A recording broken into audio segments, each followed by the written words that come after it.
Good to be back again here. Good morning and welcome to ConsumerHallaTV News at 8. I am Hiri Ayobikuli Ike. And now the headlines. Federal Airport Authority of Nigeria set to hike tariff and ban cash payment nationwide. OP partners with UNIUYO and unveils 1.2 billion naira scholarship for 20 students. A Naira strengthens over Central Bank of Nigeria intervention over FBI inflow. Well, now on the news, the Federal Airport Authority of Nigeria has announced plans to increase tariff for all service providers operating at its airport as part of effort to improve revenue generation. Additionally, the authority will phase out all cash transactions at payment points, moving towards a fully automated and contactless payment system. However, FAN disclosed that 92% of its current revenue comes from aeronautical sources, while only 8% is derived from non-aeronautical activities, which is a stark contrast to global standard where non-aeronautical revenue accounts for over 40% in many developed countries. Still reading on the news, however, during the event, the Directorate of Commercial and Development Stakeholders Engagement Forum yesterday in Lagos, the Director of Commercial and Business Development of the Federal Airport Authority of Nigeria, Adebola Gumbiade, said that they have found a means to review tariff in such a way that it's not too much on consumers, but it's also helping to pay the bills.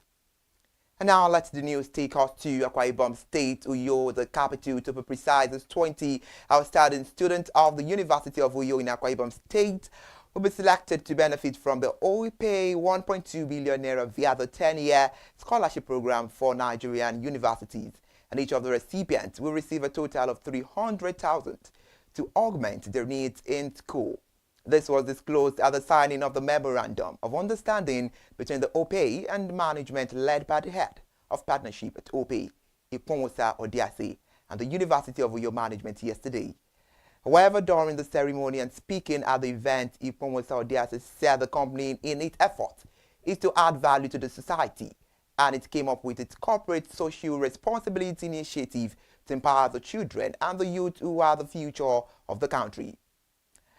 And now moving away from Uyo in Akwa Ibom State and back here as the Naira strengthened at the official window in the past week to 1,547 per dollar from 1,549 per dollar, supported by intervention from the Central Bank of Nigeria, which injected dollars into the market to ease corporate demand pressures. In accordance with the report, an analyst also alluded the development to the resilience of the Naira to foreign exchange inflows from foreign portfolio investors and to Kodos Capital Limited. Moreover, in an investor note, it was revealed that FPIs brought in dollars to participate in the open market operations auctions by the CBN.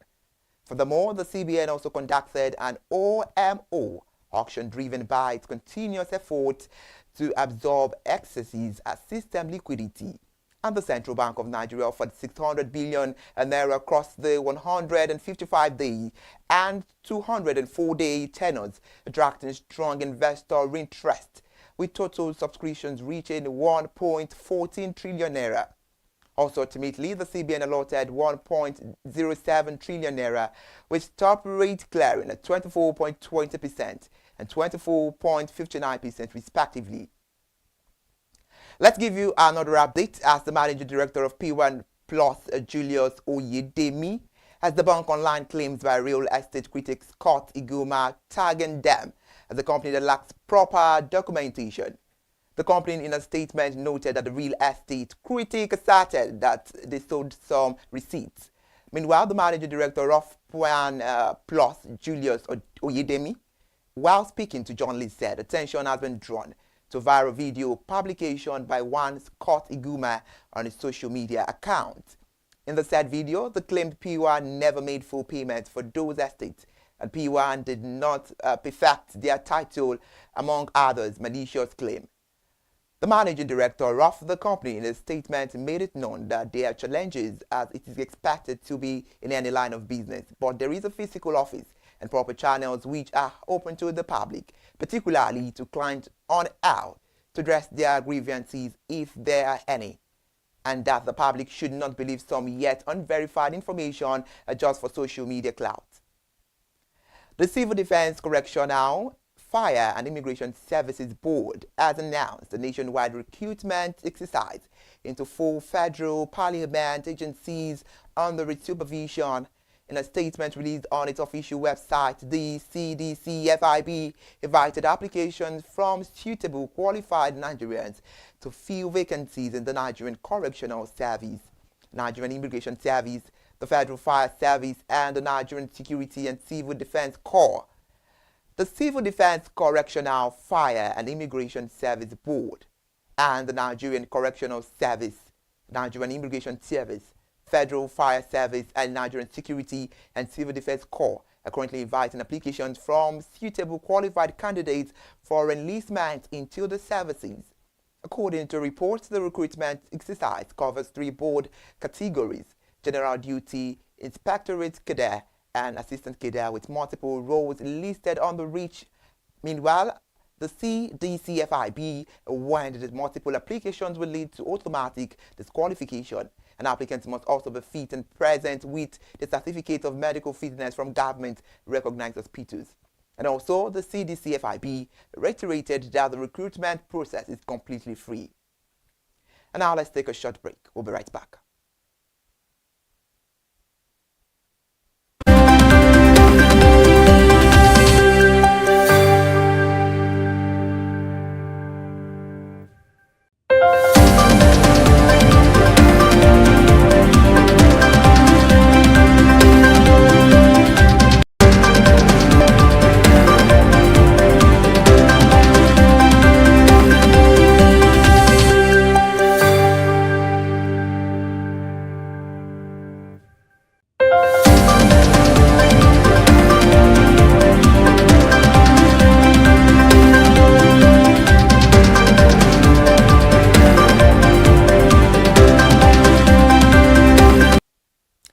Welcome back from that short break. This is ConsumerHallaTV News at 8.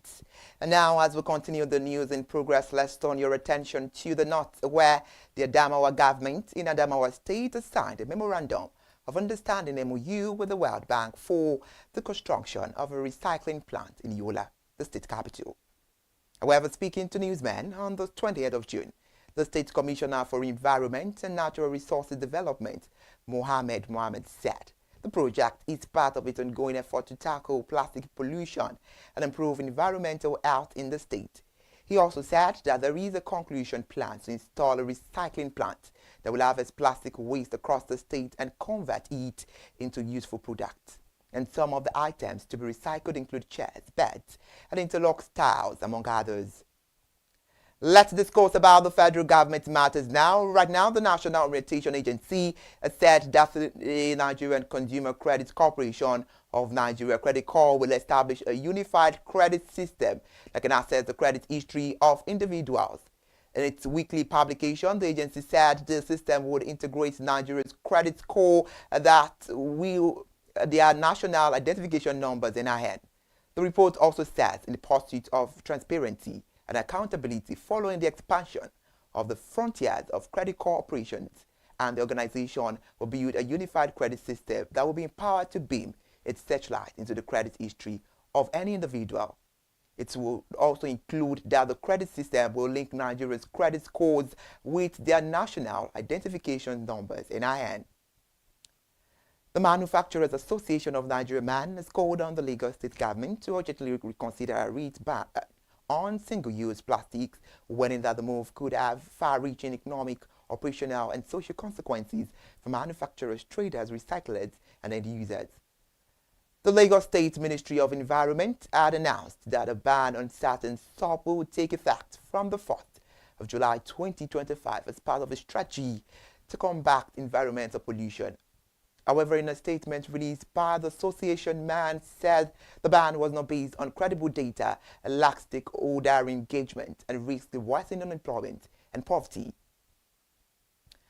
Still yet talking the federal government matter, the federal government has pledged full support for the $400 million foreign direct investment initiative to establish Africa's largest rare earth and critical minerals plant in Nasarawa State.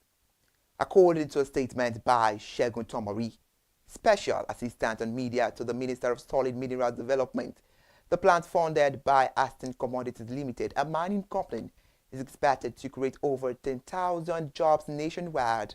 Meanwhile, speaking during a courtesy visit by Prince Jadai, the Managing Director and Chief Executive Officer of Aston's Commodities and his team, Dele Alake, the Minister of Solid Minerals Development said mineral processing is a key strategy to address unemployment, moreover highlighting the significance of the initiative in bolstering investor confidence in the mining sector. However, like he said, the plant establishment would enhance skills transfer and increase the solid mineral sector contribution to the economy. To end the news now, Industrial Medical Gases Nigeria PLC has received shareholder approval to raise 6.5 billion through a right issue as part of a broader plan to strengthen its capital base and scale up operations. The approval was granted at the company's annual General Meeting AGM in Lagos, where the key proposals were also accepted at the meeting. Shareholder endorsed a dividend of 80 kobo per share, along with a bonus issue of one ordinary share of 50 kobo for every turnout, rewarding long-term investors. Speaking on the development, Chairman Aminu Ado highlighted the board's commitment to long-term value creation, saying the MIG board is focused on capital investment, market diversification, production expansion, cost efficiency, and driving customer-centric innovation. And that's the end of the news. And now we are moving to news analysis, where we have discussions about topical issues making rounds. We'll be right back.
welcome back. This is News Analysis, where we have discussions about topical issues making rounds. And our discussion today is centered about the recent development on the customer bank charge for USSD, the unstructured supplementary service data, and the recent tariff adjustment approved by the Nigerian Communications Commission (NCC) affect consumer in several ways. Now let's turn your attention to the chairman and executive director of ConsumerHallaTV. He has spent a whole lot of years in the banking industry as well, in person of Tunde Olufora. It's a pleasure to have you on board, Mr. Olufora. Good morning. I hope you can hear me. Thank you very much for having me in for the news analysis this morning. Hello. Hello, can you hear me? I can't hear you, Mr. Tunde Olufora. Hello. Okay, but I can hear you though. Are you there with us? I can I'm hear you, hearing Mr. you. Tunde. All right, let's go on a short break. Hello. Back.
And now welcome back to News Analysis on ConsumerHallaTV. And right now we have to turn to the Executive Director and the Chairman of ConsumerHallaTV in person of Tunde Olufora. He has a lot of years in the banking industry. It's a pleasure to have you on board.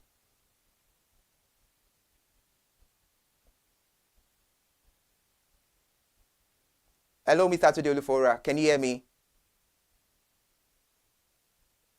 Hello? Hello. Good morning. It's a pleasure to have you on board. Can you hear me now? I can hear you loud and clear. Okay. All right. Thank you very much for having me in this morning for the news analysis. It's a pleasure to be here too. All right, without wasting much of our time, over the recent decision about the USSD, let's have your take on this before we move to the questions on ground. Okay, so so much has been, been passed around about the USSD, and I think it's quite simple. Some years back, the banking environment started a new kind of transactions that is called USSD. I mean, let's not use unnecessary grammar. It's called unstructured supplementary service data. But the simple explanation to that is just a text-based banking transaction. It's just basic text-based banking transaction that helps you to transfer money, move money from your account to somewhere else. That's just what the USSD is about. And it's very prevalent. It's everywhere. You hear people use USSD because it's fast. So a lot of people have been using this to do their transactions. So what has happened lately is that the NCC, which regulates the telco, came in to say that the fees there are, of course, there is a fee. Every transaction, you get a fee, you get a charge. That the charges that have been applying to the USSD, should be the heading for the telco, because that transaction itself is a telco-based transaction. Either two, banks have been charging customers and they've been keeping the money with themselves. So a new policy was rolled out by NCC, which they call the EUB policy. And basically what that EUB policy is saying is that going forward, banks will not have to charge you for your USSD transaction any longer. So what will happen is that the telco will now deduct the charges, which is about, I think it's about 6 naira 98 kobo, directly from your airtime. All right. So that way, banks will have nothing to do with the USSD charges. All right. So I think that's the area that wasn't made very clear, and customers, a lot of customers were of the opinion that if it's a banking transaction, then why are you asking telco to charge? So I think the confusion is coming from, there's a transaction. People thought USSD transaction is a banking transaction. You see, so banks carry out this transaction, and I think that's also the reason why banks have been keeping that money all this while. All right, because it's banking related as well. So banks charge for it and they've been keeping the money, but it's a telco based transaction. So what NCC has done is to simply explain it, to say it's telco based and the income should go to telco and not to banks. So with this new EUB policy, the customers that are using USSD to do transaction will now be charged, directly. That means from their airtime. So if you are going to use a USSD to do transaction, just be sure that you have enough airtime, all right? Because from your airtime, the 6 naira 98 kobo will be deducted. Yeah, so right. That's just what it is. All right, thank you so much for that. Let's look at the impact of this decision to the consumer. How is this going to affect the consumers out there? Well, it has no additional, I don't think it's going to have any additional impact on the consumers or customers, in the sense that there are no new charges. It's the same 6 naira 98 kobo. I think the fare across, I would say largely across, and which again, I'll tie to insufficient communication or information and explanation. Is that a lot of customers, when you hear charges, it creates a lot of panic out there, knowing that a lot of customers and consumers in Nigeria have been overburdened by many things. All right. So it's the same 6 naira 98 kobo that have been charged in the past that will still be charged. The only thing now is that rather than banks charging you, rather than banks taking that money from your account, okay, the money will now be deducted from your airtime, which is the same thing. So if it was the banking or the banks that are taking the money, they will have taken it from your account. But in this instance, when you want to do it, because it is a text base, the money will be taken from your account. So you're not losing anything really. All right. The other part is that banks will normally charge for their own transfer. All right. And that they have always been doing, and that they will continue to do. So what it means that there is nothing to fear. There is no anxiety at all. It's the same charges that still apply. Okay. And I think the NCC, because the other part that I also had, I mean, we drive consumer and we get feedback from consumer. The other part is that consumers are also feeling that this will lead to double charges, meaning that some banks may not want to give up on those charges. And I understand that, all sorts of things happen in this country. So that's where the regulatory authority must play their role to ensure that some banks don't play some hanky-panky and then come underground and begin to charge customers indirectly for something else. Because when we look at it, the amount of money you're asking banks to give up is huge.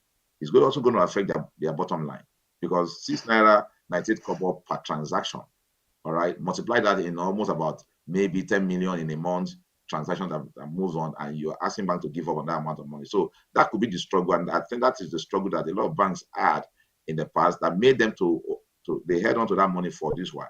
But now SEC has said return that money to telco. It's not yours. So I think with a good regulation and good monitoring, I don't see any bank charging customers any extra fee. Yeah.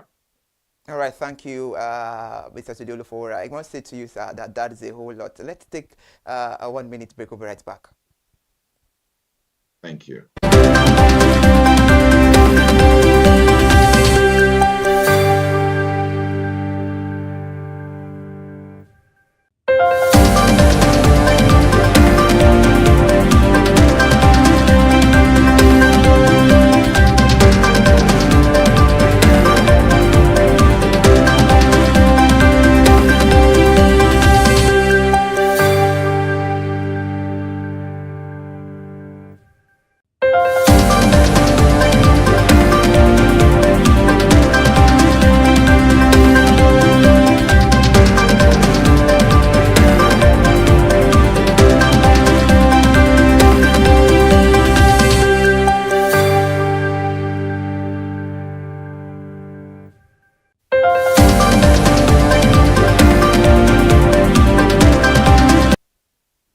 To know you're still there with us, glad into our hearts. Thank you for stepping there. This is a news analysis on ConsumerHallaTV.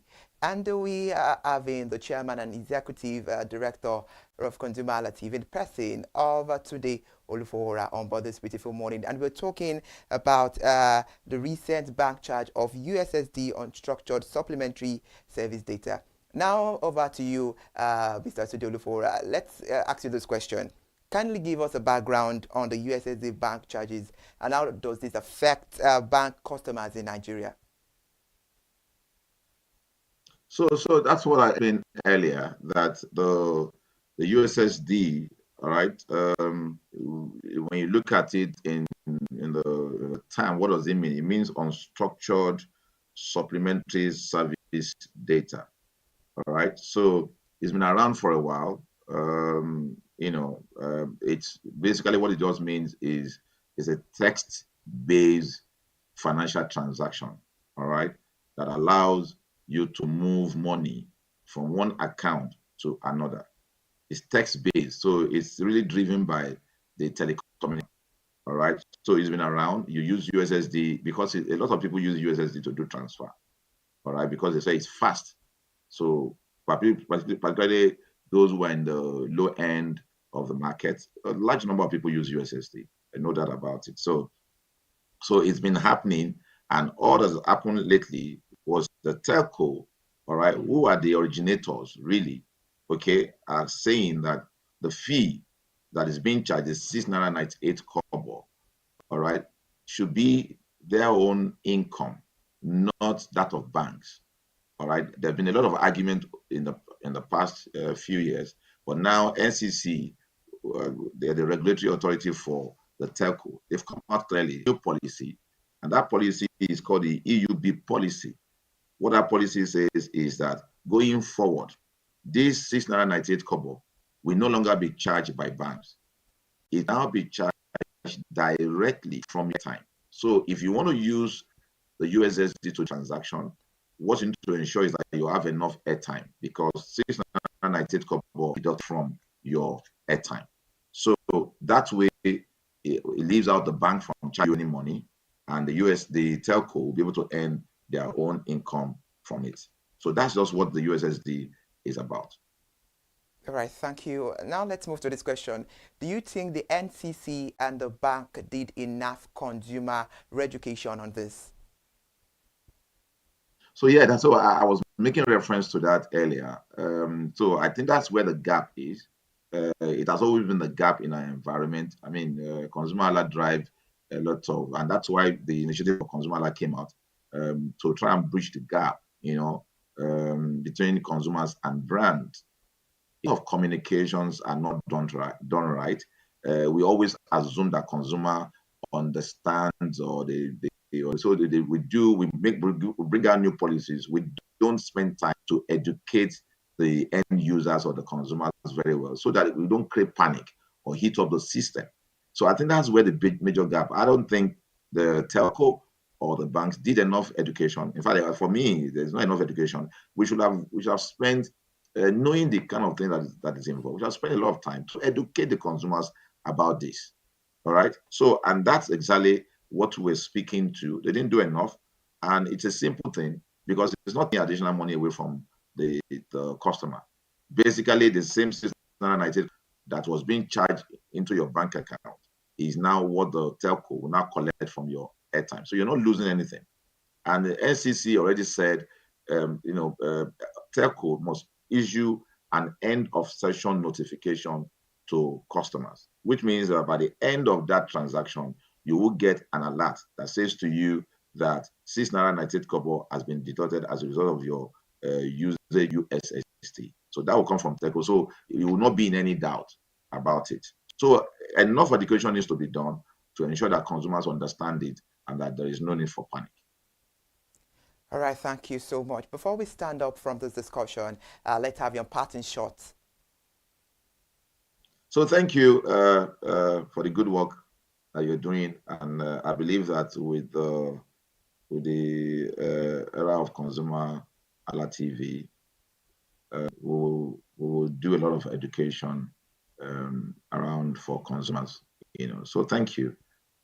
It's nice to have me. It's nice having you here too. News analysis. Thank you. Do well to enjoy the rest of your day. Thank you, and you. All right, that's the chairman and the executive director of ConsumerHallaTV in person of Tunde Olufora speaking there. He said a whole lot of things about the USSD. I bet it to you, and I can tell you that right now, I'm very sure the right people and the right organization will see this and make everything he has said to proper use. And now it's about time for us to leave. Thank you for being there. Now we've come to the end of the news and news analysis at ConsumerHallaTV. I am Iri Ayobikuleke. A very beautiful morning to you.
On the street. streets of Lagos, and you're welcome to the first episode of Market Today on ConsumerHallaTV. I am Matilda Omenai. On Market Today, we'll be visiting different markets across Nigeria to check the prices and compare the prices of different products and commodities in the market that we make use of daily. And guess what? Today we are live at Computer Village in Ikeja. Yes, you heard me right. Computer Village in Ikeja. The market is popularly known for its entrepreneurial spirit, innovation, and their growth and sales. So today we are here to ask the sellers how much they make daily, how sales has been since the beginning of this year up to now. Because research has shown that they make up to 2.5 billion naira per day, and majorly on phones they make up to 1.2 billion naira per day. So today we are here to hear from the horse's mouth. So stay with me as I ask and go around and make my findings.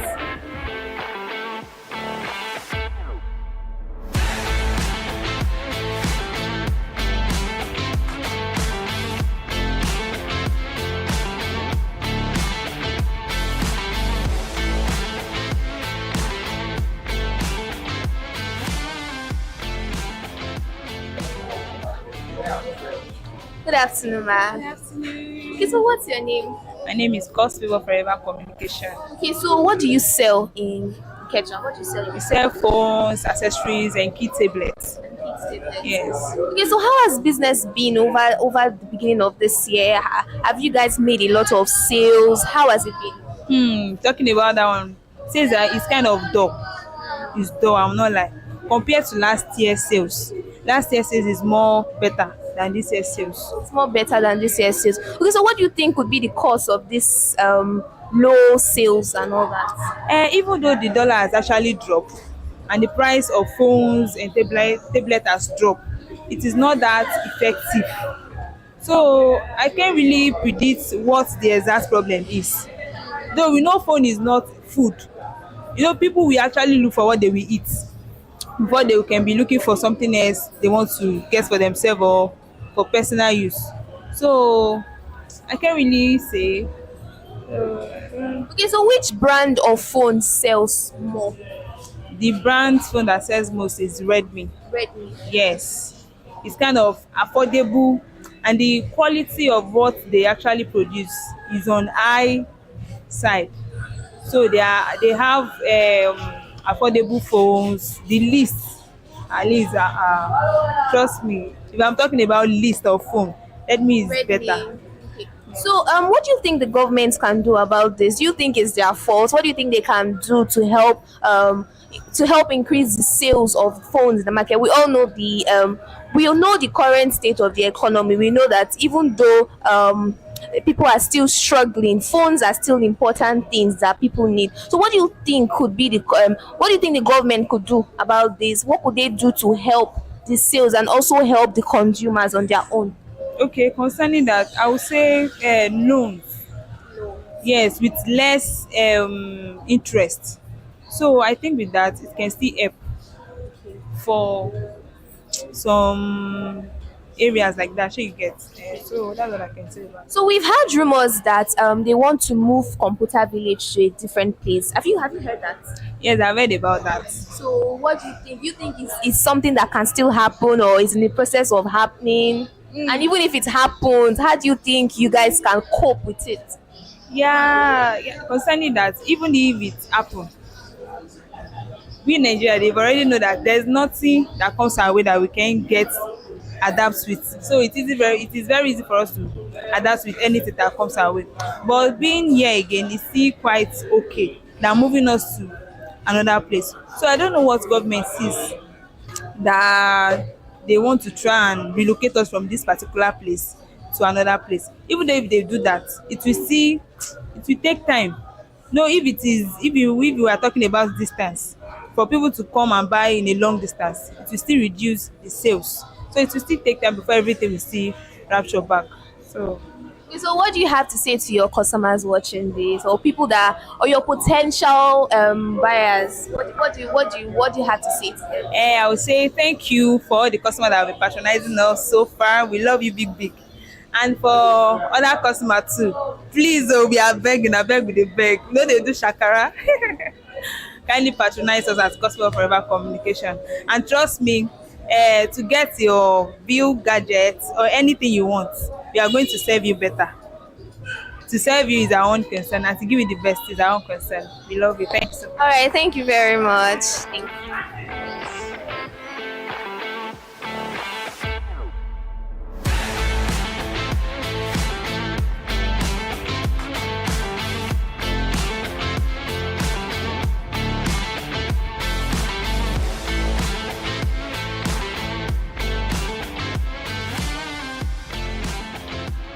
Okay, so how are you, sir? I'm very fine. Yeah.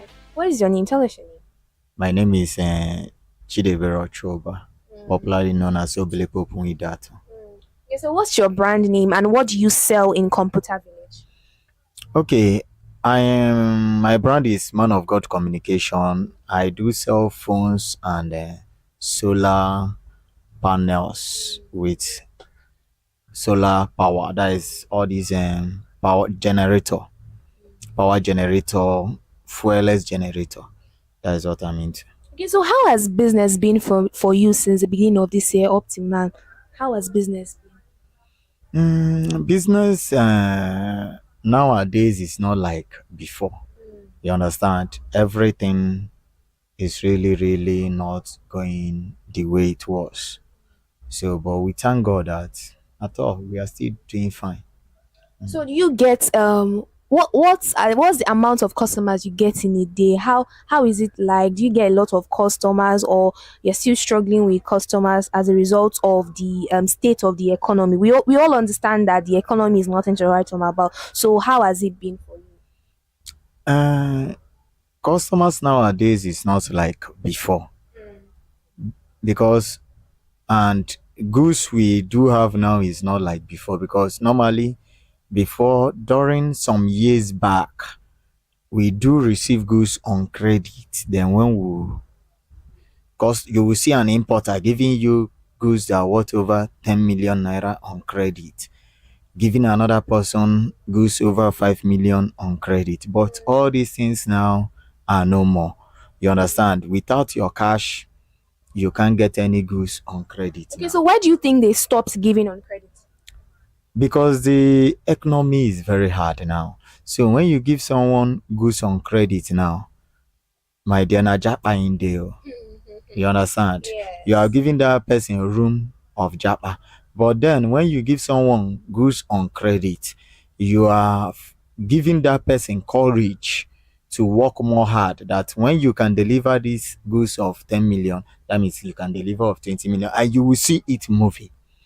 Not like now, when you give somebody goods on credit of 1 million, 2 million, and you are not following that person bumper to bumper, there is opportunity of you hearing that that person is now in Cotonou. So, and that is it. That is just the fact. Okay, so what brand of phones do people buy the more? Which is more affordable and which one do they buy the more? The one that people buy anyone that is more cheaper. You understand? They prefer coming to you to buy the one that is more cheaper. But when they buy that one that is more cheaper, they will still use police to come and arrest you for you selling that one that is more cheaper for them. I don't know if you understand. Somebody we want a phone of 4 gig 128 gig that will serve and make the network very fast. But due to he does not have that money, I will be telling you anyone. And when you give that person the China one of it in a lower price, the person will now start calling police for you. Do you see that the business is not moving very fine? Because one is that this person now does not have the money or capacity to buy a standard Android phone of 250,000. You understand? Now, but there are China phones that is 4 gig 128 gig that you can get of 80,000, 70,000. But after buying it, the person will start telling you that this is not what he demands for. It is not what you demand for, but the money or the rate of the amount you paid, is it for what you demand for? You understand that business is really very bad. Okay, so now you made mention of Android. So, an average Nigerian now, if he or she wants to get like a very very good Android and but doesn't want that Android to be very very expensive, at what price can they get a good Android that is not expensive, and which brand do you think they should opt for? You know that it depends on what the customer want to use that phone for. Some people are using their phones to edit. Some Android phones, some will come, they will tell you that they are using it to edit. So there are phones that if you want to use it as camera, for the camera to come out, at least you'll be having up to 200 and something thousand if you are going for a new one. But if you are going for Tokumbo and you need something that you can use to shoot, and it's going to give you a very high quality, that means you'll be holding like, and you want to go for a Tokumbo, you'll be holding like 150,000 and above. Yeah, so that is the rate of anybody that wants to. But if it's just that you want to be browsing and nothing much, browse WhatsApp, just WhatsApp, and at least with 125,000 to 130,000, you will get a good Android phone that is fast in browsing and still WhatsApping. So what are the challenges you face here as a phone slash gadget seller? The challenges we face, as I said before, is just that people will come with their demand, and after that demand you will see yourself in police station, because what they have or the money they have is not up to what they want, and they will be the one begging you to give them this thing at so price. And when you have tried your best to tell them that no, you say no, anyone, and after doing it, don't be surprised that you end up seeing yourself in writing statement to explain why you gave this customer this type of phone. So now what do you think the government can do about this? What the government need to do about this now is that they have to work on the custom, because the custom are one of the challenges we are facing and the citizens of Nigeria are facing, because most of all these things are very cheap, but the clearance is and the tax is the issue, especially for you to clear your goods. When you import goods, to clear it, the amount that you used to bought the goods is almost 50% of what you bought, or even more than what you bought that goods. And as a businessman, you must calculate and minus and add all those things to it. So it will start affecting the people, the citizens. The citizen does not even know that one of the problem they have is the custom, the clearance fee of goods, not the goods itself. Some of all these goods that you are buying 150,000 in China, when you check it in China, it's around 30,000 naira. Wow. You understand? But after all the clearance fee and every other thing that you are going to pay, you will see that you are paying over 130,000 to get a phone. So that is where the problem is. So if the government can make clearance fee for people who are the importers, to be able to be clearing it, because there's competition in the market. You understand? Market is always a very big competition. So if everybody is clearing with 100,000 for one goose, everybody will still put their own interest on it, because they will still calculate it. So that is the challenges, or that is what I think the government should do to try to reduce the cost. Okay, so what do you have to say to your customers or your potential customers? And what I have to say to my customers is that they need to pray to God and act, because our people used to say in the Bible that "Okwukwe na-enwela ezi ọlụ nwụrụ anwụ n'onwe ya." So when you are praying without working towards it, there is not meaningful.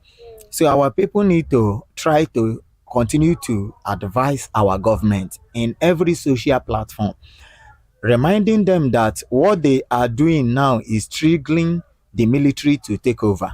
And when the military see that the country is diverting like this and the military take over, they will start pushing us that we should come out and start protesting that coup has happened and that coup should not happen, that democracy. While when in democracy that we are today, When you still talk, you will still go to prison. So what I need to advise everybody with a good platform is that in every little opportunity you have, you should advise the government, because when this country is happening like this, before you know it, they will be queue, and the military will come out and they will be expecting us to come out and be standing that no, we still stand for democracy.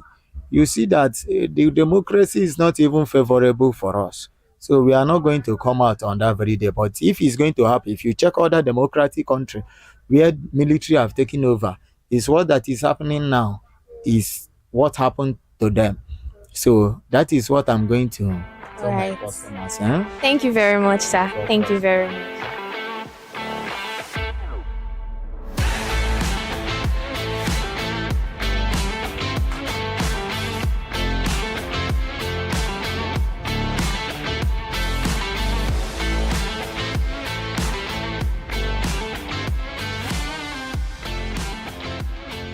Good morning, sir. How you doing? Good morning, ma'am. I'm very fine. Okay, so tell us your name. What's your name? I'm Kano Emeka by name, but they call me TM Communication in Ikeja. We're located at number 14 Olayeni Street, Computer Village. Okay, so what do you sell? We're into Computer gadgets, laptop and phones, game, PlayStation, PS5 and co, and speakers. Okay, so now we are focusing on phones. How has the business been since the beginning of this year up till now? Beginning of this year, phone has been good on my side, but the sales drop, and I don't know. I don't know if it's the country or the economy or the people tripping into phones are much. Maybe the sellers, the buyers are more than the sellers. Is affecting it or the economy. I don't really know. But normally on the Salah holiday like this, we should be selling frequently. By now will not be a chance to even accommodate two people. But Okay, now so what challenges do you face in this place? What challenges do you face as a gadget seller and all that?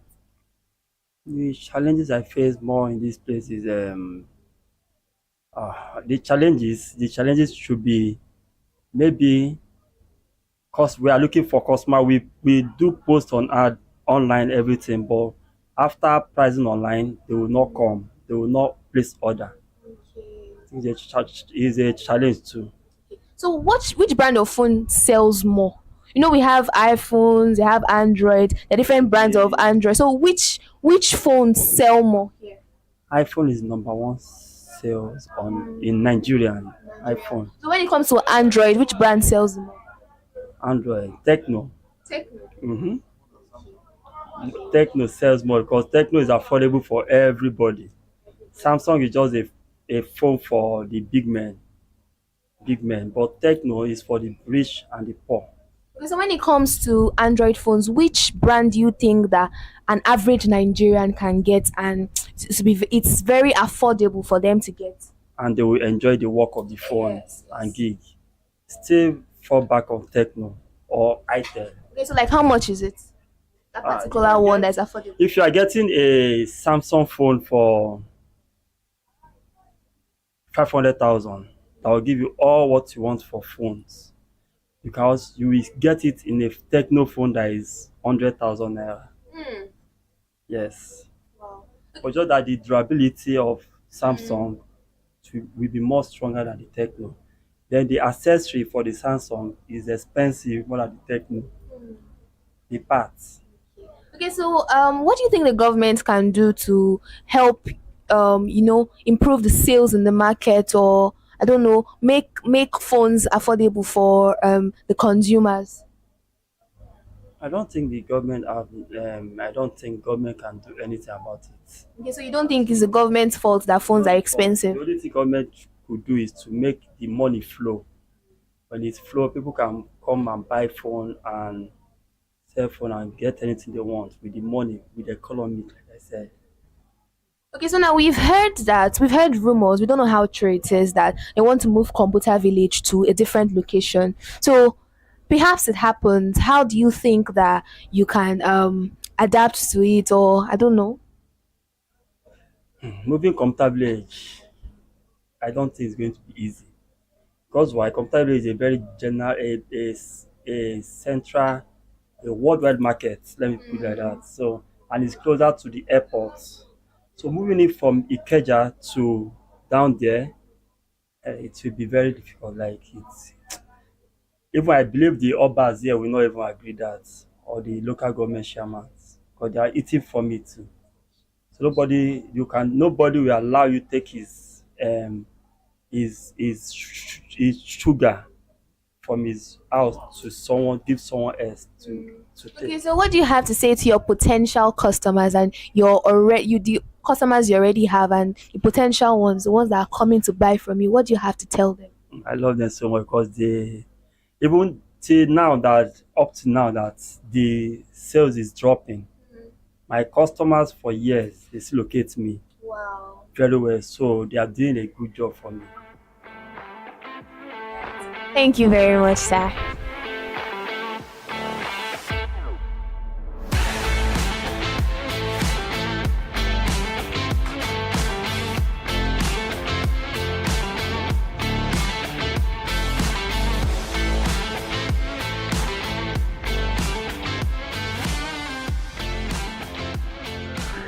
We have heard what the sellers have to say concerning the prices of phones in Computer Village. Some have complained about the drop of sales, while some have complained about the sellers being more than the buyers. Some have also complained about the government taxation. But that is all we have to take for today's episode of Market Today on Consumer TV. You can catch us every Mondays, Tuesdays, and Wednesdays by 8:30 a.m. to 9 a.m. on Consumer TV. You can also download the Consumer Hala app to drop your reviews and check the prices of different products. Until next time, I am Matilda Omena. Bye for now.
2023. Credit for 90, where we discuss.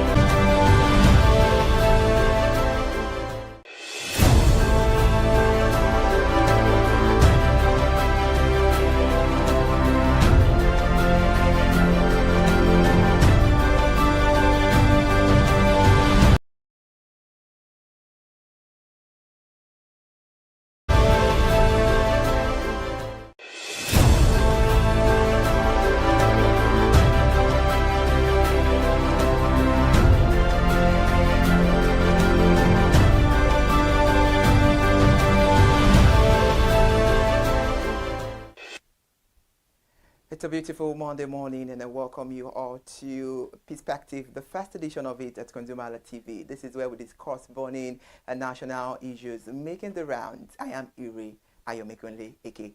And moving to the business of the day, our discussion will be based on how President Bola Ahmed Tinubu has performed in office as the President of Nigeria since May 29, 2023. To be precise, he has been the president for approximately 2 years, and we will be looking critically at his administration impact on the consumer credit scheme. And in reference to this, the Development Finance Institution of the Federal Government of Nigeria established a mandate in April 2024 to democratize access to consumer credit for Nigerian working population. This agency was called Nigerian Consumer Credit Corporation, Credicor, since its inception. The agency spearheaded efforts to facilitate easy access to consumer credit for Nigerians with the aim of empowering individuals and also to stimulate local industries and drive national economic growth. The mandate of the Credicor is to remove structural market and policy barriers and also accelerate access to consumer credit to 50% of all working Nigerians by 2030. Additionally, it aims alongside its mission is to transform Nigerian consumer credit landscape. And shortly after the establishment of the agency, the federal government released a sum of 100 billion in funding to the Credicor, and also recent, the federal government unveiled plans to grant Nigerians interest-free consumer credit of up to 2 million under a new Credicor-backed initiative. The managing director of the Consumer Credit Corporation of Nigeria, Credicor, Uzoma Wagba, made this known on Tuesday. That's a whole lot to talk about on the matter this morning. And in reference to that, let's introduce our guest. We have Mr. Moshood Isamotu, a former banker, and also is a public analyst. Let's have him on board. Good morning, Mr. Moshood. Hello, Mr. Moshood, good morning.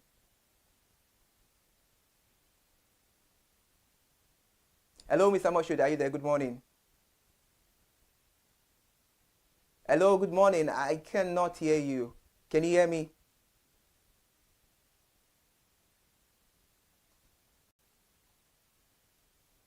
Hello, good morning, Mr. Moshood.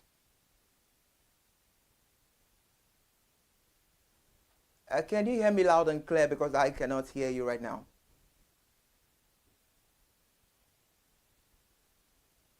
Hello?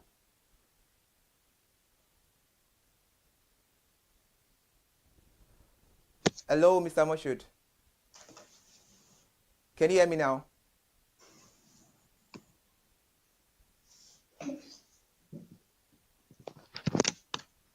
Hello, Mr. Moshood.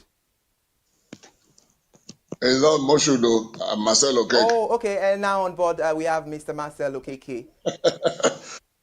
Good morning, sir. Good morning to you. Good morning. It's so nice to have you on the first edition of Perspective on ConsumerHallaTV. Thank you very much for having me on the program. All right. It's a pleasure. And let's start with this question. The Credicor says, the Nigerian Consumer Credit Corporation says Nigerian can have access up to 2 million interest-free consumer credits. What does this portray, and what do you think of it? Can we say this is the best way a Credicor can look out for consumers? Well, let me say thank you for this question. And congratulations that this web TV is taking off. Thank you, sir. As for your question, everything about the Nigeria Credit Corporation and what it has done, they are new, very, very new indeed. And considering our consumer credit culture in Nigeria, I mean, a lot of things are yet to be in place for the organization to begin to make any visible impact. But that it has come into existence at all in the first place, I think is worth commending. So what everyone should look out for is how it begins to operate and impact the Nigerian economy, the financial system, and consuming public at large. That's what I have to say for now. All right, thank you, Mr. Marcel Okeke. And still on this, looking at the scheme right now, critically, it's more than a year. Do you think the initiative is making its impact on the consumers? Well, I think I have answered this question. If it's making impact, but I believe it has started. If it's making impact, it's not yet being felt, widely. Maybe the few individuals, that got the credit, will be enjoying it wherever they are. Any appreciable impact. Some of us have not noticed it, but I believe that in course of time, with consistency and the right focus, it's going to make some impact. Of course, it needs a multidimensional approach. Apart from the money that the government is putting in there, there's the socio-cultural aspect of it, the job that has to be done. So that the Nigerian mindset as to consumer loan or loans generally, has to be influenced or changed substantially, because not everybody will ask to borrow money for whatever reason. And any money coming through or from government agency generally regarded as free money, in quote, So those are the things that the government and these agencies have to work on, enlightening the public of how this agency operates and how responsible they have to be in handling whatever facility that comes, through the credit score. So a lot has to be done. It's not a case of throwing money after problem. If government just goes to pump in their billions and billions, at the end of the day, we start hearing stories that we have been hearing about most government agencies, and that's corruption everywhere. So let's just believe that the needful has to be done for this agency to make the right impact. Thank you. All right, thank you, Mr. Marcel Okeke. Before we move to the next question, let's go on a short break. We'll be right back. It's the perspective on ConsumerHallaTV. I am Ire Ayomikuleke. We'll be right back.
now, welcome. This is Perspective, the Monday edition and the first edition of it at ConsumerHallaTV. I am Ire Ayomikunleke.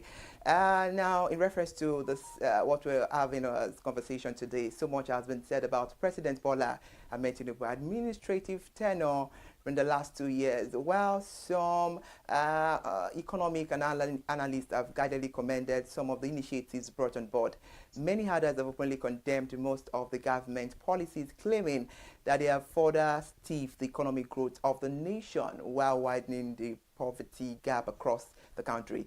And today being the first edition of the ConsumerHallaTV program, for Perspective today, we decided to x-ray the administration 2 years reign already recorded and how it has directly and greatly impacted Nigerian consumers. Today we'll be looking at the introduction of the Consumer Credit Scheme through the establishment of the Consumer Credit Bureau, an initiative aim. There is a whole lot to talk about on this matter, and we have a guest in the house, Mr. Marcel Okeke. He's an economic analyst and the former chief economist of the Zenith Bank PLC and lead consultant CEO of Mascot Consult and Communications Limited. And also, I guess our second guest will join us on this program, President of Mr. Moshood Isamotu, is a former banker and a public commentator. Mr. Moshood, are you there? Good morning. All right, in the absence of Mr. Moshood, let's continue and let's move to the order of the day with Mr. Marcel Okeke. And now to you, Mr. Marcel Okeke. The scheme is more than a year, and we've discussed about that. And right now, do you think the 100 billion initial credit backup provided by the federal government is enough with the inflation and the number of Nigerians that may want to go for this scheme? Again, thank you for this question. 100 billion is not so much when you're talking about credit scheme, and more so when the agency will not be lending directly. It will be interacting with some, partners, including financial institutions, banks, for on-lending. So when you talk about 100 billion, and when it is spaced out to these partners, those that are collaborating with it, how much will each of them be getting? And when you start giving out such facilities to so many millions or hundreds of thousands of people that will need the credit facility, how far will it go? So it's not much, but like I said, it's usually good to start small and then begin to grow big. What is important is that the people running it should not lose focus. The antecedents of government agencies in this country when it comes to money, has not been anything, to give us so much hope about this one. But we believe that Nigeria is learning its lessons, from the failures of the past. And so this agency that's just about a year old, it took off in April last year, it turned 1 April this year. We believe that it will not just end up as a palliative, outfit there to dash out money to people, and at the end of the day, the whole money will be money down the drain. We have experiences here in Nigeria that make me to say what I'm saying. We have been here. We heard about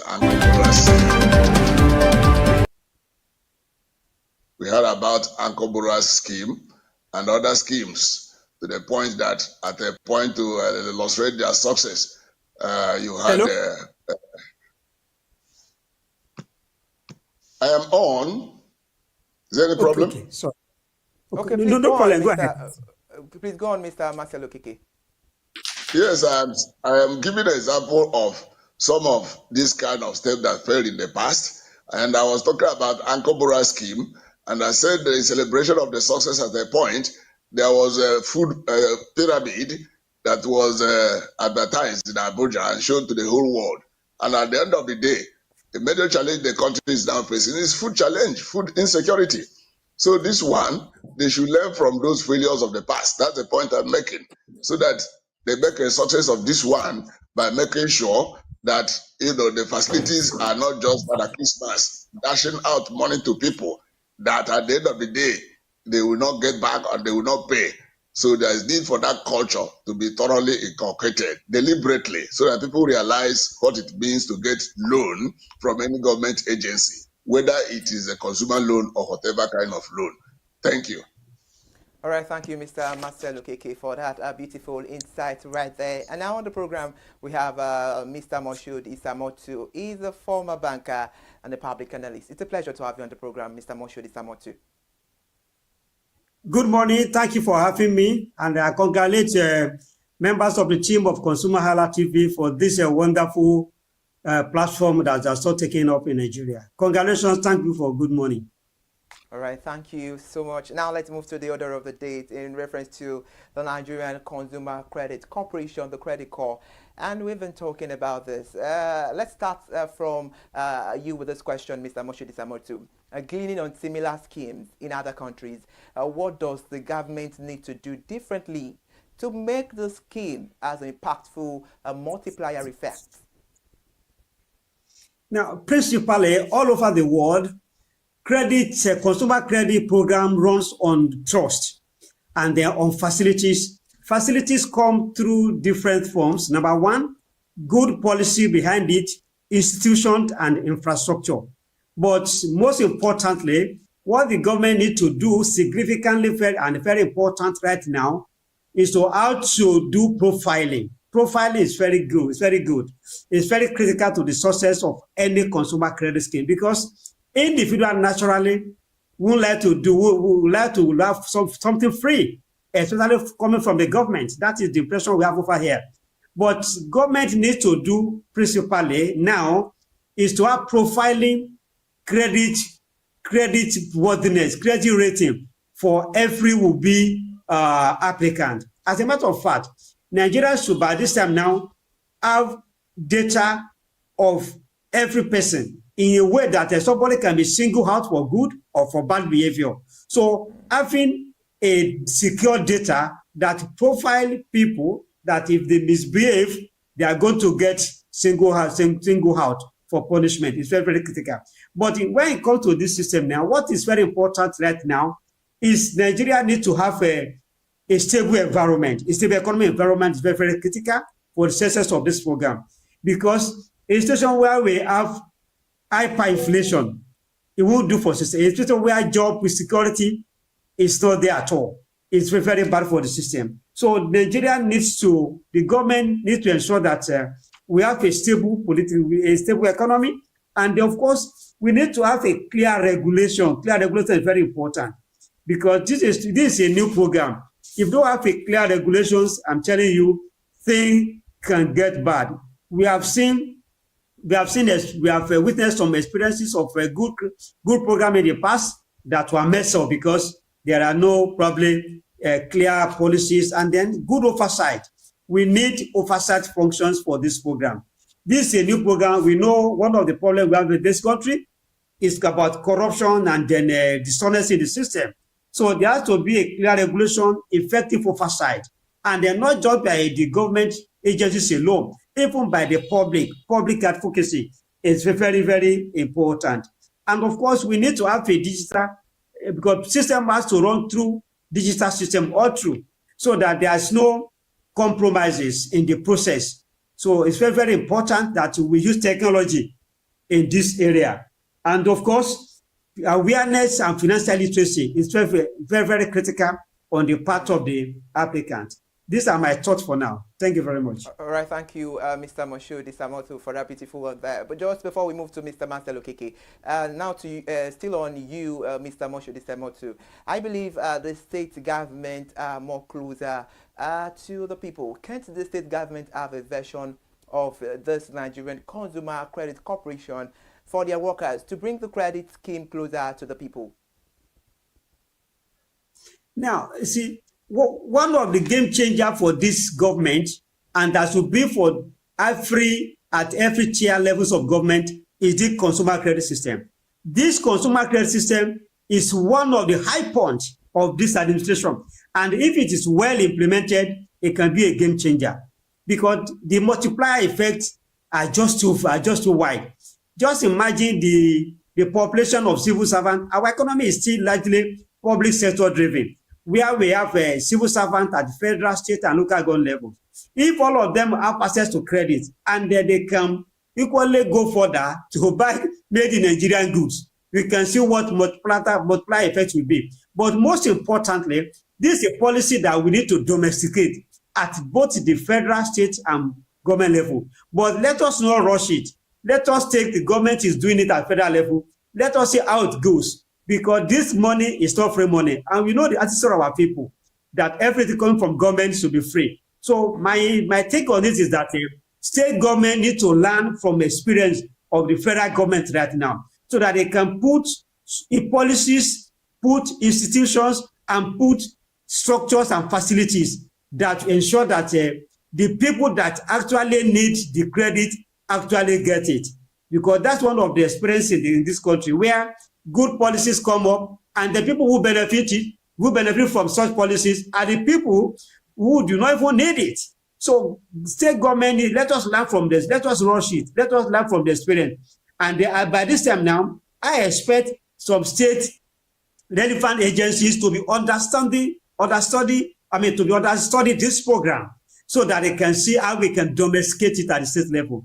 If you're able to get it right, it's one of the policies that can be a game changer in empowering the people, and then we can need to stimulate manufacturing firms in Nigeria. Thank you very much. A very big thank you, Mr. Moshodi Samot. So before we go back to you now, let's move to Mr. Marcel Okeke. Mr. Marcel Okeke, hello, are you there? Yes, I'm here. All right, thank you for still being with us on the program Perspective on ConsumerHallaTV. Looking at the economy, do you think the facilities to ensure the success of the scheme are adequate in Nigeria, considering the poor credit culture of our people?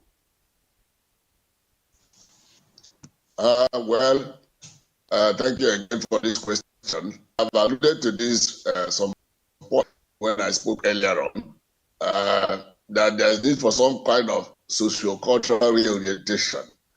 And my colleague Moshu alluded to it, that Nigerians have the mindset that money that is coming from any government agency is money, okay? That is part of their share of wealth. So that perception or that impression or that mindset, is something that has to be addressed. That is one. Two, even the people who are running the agency itself they are part of the cesspool corruption that many agencies of the government have come to be. Because when you're talking about only giving out money, giving out temptations and all that, so the people who are running the agency have to prove that they're a different breed. You understand? So for any success to be made of the credit agency, for it to make any impact, because it's just 1 year old, and we expect that it keeps improving rather than anything deteriorating, is to have good intention. Like we always say, it's another thing for that intention to be turned into a success, especially when we are talking about the economy. The economy is such that a lot of variables come into play. Because as we are speaking now, you mentioned the inflation before. Do you know that the level of inflation that has impoverished so many people has made them to be contending most with how to even find food to eat on a daily basis? You understand? So many people have been afraid of going to borrow money. Okay? If I must tell you, feeding alone now takes up to 80% of people's income. And when you go to mention something like the minimum wage, which is 70,000, you think somebody earning 70,000, is stable enough to ask for where to borrow money, paying interest on, and using part of the salary to pay some amount on them. They will not understand that. So meaning that on the government side, they have to be doing everything possible to bring down the level of inflation, so that the value of money is restored. You understand? Because the challenge we have today is that our naira vis-a-vis other currencies of the world has gone down too badly. Okay? So the more the government gives weight and strength to our local currency and brings down the level of inflation, the more worth of the money that people have. You understand? And with it, they'll be able to solve certain basic needs of life, which is feed. And so know they can now feed comfortably. You start talking about some other, household items, start talking about vehicles that the arrangement is supposed to give them to have. You talk about being able to pay rent, for good accommodation. You now start telling them about borrowing to pay school fees and so on and so forth. But now, it's just struggle to survive, And now you talk also in the land. All those things have to be handled for it to work out very well, because when people are not even sure that they are safe to live on their land, home state, you understand, and you have thousands of people living in places, such people, how do they settle to benefit from this kind of scheme? So the earlier government handles the insecurity seriously, the better, we do have some kind of ripple effect on this program, so that all things will now work together for the good of this country. This system, that's what it's called, the economic system. What happens to one side of it affects the other. And so that is why there's need for holistic approach.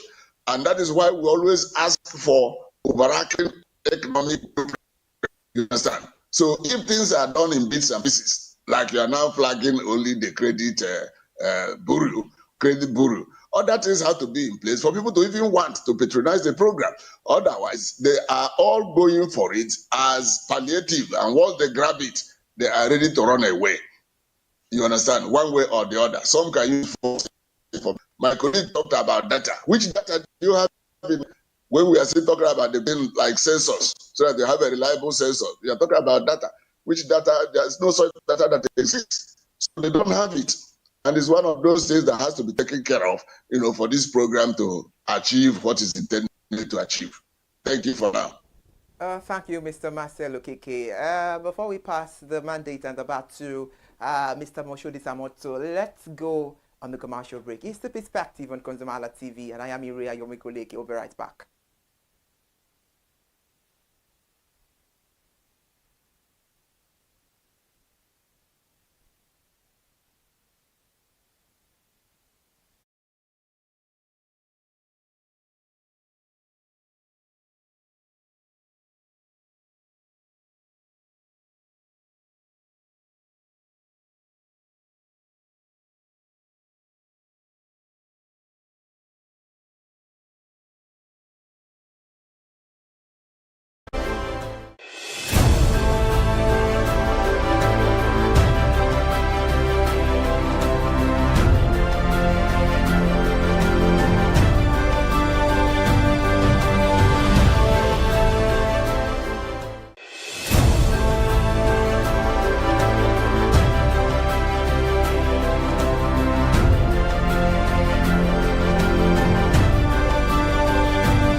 Welcome back from that short break. This is Perspective on ConsumerHallaTV. This is where we have discussions about burning issues making the rounds. And I am Ire Hayomikule Eke. And on the program today, of course, approximately it's been 2 years, President Bola Ahmed Tinubu has been the president of Nigeria, and an agency was founded in April 2024, Nigeria Consumer Credit Corporation. And shortly after the agency was founded, the federal government financed and funded the agency with a sum of 100 billion naira. And on the board this morning, we have Mr. Masi Lukeke, and also we have Mr. Moshood Isamotu.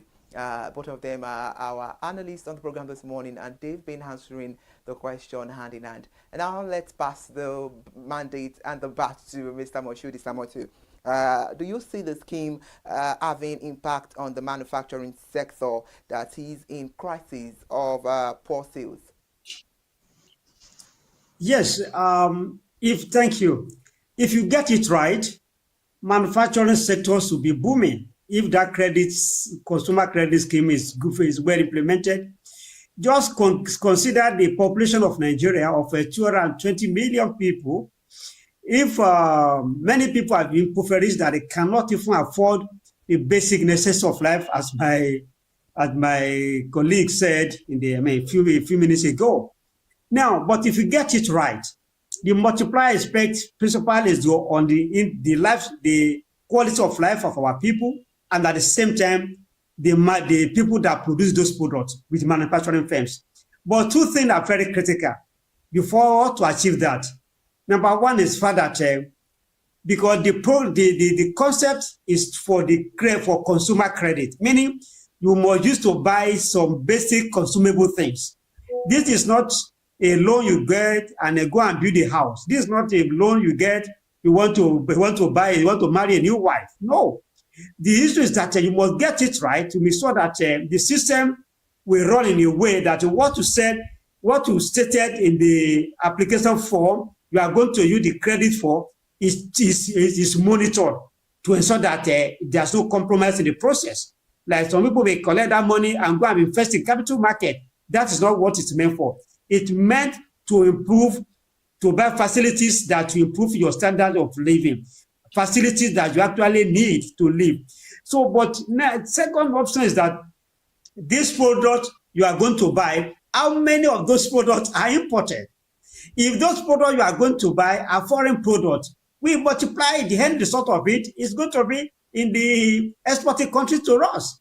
So number one thing that is very critical, not just giving out the loan, we have to monitor how do we ensure people buy what they need to buy, and at the same time, how do we ensure that what they are buying, they are produced in Nigeria, so that the value chain the benefit can be felt along the value chain of that product. There's no point in buying and collecting the money and go and buy a Toyota car from Japan. You know what it means? Everything over there, the money goes to that place. So principally, the manufacturing firms will have to step up their game. Number one, make quality goods that Nigeria will buy, so that Nigeria will not have excuse of not buying this product. And at the same time, let it be competitive in pricing. If you are making locally Nigerian goods available at a higher price, no person will go for it. We already seen it is rice. They say local rice is not even costlier than the imported rice. So which people go for imported rice, which means if you can give me a credit to buy food stuff in my house, I have to go and buy foreign rice. And the China or Thailand will get the benefit of the consumer loan I've got received. So it's very, very important we get it right, that manufacture. That is why it's not just giving out money. There has to be a stakeholders engagement. Every institution that needs to be brought into the system are brought in. So, and then Nigerians will show patriotism as well. It's very, very important. There's no point in rushing for foreign taste, whereas all of us are crying that the forest is high, for a dollar is high, pound sterling is high. But how many of us are buying locally produced goods? So this is very, very important. So for us to get the full benefits of consumer credit scheme, we must buy what you need to buy, and at the same time, we must buy made in Nigerian goods, and our manufacturers will equally up their game in terms of quality, in terms of pricing, in terms of accessibility. That's my opinion for now. Thank you very much. All right, Mr. Moshood Isamotu, so we appreciate your quote on that question. Still on Mr. Moshood Isamotu, before we move finally to Mr. Marcel Okeke, what is the impact of the Nigerian Consumer Credit Corporation on the national financial ecosystem? No, we see, the consumer credit scheme will not run in isolation. The Consumer Credit Corporation is just a whole system. It's guaranteed the scheme. Not only guaranteed the scheme, it provides the awesome bulk money. It's going to be financed, it's going to disburse to different banking applications, from traditional banking to fintech to several online approved platform to disburse such funds, which means in the process, the financial ecosystem will be feel the impact.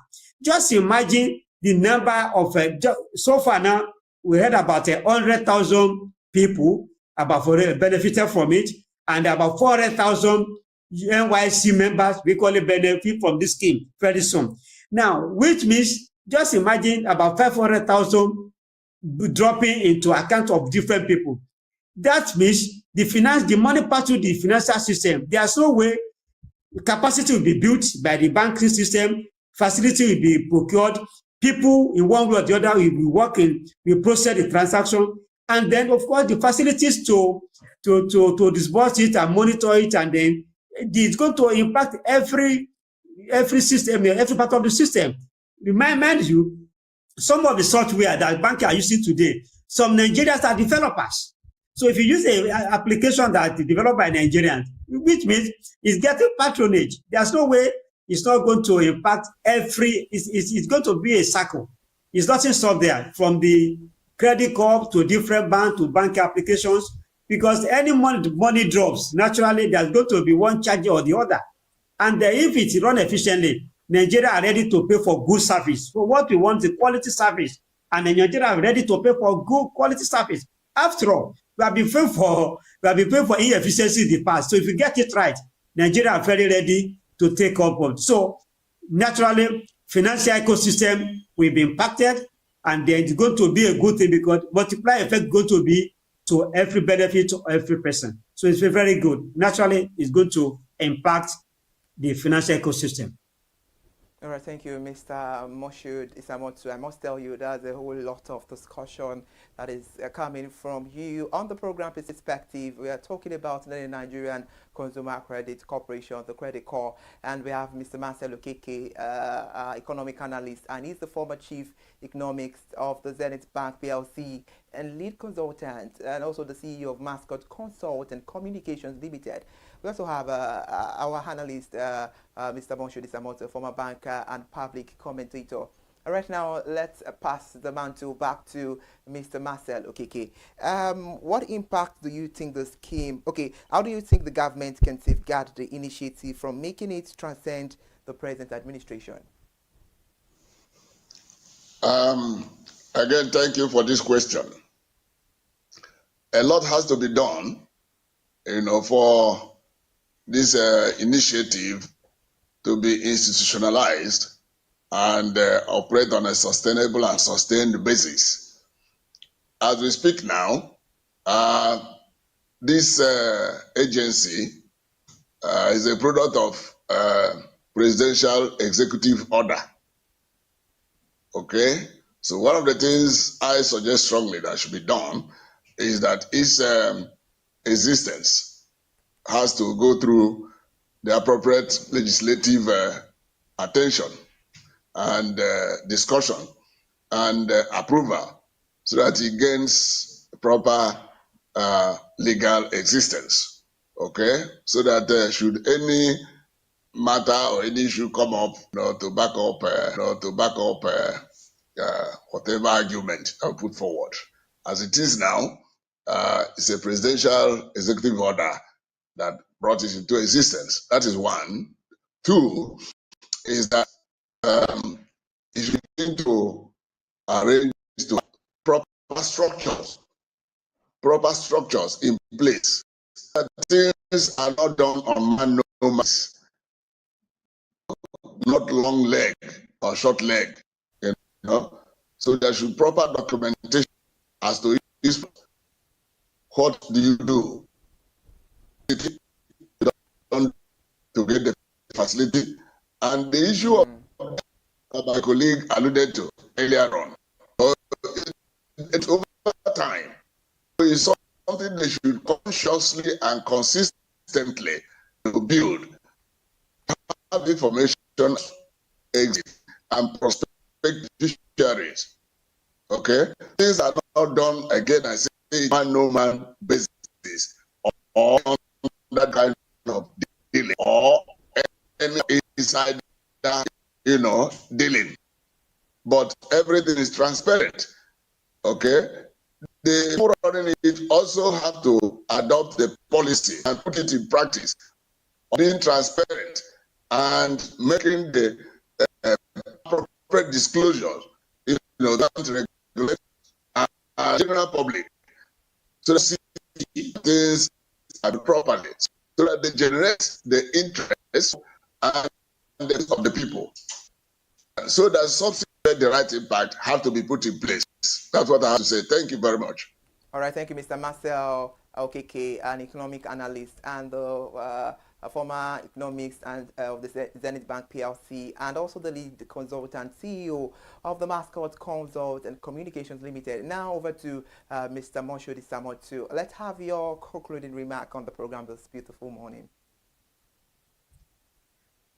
Thank you very much. I think what the credit card needs to do now is to work to harness public confidence, because trust, we have a trust deficit in this country.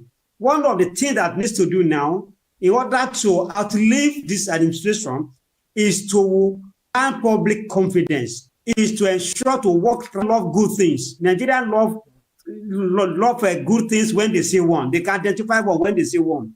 But this is that there's a trust deficit in this country. So they should work to earn the public confidence, and they should work to impact life of people. Let us not be a newspaper achievement we are going to be reading.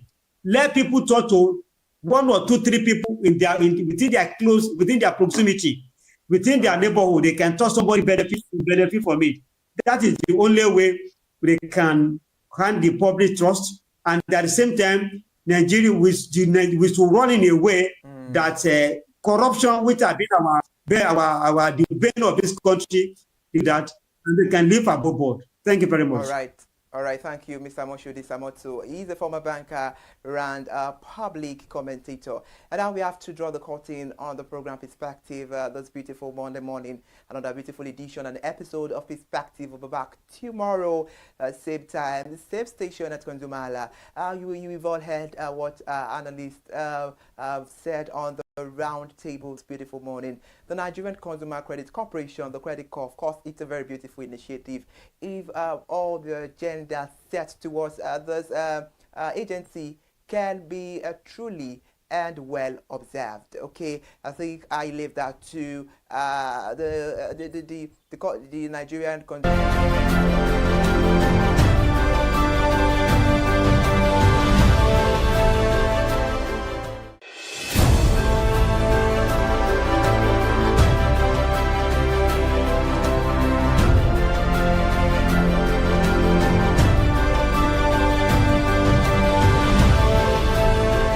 Everyone is a consumer, and as consumers, we all have the right to be heard. In Nigeria today, as a consumer, you have all right to product information, right to fair pricing, right to return goods, right to product labeling, right to fair dealings, and a lot more. Well then, have you heard about the new media channel? ConsumerHallaTV. ConsumerHallaTV. ConsumerHallaTV. At ConsumerHallaTV, our goal is to inform and educate consumers in Nigeria with insightful news alongside development within the fast-paced world of consumers through well-researched, specialized, and analytical content. Our vision at ConsumerHallaTV is to create an engaging platform that provides right connections for meaningful brands in Nigeria, thus creating a more caring world for consumers where business thrive. And guess what? Our ConsumerHalla brand is the first consumer complaint resolution portal in Nigeria, powered by a 72-hour feedback mechanism. We offer consumer advocacy, informative talk shows, branding promotions, advertising, and lots more. Connect with us via our YouTube channel at ConsumerHallaTV. Follow us on our Facebook page, ConsumerHallaTV, our Instagram page, ConsumerHallaTV, and do well to subscribe to our YouTube channel. Subscription is free. ConsumerHallaTV. At ConsumerHallaTV, you deserve to be heard. At ConsumerHallaTV, you deserve to be heard.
Hey there, do you know in the world today, everyone is a consumer, and as consumers, we all have the right to be heard. In Nigeria today, as a consumer, you have all right to product information, right to fair pricing, right to return goods, right to product labeling, right to fair dealings, and a lot more. Well then, have you heard about the new media channel? ConsumerHallaTV. ConsumerHallaTV. ConsumerHallaTV.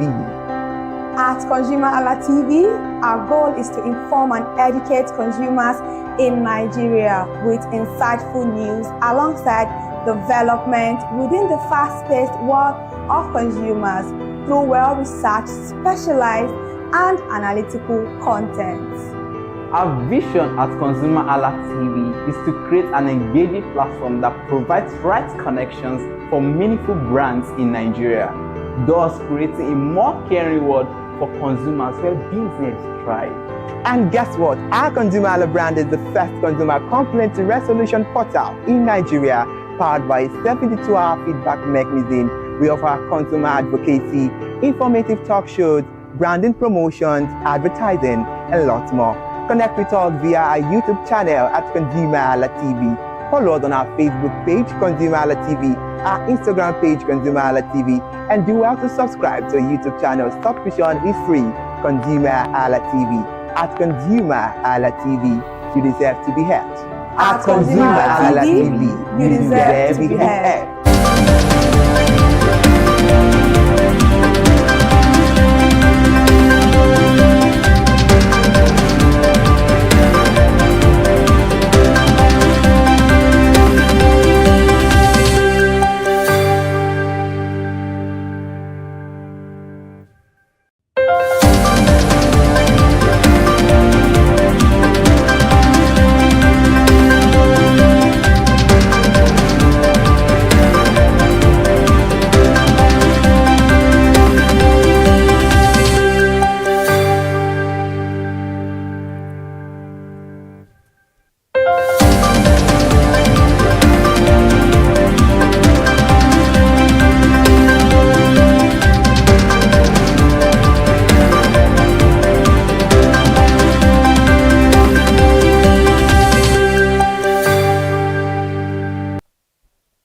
Good morning and welcome to News on the Hour on ConsumerHallaTV. I am Kikelomo Ajibola. The headlines. The Federal Airport Authority of Nigeria set to hike tariffs and ban cash payments nationwide. OPE partners Uni Uyo and unveils $1.2 billion Naira scholarship for 20 students. Naira strengthens over Central Bank of Nigeria intervention over FPI inflow. Now let's start with the news. Well, now on the news this morning is the Federal Airport Authority of Nigeria has announced plans to increase tariffs for all service providers operating at its airport as part of effort to improve revenue generation. Additionally, the authority will phase out all cash transactions at payment points, moving towards a fully automated and contactless payment system. However, FAN disclosed that 92% of its current revenue comes from aeronautical sources, while only 8% is derived from non-aeronautical activities, which is a stark contrast to global standards, where non-aeronautical revenue accounts for over 40% in many developed countries. Still reading on the news, however, during the event, the Directorate of Commercial and Development Stakeholders Engagement Forum yesterday in Lagos, the Director Commercial and Business Development of the Federal Airport Authority of Nigeria, Debowale Agunbiade, said that they have found a means to review tariff in such a way that it's not too much on consumers, but it's also helping us to pay bills. And now, as report takes us to Akwa Ibom State, Uyo, the capital to be precise, as 20 outstanding students of the University of Uyo in Akwa Ibom State will be selected to benefit from the OPE's 1.2 billion naira via the 10-year scholarship program for Nigerian universities. And each of the recipients will receive a total of 300,000 naira to augment their needs in school. This was disclosed at the signing of the Memorandum of Understanding between the OPE and management led by the head of partnerships at OPE. Okpomwosa ODSA and the University of Uyo management yesterday. However, during the ceremony and speaking at the event, Okpomwosa ODSA said the company in its efforts is to add value to the society, and it came up with its corporate social responsibility initiative to empower the children and the youth who are the future of the country. Moving away from Uyo in Akwa Ibom State and back here at the Naira, as the Naira strengthened at the official window in the past week to 1,547 per dollar from 1,549 per dollar, supported by intervention from the Central Bank of Nigeria, which injected dollar into the market to ease corporate demand pressures. In accordance to the report, an analyst also alluded the development to the resilience of the Naira to foreign exchange inflows from foreign portfolios investors and to Codros Capital Limited. Moreover, in an investor's note, it was revealed that FPIs brought in dollars to participate in the open market operation auction by the CBN. Furthermore, the CBN also conducted an OMO auction driven by its continuous effort to absorb excess system liquidity. And the Central Bank of Nigeria offered 600 billion naira across the 155-day and 204-day tenors, attracting strong investor interest with total subscription reaching 1.14 trillion naira. Also untimely, ultimately the CBN allotted 1.07 trillion naira with stop rates clearing at 24.20% and 24.59% respectively. Another update as the managing director of PWAN Plus, Julius Oyedemi, has debunked online claims by real estate critic Scott Iguma, tagging them as a company that lacks proper documentation. The company in a statement noted that the real estate critic asserted that they sold receipts. Meanwhile, the managing director of PWAN Plus, Julius Oyedemi, while speaking to journalists, said attention has been drawn to a viral video publication by one Scott Iguma on his social media account. In the said video, he claimed PWAN never made full payment for those estates and PWAN did not perfect their title, amongst other malicious claims. The managing director of the company in a statement made it known that there are challenges as it's expected to be in early line of business, but there is a physical office and a proper channels which are open to the public, particularly to clients, on how to address their grievances if there are any, and that the public should not believe some yet unverified information just for social media clouds. Another news this morning is the Civil Defense Correctional Fire and Immigrational Services Board, CDCFIB, has announced a nationwide recruitment exercise into 4 federal paramilitary agencies under its supervision. In a statement released on its official website, the CDCFIB is invited applications from suitable qualified Nigerians to fill vacancies in the Nigerian Correctional Service, NCOS, Nigerian Immigration Service, NIS, the Federal Fire Service, FFS, and the Nigerian Security and Civil Defense Corps, NSCDC. The Civil Defense Correctional Fire and Immigration Service Board, CDFIB, and the Nigerian Correctional Service, NCOS, Nigerian Immigration Service, NIS, Federal Fire Service, FFS, and Nigerian Security and Civil Defense Corps, NSCDC, are currently inviting applications from suitably qualified candidates for enlistment into the services. According to report, the recruitment exercise covers 3 broad categories: general duty, inspectorate cadre, and assistant cadre, with multiple roles listed under each. However, CDCFIB warned that multiple applications would lead to automatic disqualifications. Applicants must also be fit and present certificates of medical fitness from government-recognized hospitals. And also, the CDCFIB reiterated that the recruitment process is completely free.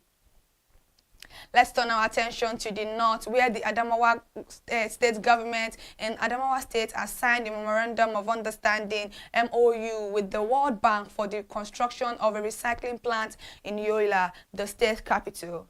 However, speaking to newsmen on the 20th of June, the State Commissioner for Environment and Natural Resources Development, Mohammed, said that the project is part of its ongoing effort to tackle plastic pollution and improve environmental health in the state. He also said that there is a conclusion plans to install a recycling plant that will harvest plastic waste across the state and convert it into useful products. And some of the items to be recycled include chairs, beds, and interlock tiles, among others. Talking about the federal government matters this morning, the National Orientation Agencies has said that the Nigerian Consumer Credit Corporation of Nigeria, Credit Corp, will establish a unified credit system that can assess the credit history of individuals. In its weekly publication, the agency said the system would integrate Nigerians' credit scores with their national identification numbers, known as NIN. The report also said, in pursuit of transparency and accountability following the expansion of the frontiers of credit corp operations, the organization will build a unified credit system that will be empowered to beam its searchlight into the credit history of any individual. It was also included that the credit system will link Nigerians' credit scores with their national identification numbers. Now, the Manufacturers Association of Nigeria, MAN, has called on the Lagos state government to urgently reconsider its planned ban on single-use plastics, warning that the move could have far-reaching economic, operational, and social consequences for manufacturers, traders, recyclers, and also end users. The Lagos State Ministry of Environment had announced that a ban on certain new SUPs will take effect from 1st of July 2025 as part of its strategy to combat environmental pollution. However, in a statement released by the association, MAN said the ban was not based on credible data, lacked stakeholders' engagement, and risk worsening unemployment and poverty. Moving away from that, to the federal government had pledged full support for a $400 million foreign direct investment FDI initiative to establish Africa's largest rare earth and critical minerals plan in Nasarawa State. According to a statement by Segun Tomori, Special Assistant on Media to the Minister of Solid Minerals Development, the plant funded by Assetins Commodities Limited, a mining company, is expected to create over 10,000 jobs nationwide. Meanwhile, speaking during a courtesy visit by Prince Jidai, the Managing Director and Chief Executive Officer of Assetins Commodities, and his team, Dele Alake, the Minister of Solid Minerals Development, said mineral processing is a key strategy to address unemployment, moreover highlighting the significance of the initiative in bolstering investor confidence in the mining sector. Alake said that the plant establishment would enhance skills transfer and increase the solid minerals sector contribution to the economy. And lastly, the news this morning is Industrial and Medical Gases Nigeria PLC, IMG, has received shareholders' approval to raise 6.5 billion naira through a rights issue as part of a broader plan to strengthen its capital base and scale up operations. The approval was granted at the company's annual general meeting in Lagos, where other key proposals were also accepted. At the meeting, shareholders endorsed a dividend of 80 kobo per share, along with a bonus issue of one ordinary share of 50 kobo for every 10 held, rewarding long-term investors. Speaking on the development, Chairman Aminu Ado highlighted the board's commitment to long-term value creation, saying the IMG board is focused on capital investment, market diversification, production expansion, cost efficiency, and driven customer-centric innovation. All right, we have come to the end of the news this morning. Thank you for joining us and stay tuned for more news updates. I'm Kikelomo Ajibola. Good morning.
Hey there, do you know in the world today, everyone is a consumer, and as consumers, we all have the right to be heard. In Nigeria today, as a consumer, you have all right to product information, right to fair pricing, right to return goods, right to product labeling, right to fair dealings, and a lot more.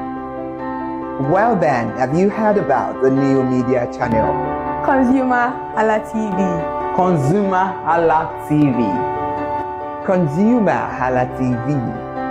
At ConsumerHallaTV, our goal is to inform and educate consumers in Nigeria with insightful news alongside development within the fast-paced world of consumers through well-researched, specialized, and analytical content.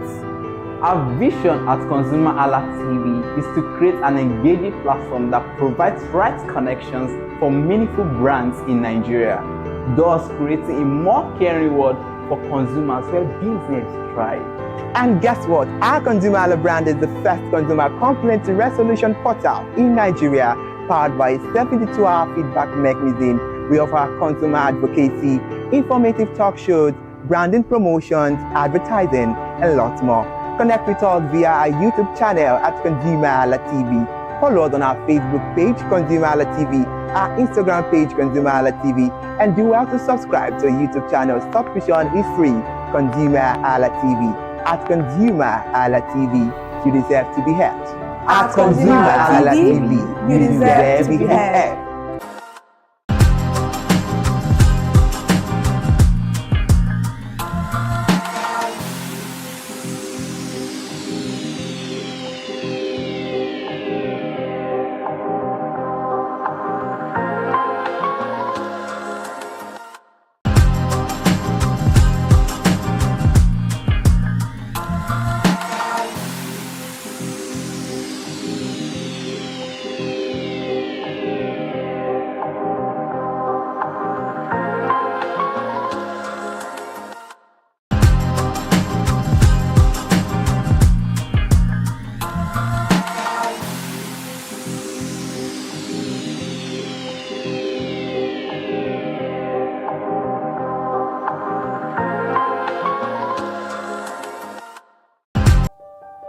Hey there, do you know in the world today, everyone is a consumer, and as consumers, we all have the right to be heard. In Nigeria today, as a consumer, you have all right to product information, right to fair pricing, right to return goods, right to product labeling, right to fair dealings, and a lot more. Well then, have you heard about the new media channel? ConsumerHallaTV. ConsumerHallaTV. ConsumerHallaTV. At ConsumerHallaTV, our goal is to inform and educate consumers in Nigeria with insightful news alongside development within the fast-paced world of consumers through well-researched, specialized, and analytical content. Our vision at ConsumerHallaTV is to create an engaging platform that provides right connections for meaningful brands in Nigeria, thus creating a more caring world for consumers where business thrive. And guess what? Our ConsumerHalla brand is the first consumer complaint resolution portal in Nigeria, powered by a 72-hour feedback mechanism. We offer consumer advocacy, informative talk shows, branding promotions, advertising, and lots more. Connect with us via our YouTube channel at ConsumerHallaTV. Follow us on our Facebook page, ConsumerHallaTV, our Instagram page, ConsumerHallaTV, and do well to subscribe to our YouTube channel. Subscription is free. ConsumerHallaTV. At ConsumerHallaTV, you deserve to be heard. At ConsumerHallaTV, you deserve to be heard.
Hey there, do you know in the world today, everyone is a consumer, and as consumers, we all have the right to be heard. In Nigeria today, as a consumer, you have all right to product information, right to fair pricing, right to return goods, right to product labeling, right to fair dealings, and a lot more.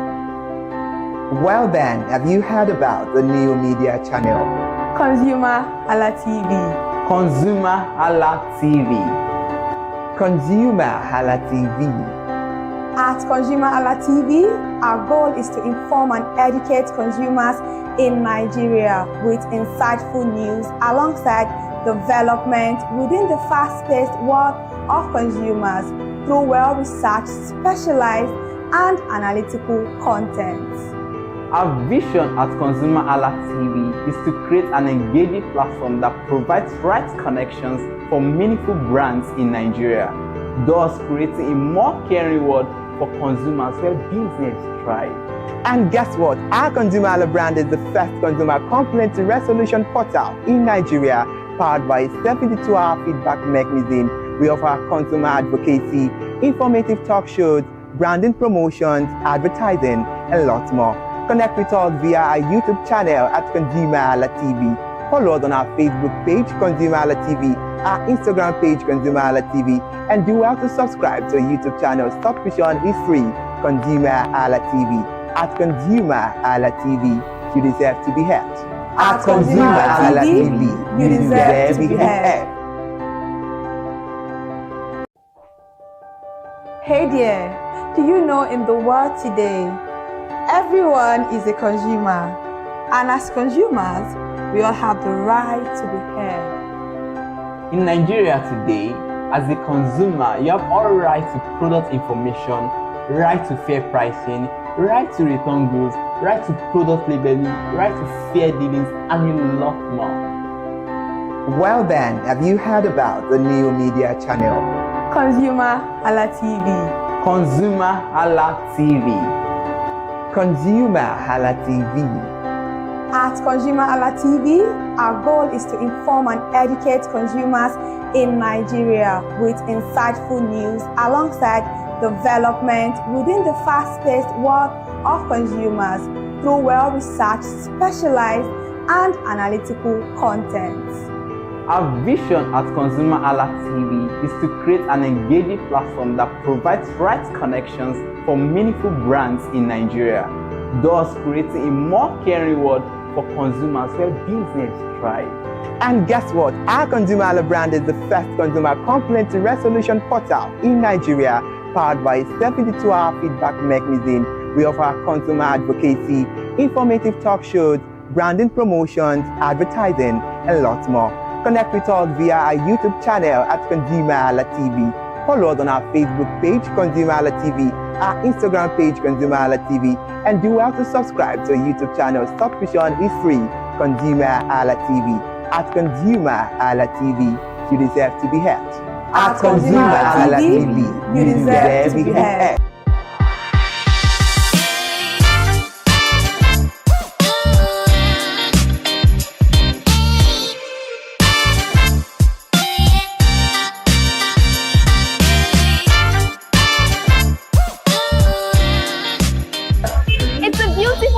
On the streets of Lagos, and you're welcome to the first episode of Market Today on ConsumerHallaTV. I am Matilda Omenai. On Market Today, we'll be visiting different markets across Nigeria to check the prices and compare the prices of different products and commodities in the market that we make use of daily. And guess what? Today we are live at Computer Village in Ikeja. Yes, you heard me right. Computer Village in Ikeja. The market is popularly known for its entrepreneurial spirit, innovation, and their growth and sales. So today we are here to ask the sellers how much they make daily, how sales has been since the beginning of this year up to now. Because research has shown that they make up to 2.5 billion naira per day, and majorly on phones they make up to 1.2 billion naira per day. So today we are here to hear from the horse's mouth. So stay with me as I ask and go around and make my findings.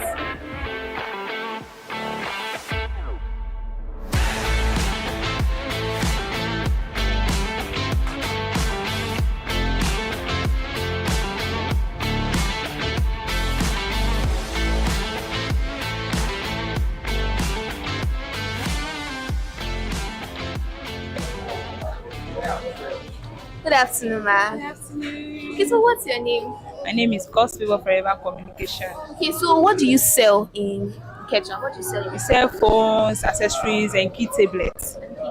Yes. Okay, so how has business been over the beginning of this year?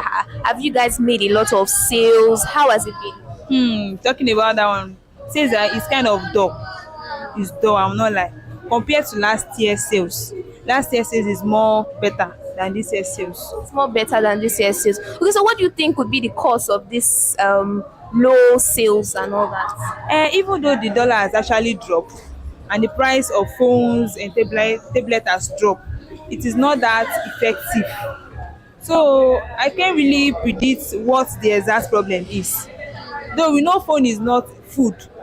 You know, people will actually look for what they will eat before they can be looking for something else they want to get for themselves or for personal use. So I can't really say. Okay, so which brand of phone sells more?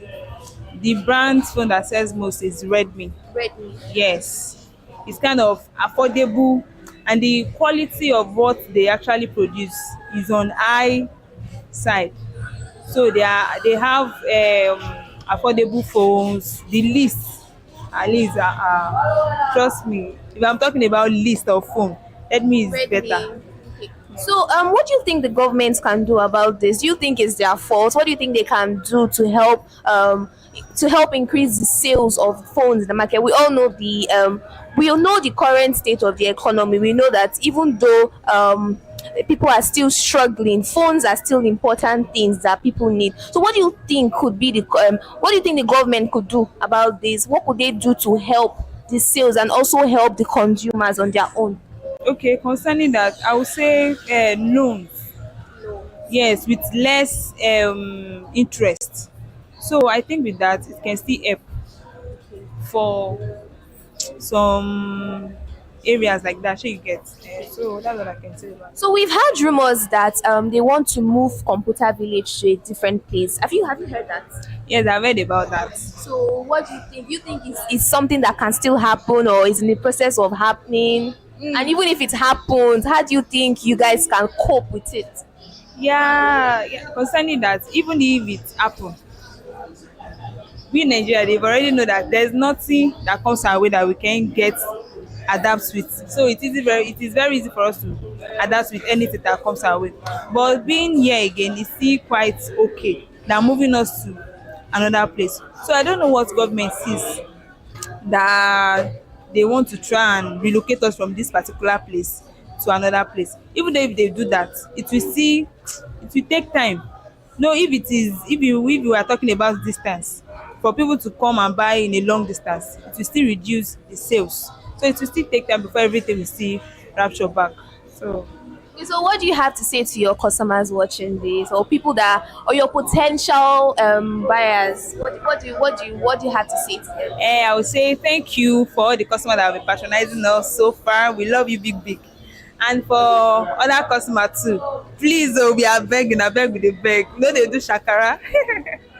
Kindly patronize us at Gospel Forever Communication. And trust me, to get your view gadgets or anything you want, we are going to serve you better.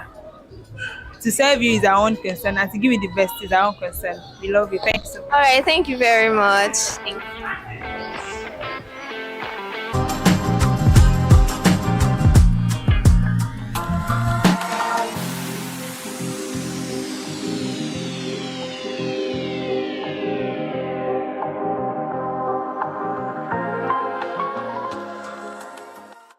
One of the most global phenomena right now in the world is scam, and this affects lives, individuals, businesses, and government worldwide.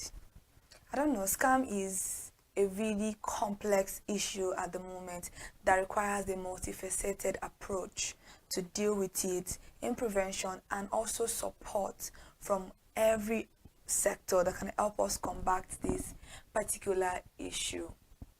That is why organizations like Action Fraud in the UK, European Consumer Center in Europe, Federal Trade Commission in the US, and here in our own country, Economic and Financial Crimes Commission in Nigeria are working tirelessly and making multiple arrests to curb this disease that has infiltrated our society at large. Well, a report from SumSub, a global full-cycle verification platform, reveals alarming trends in identity frauds across Africa, with Nigeria recording the highest average rate in 2024, a whopping 5.91%, doubling from the previous year, which is 2023, and that's a lot. And as Nigerians' digital economic landscape continues to grow, so does the cybersecurity threat continues to evolve, and that's why we need a lot of help with this particular issue at the moment.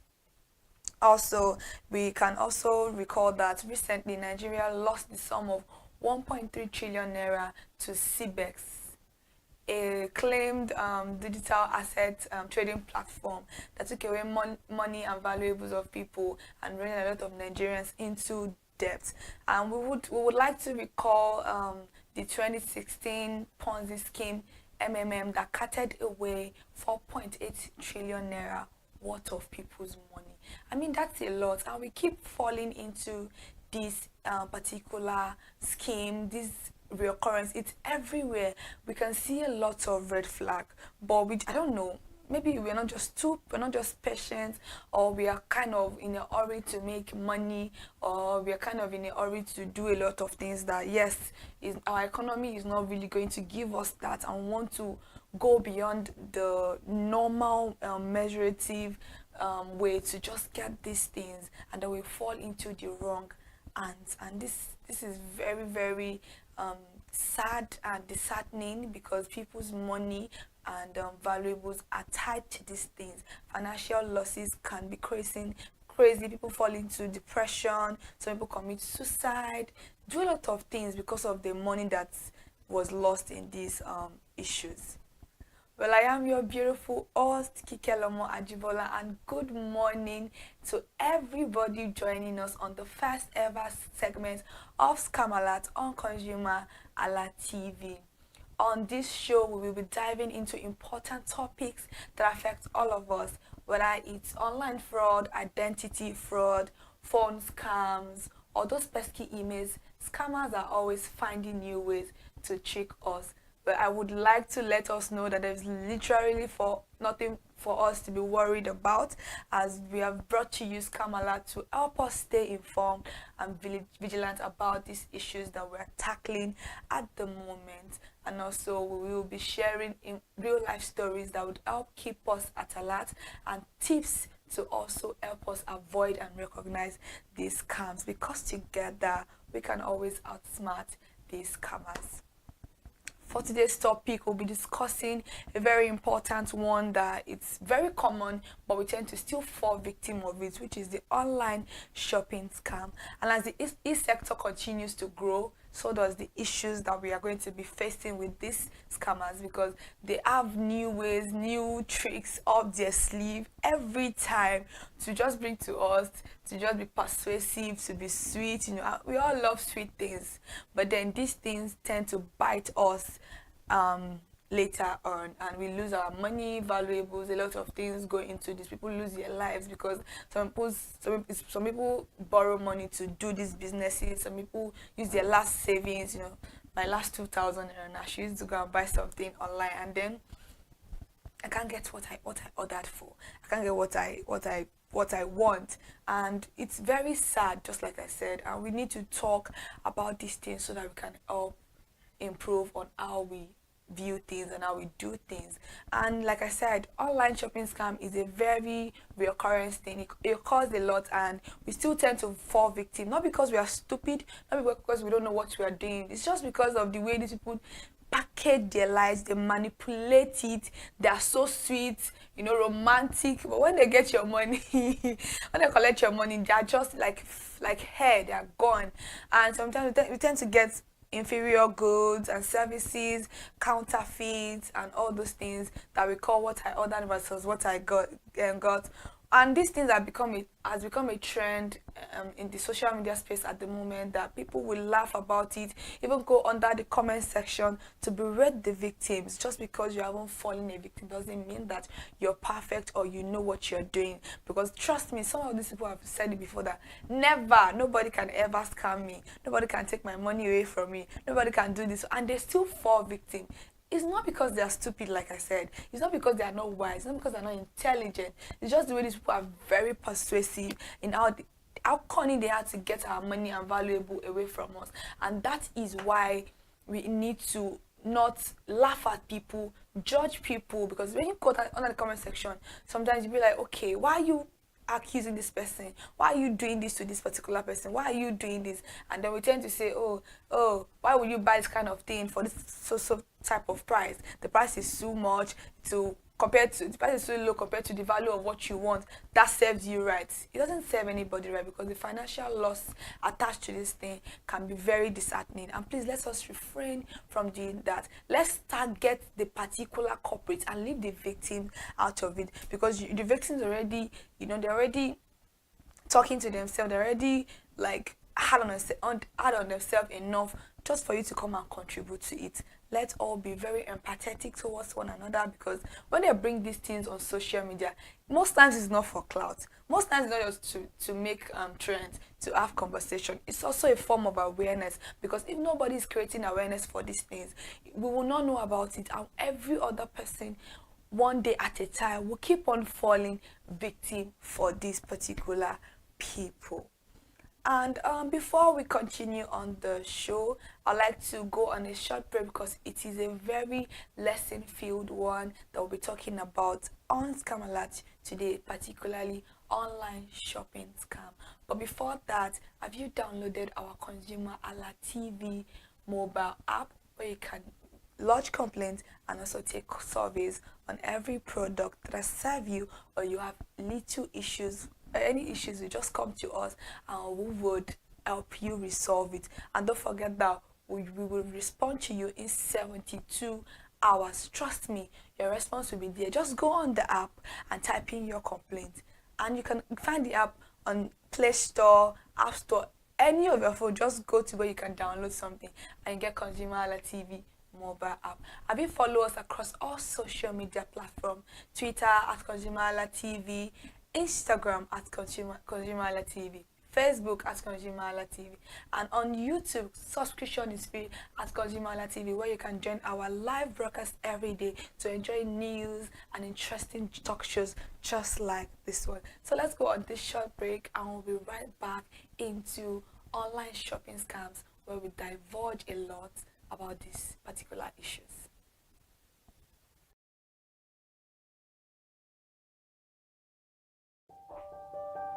Hey there, do you know in the world today, everyone is a consumer, and as consumers, we all have the right to be heard. In Nigeria today, as a consumer, you have all right to product information, right to fair pricing, right to return goods, right to product labeling, right to fair dealings, and a lot more.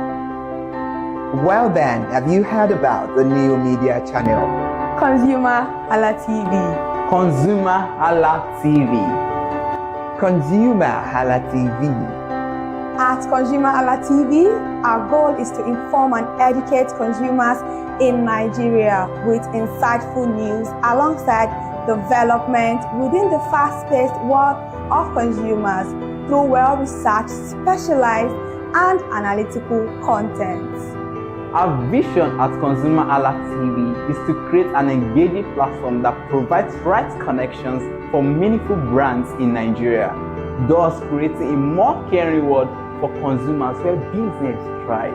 And guess what? Our ConsumerHalla brand is the first consumer complaint resolution portal in Nigeria, powered by a 72-hour feedback mechanism. We offer consumer advocacy, informative talk shows, branding promotions, advertising, and lots more. Connect with us via our YouTube channel at ConsumerHallaTV. Follow us on our Facebook page, ConsumerHallaTV, our Instagram page, ConsumerHallaTV, and do well to subscribe to our YouTube channel. Subscription is free. ConsumerHallaTV.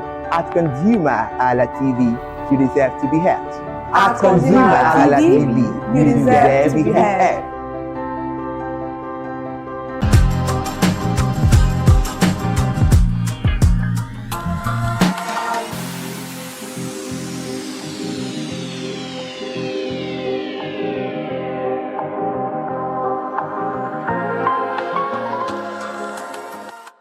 Well, welcome back to Scam Alert on ConsumerHallaTV.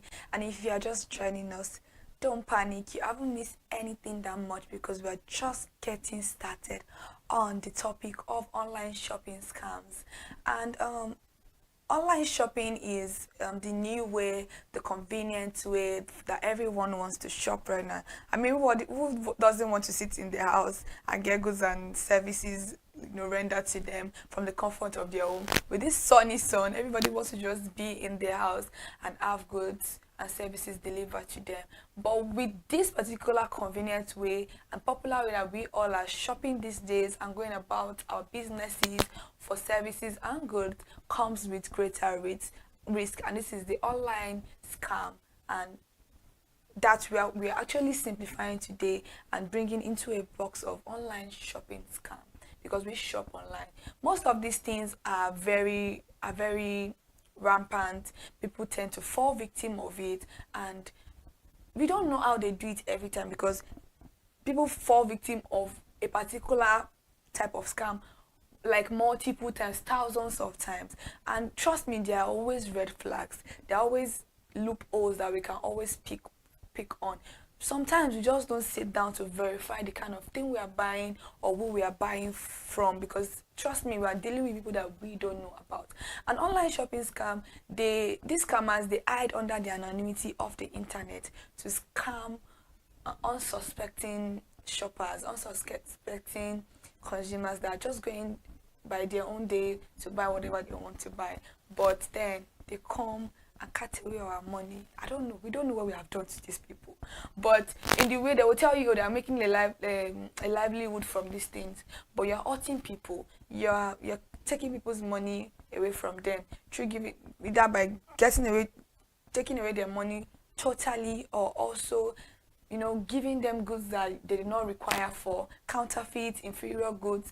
It's not useful to anybody most of the times. And these are the issues that we are all going to be talking about on Scam Alert every time of the week.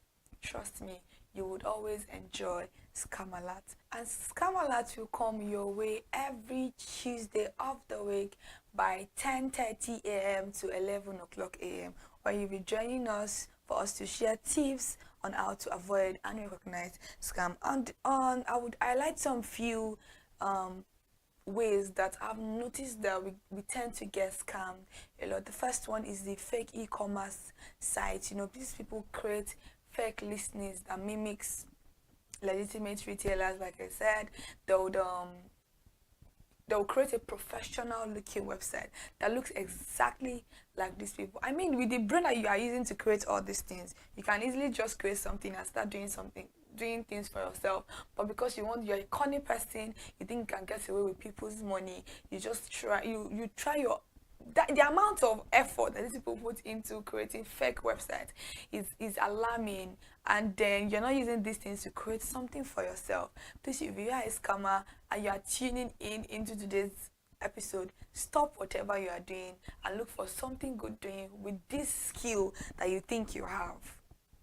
Yes. And also, by doing so, they'll give you like unreasonable discounts. I mean, they'll be selling goods of 1 million naira for 200,000 naira, or goods of 200,000 naira for 50,000, even 20,000. And because we want to save money in this process, we tend to fall into the arms of these people. Another thing they do under fake e-commerce websites is the fact that they use persuasive words to cajole consumers just for you to pay, and once you pay, your money is gone, just like that.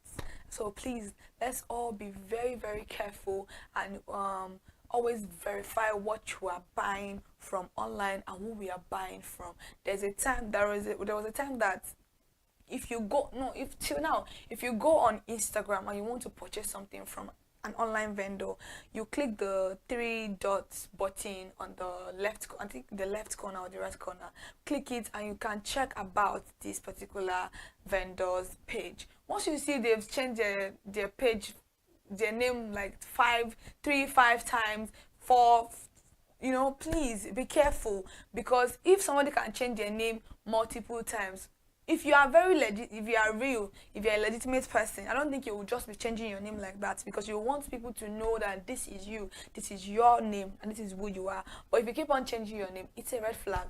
If you are not comfortable with that kind of thing, move on to the next person. There are always available vendors that sell similar things online. Don't let us fall victim to these people. And the second thing on my list is the marketplace and auction. Auction is like gambling. The more you pay, the more let's like try to avoid it, because the people that are auctioning these things to us are people like me and you. They're not really recognized, they're not really registered on that platforms most of the time, and most of these things are always done on marketplaces like Facebook Marketplace, TikTok Shop, all these places. They are legitimate sellers there, trust me. But because most of them are not registered, sometimes you just go there, you can post anything that you want to sell there, like decluttering. Sometimes too, they do that on marketplaces. They put up a chair, this kind of chair that I'm sitting on, and they tell you, oh, this chair, come and carry it for 30,000 naira. Even me thinking about it, that's a ridiculous amount of money to say that this chair is, because this particular chair sometimes can range from 70,000 naira to 150,000 naira thereabout. So for somebody to tell you that, oh, come and take it for 30,000 naira, and most of them, they even look new. They look so new. You'll be like, okay, where is this coming from? These are things that we need to avoid when you are going to marketplaces. You can buy things on marketplaces, but just be careful, because these are things done peer to peer. It's not as if you are buying from a vendor, a registered vendor that people know. These are people that just come there randomly and post whatever they want to sell, and you can buy it. So those are the things that you need to be careful about also. The one I want to talk about next is the emails and the messages. Sometimes scammers will just send you emails requesting for your personal ID card, your information, your bank accounts, PIN, stuff like that. Trust me, no legitimate company, your bank will never send you these things. They will never request for your PIN. They will never request for your personal identification number and stuff like that. Because once they start asking you things like that, please cut it off. There's no need for you to even swear for them. There's no need for you to be, fight with these people online. Just cut it off and let them know that they're just been playing ridiculous with you. So those are things that we need to be careful about. Messages also. Oh, your uncle said I should get money from you. Your uncle is sick in the abroad. Try and verify with this uncle. If you cannot get to the uncle, rest a little bit, and then you can, call the uncle later and verify. These are things that we need to be careful about. Don't let these people manipulate our minds, our brain. We're intelligent set of people, and this is why this particular show is brought to all of us. Just create awareness, because trust me, on this particular show, I also will be learning a lot, as we all will be learning from what I am just saying. Nobody's an island of knowledge, and if you have stories to always share, you can go to our ConsumerHallaTV mobile app, our Instagram comment section, our Facebook comment section, to drop your experience with scammers. So let's move on to the last one that is very common. It is the drop shipping one, and this one tends to deal with like a third party type of thing. You go online, you see a page that you like, you select to cart whatever you want to buy, and then trust me, most of them, they don't have this particular product in their shop. They'll collect money from you. They'll not refer you to a third party that most of the time the money is even higher than what they requested from you. Sometimes you may not even get your money back, and from people that you initially paid to, because they don't have the thing on their website, or they will, because they are the third party people, they would get their own commission from that type of money, and also the vendor would add the price of what you are buying, because they don't originally have what you want in store. it's very sad sometimes when people come online to share their story, to talk about these things, how much it has affected them, because trust me, the economy is not smiling. For somebody to sit down in the comfort of their own home and be scamming people of their hard-earned money, this scamming methods or ways is unlimited.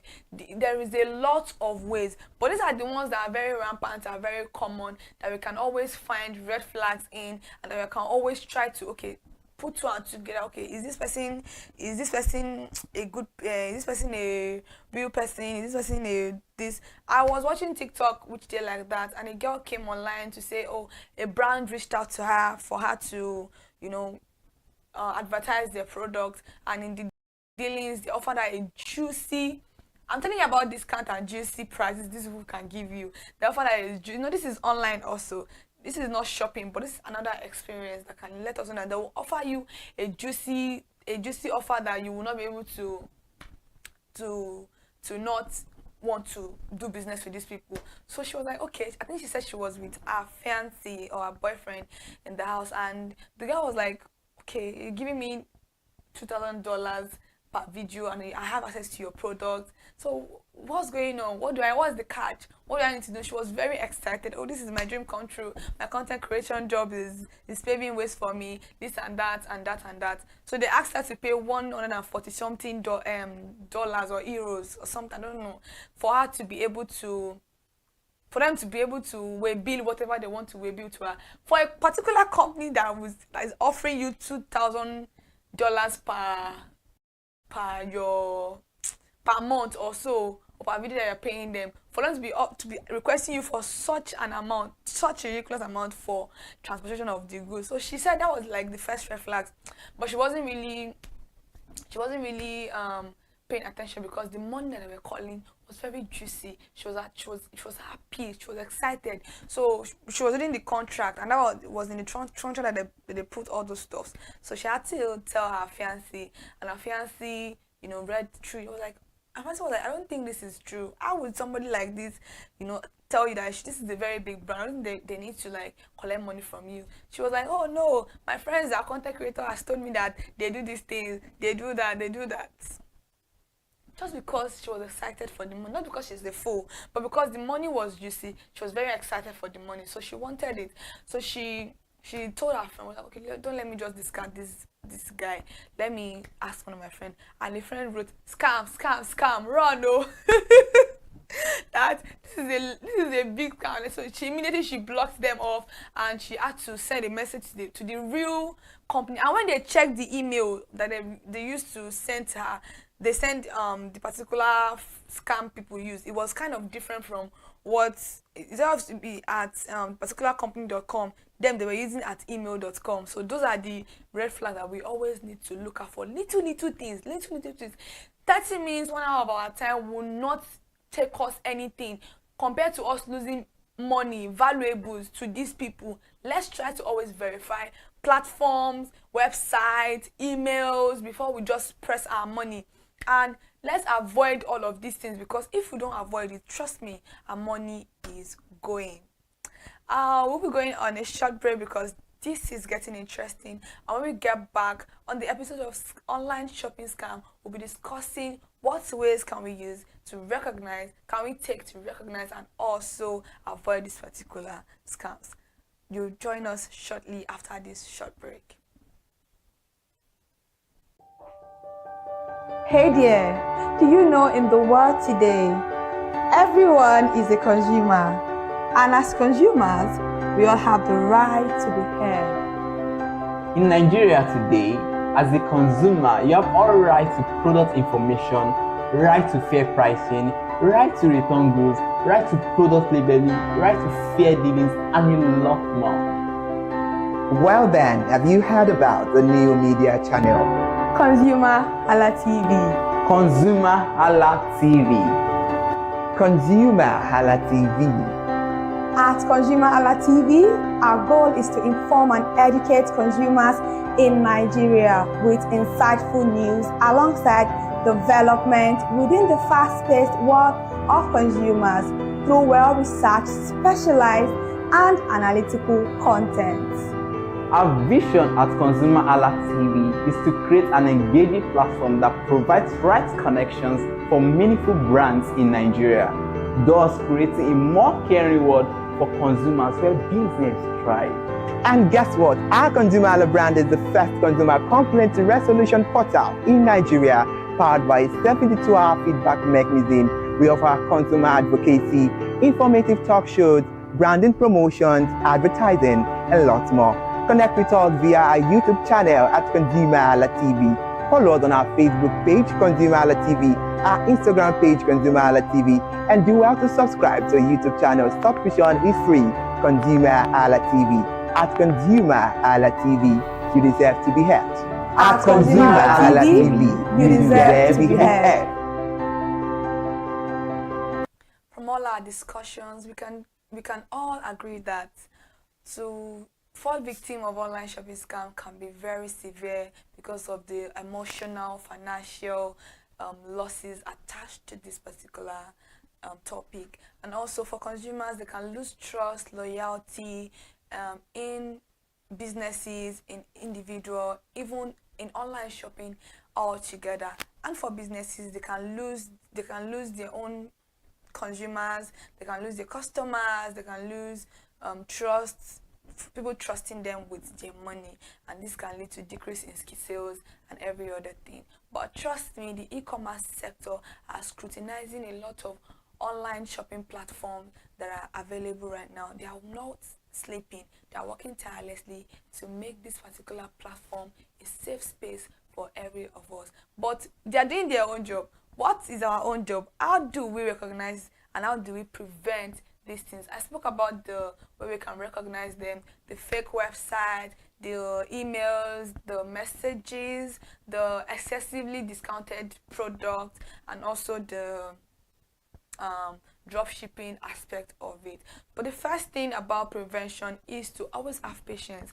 Have patience, verify what you're buying, who you're buying from, take your time to go through these things, check reviews. Although sometimes you can take it, but try your best. At least, even when the worst happened to somebody, okay, I've tried my best, I did everything I'm supposed to do, but it's just happened to me. But when we don't do anything about it is when it's very, very painful and hurtful. Okay, why? Am I a fool? Are these people taking me for a fool? What's really going on? Those are the questions we tend to ask ourselves. Depression sets in, people commit suicide because some people don't just lose 10,000 naira to scam. Even 10,000 naira to some people is very much. So compared to money using like a million, millions of naira and thousands of money to these particular people. So patience is key in everything we do in life, especially when you are dealing with people that you've never seen before, people that you don't know, you just met them online, you just want to trust your whole life to them. So let's be very, very careful about this particular issue. Let's be patient enough. And another one is that we should always look for a secure payment method. Look for a secure payment method. Don't just do wire transfers. Don't send cash through transport. Yes, it sounds ridiculous, but people send money, like they will give you money to a logistic company to help them to send to. You don't know this person, and it's just the persuasive language. It's the way they persuade you. Oh, I don't collect transfer. The money is important. Don't avoid it. When you start hearing those kind of things, run. Just avoid these particular people. Look for a secure payments method. Website, there are a lot of online payments method now that even ensure that your money is going to a legitimate path. They are very they scrutinize these things a lot before your money can even go out. I think Paystack is like one of them. If you want to pay school fees now, Paystack will have to verify your account and do all sort of things before they can let the money go out. So those are the kind of things that we need to always have in our mind. Secure payments method. Once the money is gone, it's gone. You cannot get it back most of the time. And the other thing is that we should always be wary of goods that seem too good to be true, ridiculous discounted prices.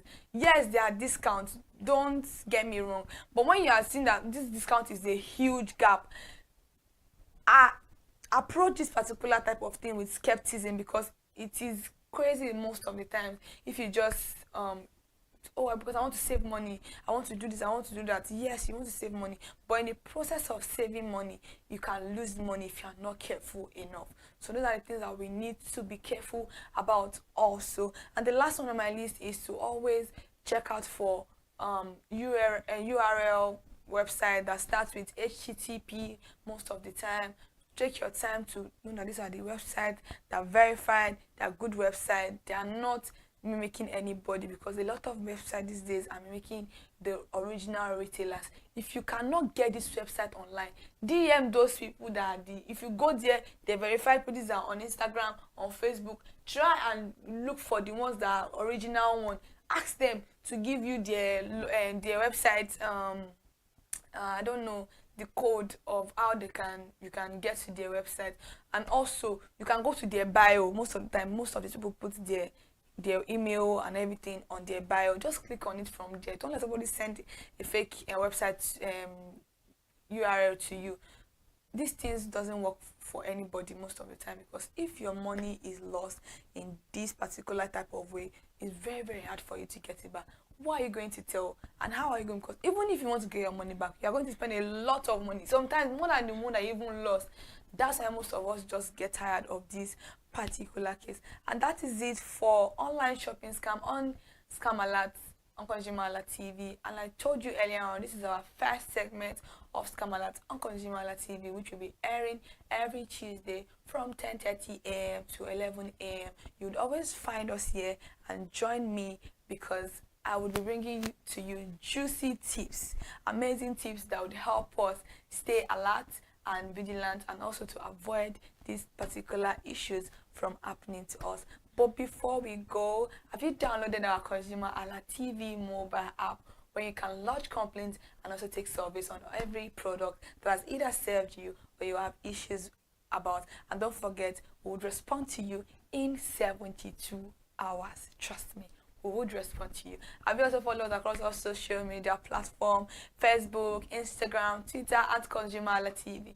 And subscription is free on YouTube at ConsumerHallaTV, where you can join our live broadcast and also make inputs. Trust me, your opinions are allowed here. It's for consumer. Our TV is a consumer-based oriented TV, where you can speak up your mind and tell us what you feel about every program. And you will be getting interesting talk shows just like this one, and also news, current news that you need to be informed about.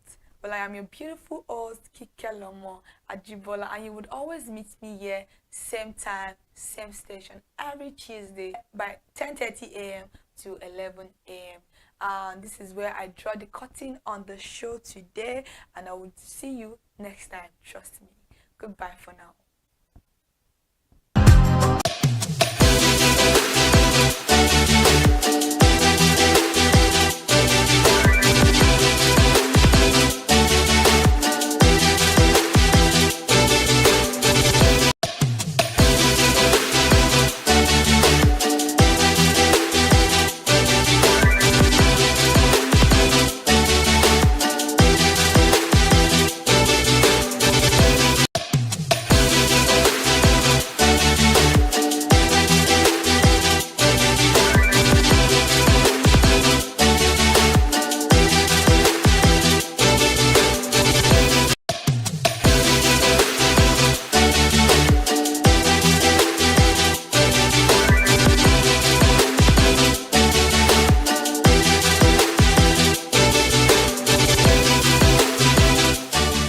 Hello viewers, this is the moment you have been waiting for. You are watching Screen Time, where we bring to you premium entertainment and everything shade of fun.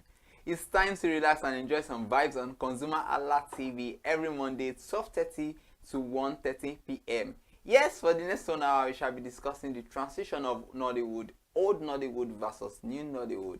Also, there's our top 5 countdown, celebrity of the week, and new movie release updates. I am Iremufe Koforola, and as you all know, for a king, I must surely have a queen. So I have the ever delectable, ever charming, ever beautiful and gorgeous, the one and only.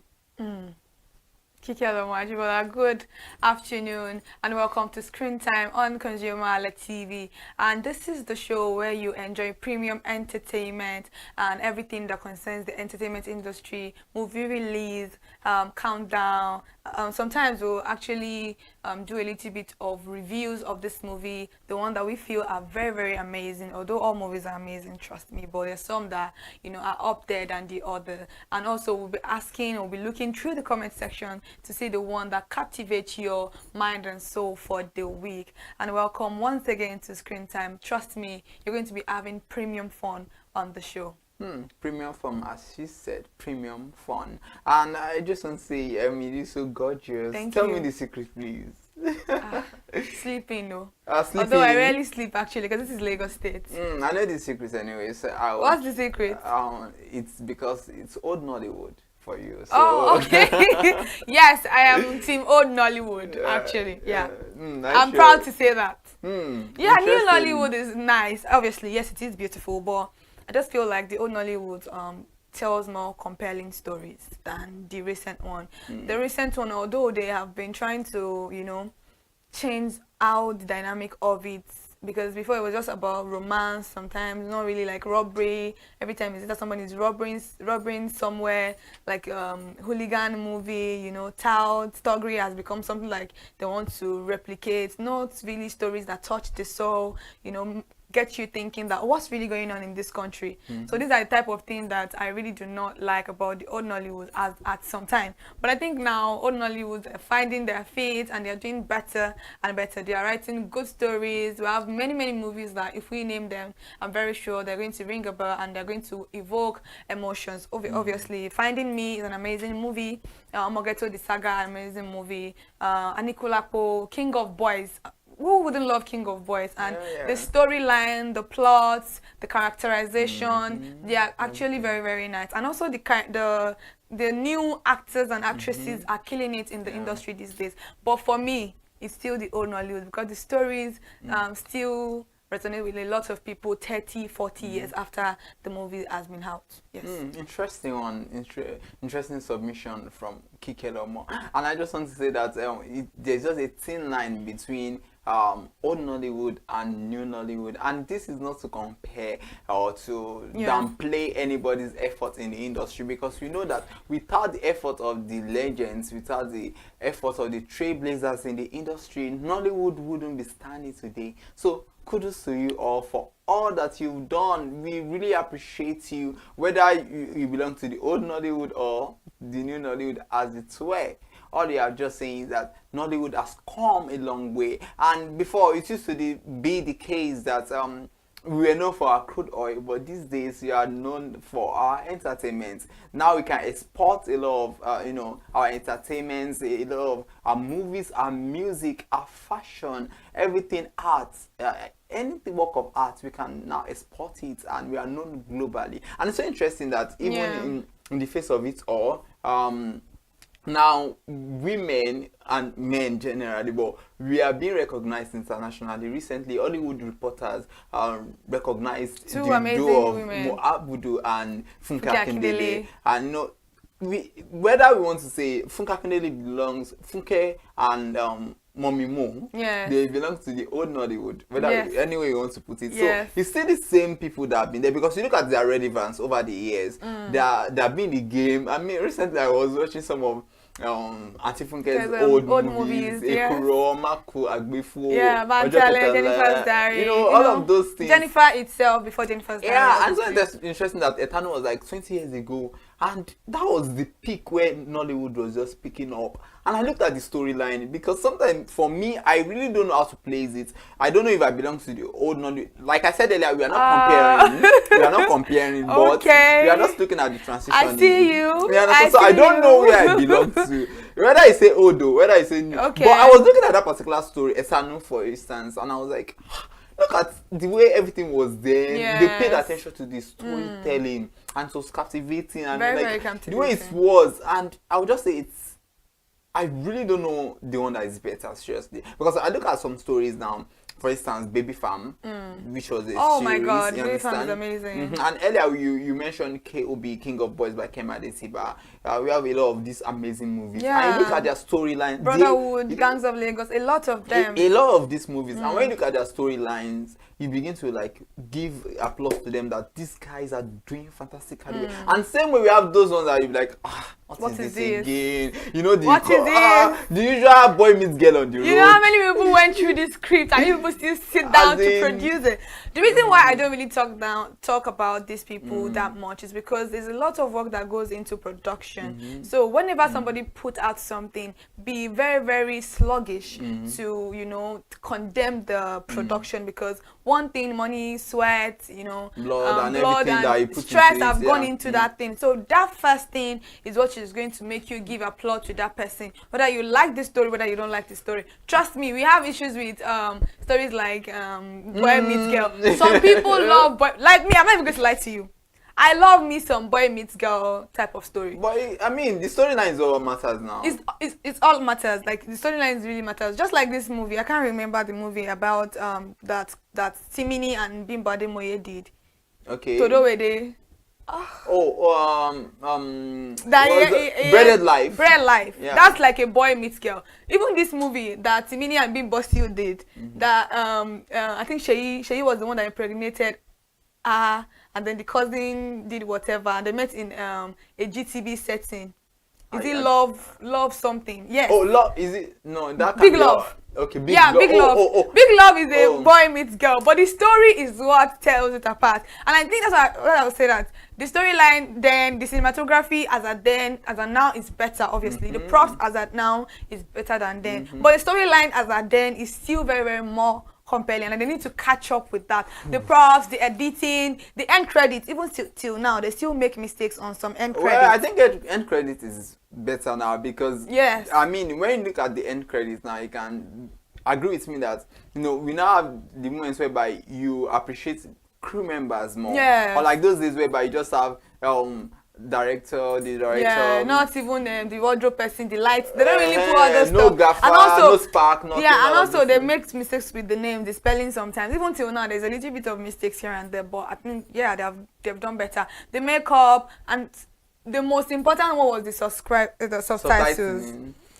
Oh my God, I don't know who subtitles for them. Maybe it's the app that they use to edit that subtitles. But it's so interesting that for them. When I was watching Antifunke's film, because I took time out just to see the subtitles. It was nice. Seriously, I was. I just think that even till now, the subtitles are still giving issues. It's just that some people will make production that you will rarely see fault in it.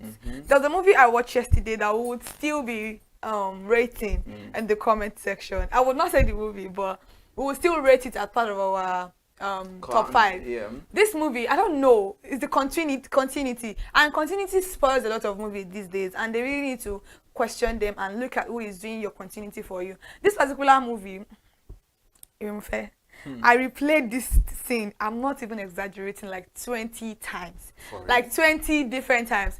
I don't know, I think they had a little bit of issue with the joining. Maybe something happened. The editing part. So they had to reshoot. Can you imagine shooting a movie in the night and then you shot a movie at sunset? The daylight was still there, and you are cutting into one that is dark, cutting to another one that is like, you could clearly see the day is still bright, and it's a night scene. I'm like, we are almost done with this movie. Why would you do this to me? I was so annoyed.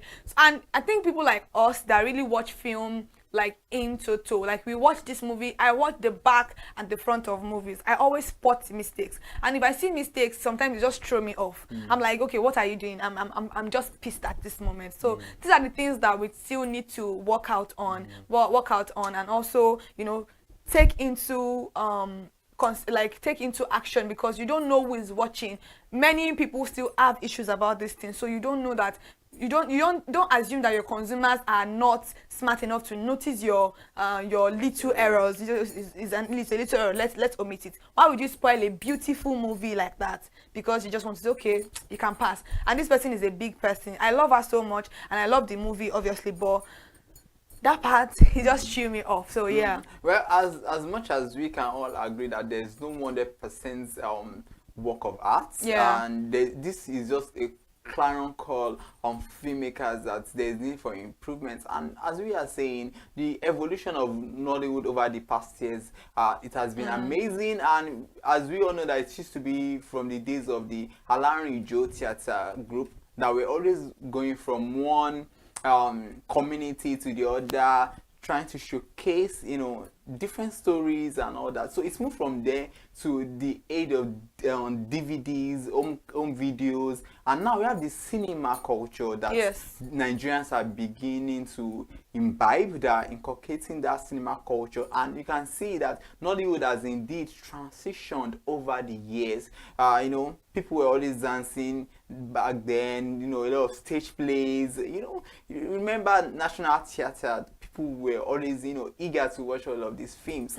And now we can say that yes, we've really come a long way, truly, and the journey has just been, and it only gets better. It can only get better. And back then, celebrities, as it were, they were seen as people that never amount to nothing. Yes, they were not going to amount to anything. But now, I think every parent wants to encourage that. Yeah, just go for it, because being a celebrity in Nigeria has its own perks, even though there are there's downside to it, and there is nothing in life that doesn't have a downside. So that one is not really an issue, but the perks are much. You know, being a celebrity, you can go from being a celebrity because you already have the name out there to being an influencer, and from there you can be a brand ambassador, and these things comes with a lot of money and the royalty treatment. You know, everybody wants to know you. So these are things that parents want. I don't think people ever foresaw the Nollywood space being this huge,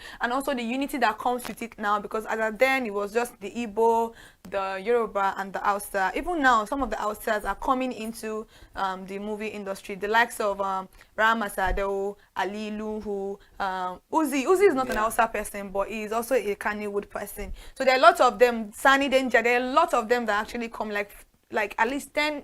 You know, not 10 people, and we have this unity there now, that people are now working together. It's no more the Yoruba hood, the Igbo hood, and the Kannywood now. It's now Nollywood all together, and people are having amazing fun, making their money, cool cash.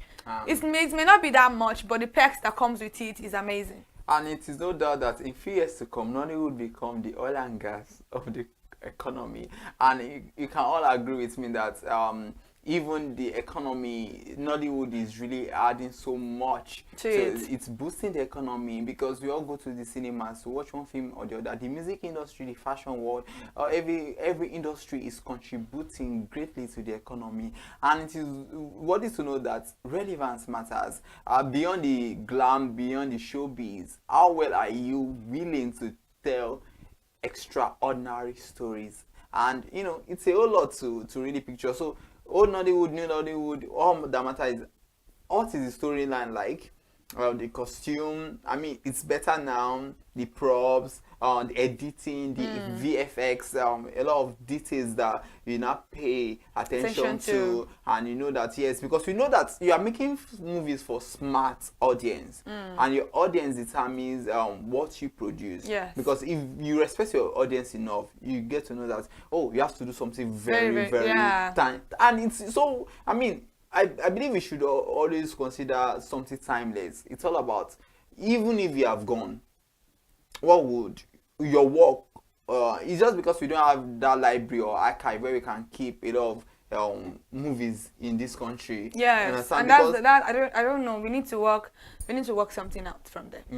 Probably have a film village. You know? Yeah, and I think better now. They're having film village, like Ibrahim Chatta, they're doing amazingly well, and I'm very happy that people are even taking excursion. Even the foreigners are going there to kind of see the olden days of how our community used to look like, and they're enjoying it. And I think we should always encourage these things. Modernization is good to be there, but culture and what home feels like should never go away. That feeling is amazing. Interesting. And the truth of the matter is, nobody is going to tell our stories better than I mean, than Africans, we embody our stories. We can only tell our stories, and we have beautiful stories, amazing stories to tell. So let us come together as filmmakers, and I'm so proud now that young filmmakers are doing quite well. They are making use of their resources, and one of such young filmmakers we have today is Abdul Tijani, if I get the name, and Oreoluwa Awolowo, the Red Cycle. Yes, Red Cycle. I really need to take time to actually his work. I really need to take time to see it. Because I mean, these are young filmmakers, and just to show that. And Abdul Tijani was also the one that wrote Brotherhood. Oh, that's amazing. And I mean, you can see that he's a great writer, and these guys are telling fantastic stories. Yeah. So I look forward to you becoming one someday, great filmmaker. I mean, okay, but guys, we have to go on a short break right now, and we'll be right back. All right, welcome back to Screen Time on ConsumerHallaTV, and this is Screen Time where we'll be discussing everything entertainment. And in the studio this afternoon with me is Ire Mofe Koforola. We don't want to take much of our time, obviously, because yes, interesting topic has been going on in the studio, the new Nollywood versus the old Nollywood. There is no comparison, trust me. It's just the way that we put it. So exactly, no comparison. Obviously, there is growth there since the past years, and we are very, very happy for the growth and the way things have been going in the Nollywood space. And also, yes, we told you that we'll be bringing to you top 5 countdown, new movie releases, celebrity of the week. Before I go into the celebrity of the week for today, I don't know any of you that can guess this particular person. It's an amazing person. I'm telling you that he is an amazing person. So let me know if you can guess it, and don't cheat. And he's not just amazing, he's a legend. Just to give you some giveaways and that, you know. Let's see if you get it right. So let's go to our top 5 countdown. And this particular countdown, I don't think it's according to how we place them. If you hear us say 1, 2, 3, we're not ranking them. It's just that because there are a lot of more amazing movies out there. So these are old Nollywood films that would just be saying a little bit about here and there. So the first one on my list is the amazing movie called Shaworide. Shaworide is a 1919 movie produced and directed by legendary filmmaker Tunde Kilani. This official drama features Buki Wright, Kunle Bantefa, Kola Oyewo, Kunle Afolayan, Kabira Kafidipe, and it centers around the ancient town of Jogbo, where to be crowned king, the Shaworide, that is the brass bell, must be rung. This movie was the breakout to fame for Kunle Afolayan, Arese Jabata, I think that was his name in the movie, and Kabira Kafidipe, Arakpare Gogon. This is an amazing movie, and yes, it is a very, I was young, I think I was in my diapers.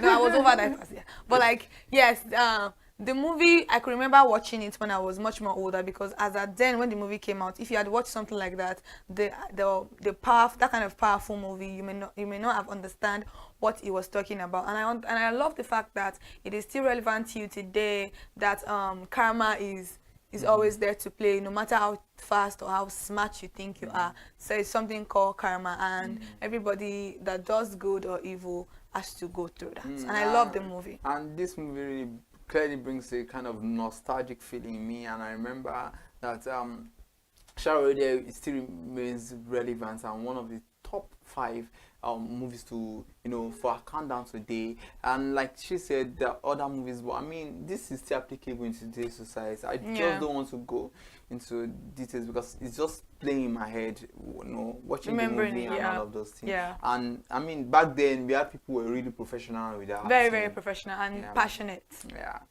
All right, still moving on with our countdown. This movie, I mean, it has always blown my mind, and because it has my favorite actors in it. Anyway, the next movie is Owo Blow. This is a 1996 movie directed by legendary filmmaker Tade Ogidan. It stars Bimbo Akintola, Femi Adebayo, Larry Azan, Binta Ayomogaji, and Kayode Udumosu. This movie explores themes such as unemployment and extrajudicial punishment. Also corruption. Yeah, Owo Blow, it's it's I'm trying to remember. I don't want to Ajo talk TV. about Oblo. I don't know. Oblo is just very emotional for me.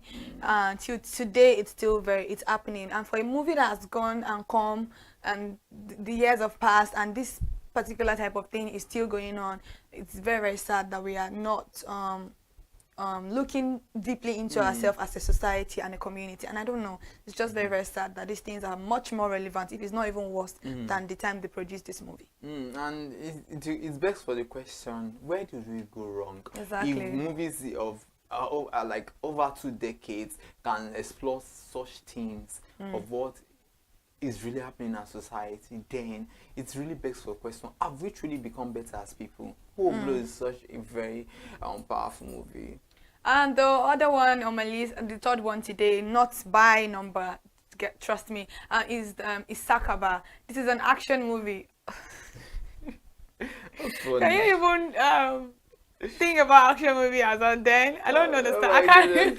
Okay, there's an action movie that centers around the Isakaba group headed by Ebube, whose interest was fighting against armed robbers terrorizing their locality. This 2001 film, directed by Lancelot Odua Imesuan. It stars Sam Dede, Susan Obi, Uche Odokuta, and Chiwatalu Ago. Yeah, I love this movie. I love this movie, and the stars, Chiwatalu, all of these people, very amazing. And yes, and I think it's very, very relevant. It just brings about like Boko Haram and these hunters and Motekun that are fighting, the herdsmen and stuff like that. And for you to be able to produce a movie like this is as if you are a seer. Yes, they already foresaw these things, and it's really, really happening. So that's why I'm telling you that the stories of then, you can't compare. Well, anyway, no comparison, but Isakaba was also a very fantastic movie back then. I remember watching it, and it was traumatizing because of the effects. Though the action films back then might not really be so solid like now. But I mean, that was a very beautiful one. The next on the list is, can you just make a guess? Alright, it is Blood Sisters. Blood Sisters. This is a 2003 movie directed by Chidi Chikere with Omotola Jalade Ekede and Genevieve Unanji playing lead characters. This story focuses on two sisters whose selfish ambition, overshadowed by jealousy, caused a lot of rivalry between them. Sibling rivalry, oh my god. I mean, it's there, always there, fight with your brother, but for it to get to a point that you are killing somebody's husband, coming into the... I don't want to tell you this movie. If you want to know what happened in Blood Sister, you need to go and watch it, and it's an amazing movie. And obviously, Genevieve and Omotola Jalade. Two-screen goddess. And I want them back so bad. Two-screen goddesses. Please, where are you? So ever gorgeous and beautiful. I mean, I remember. Don't let me go there. Don't let me go. You just there like anyway. them. That's what. I mean, I've always loved Omotola and Genevieve. I mean, they made my childhood so memorable. Aww. Thank you so much. And watching Blood Sisters, then I hated Genevieve, please. No. In as much as I love, you know what it means for you to love an actor. And watching the movie and you hate the person again. The character, you said the character. Yeah, I mean that character, but played by that same person. Yeah, and I'm seeing that person, I'm like, I think I can relate to it. I hate when they give my fave or like someone that I like a bad character, a bad and script play, and then I'm like, okay, why are you putting my baby in this kind of character? I always want my fave to always play this sweet, the savior, but it can always not be like that because they have to be versatile. But one thing that makes it amazing, if somebody can be your fave and you are watching a movie and you so much hate them in that they must have done a good job. Yes. That is it. Yeah.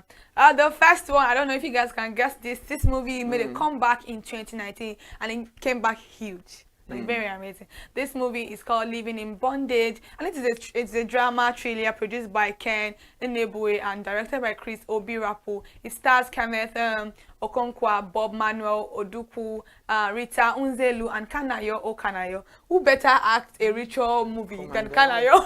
I miss them, Kanayo, Clem, and their Kenneth crew. Okonkwo. I don't even understand. And it's a 1992 film. It's mostly regarded as the first first Nigerian movie with great success. In November 2019, filmmaker Charles Okpaleke premiered Living in Bondage, Breaking Free, having acquired rights to the film. That's amazing. And I remember the 2019 one clearly.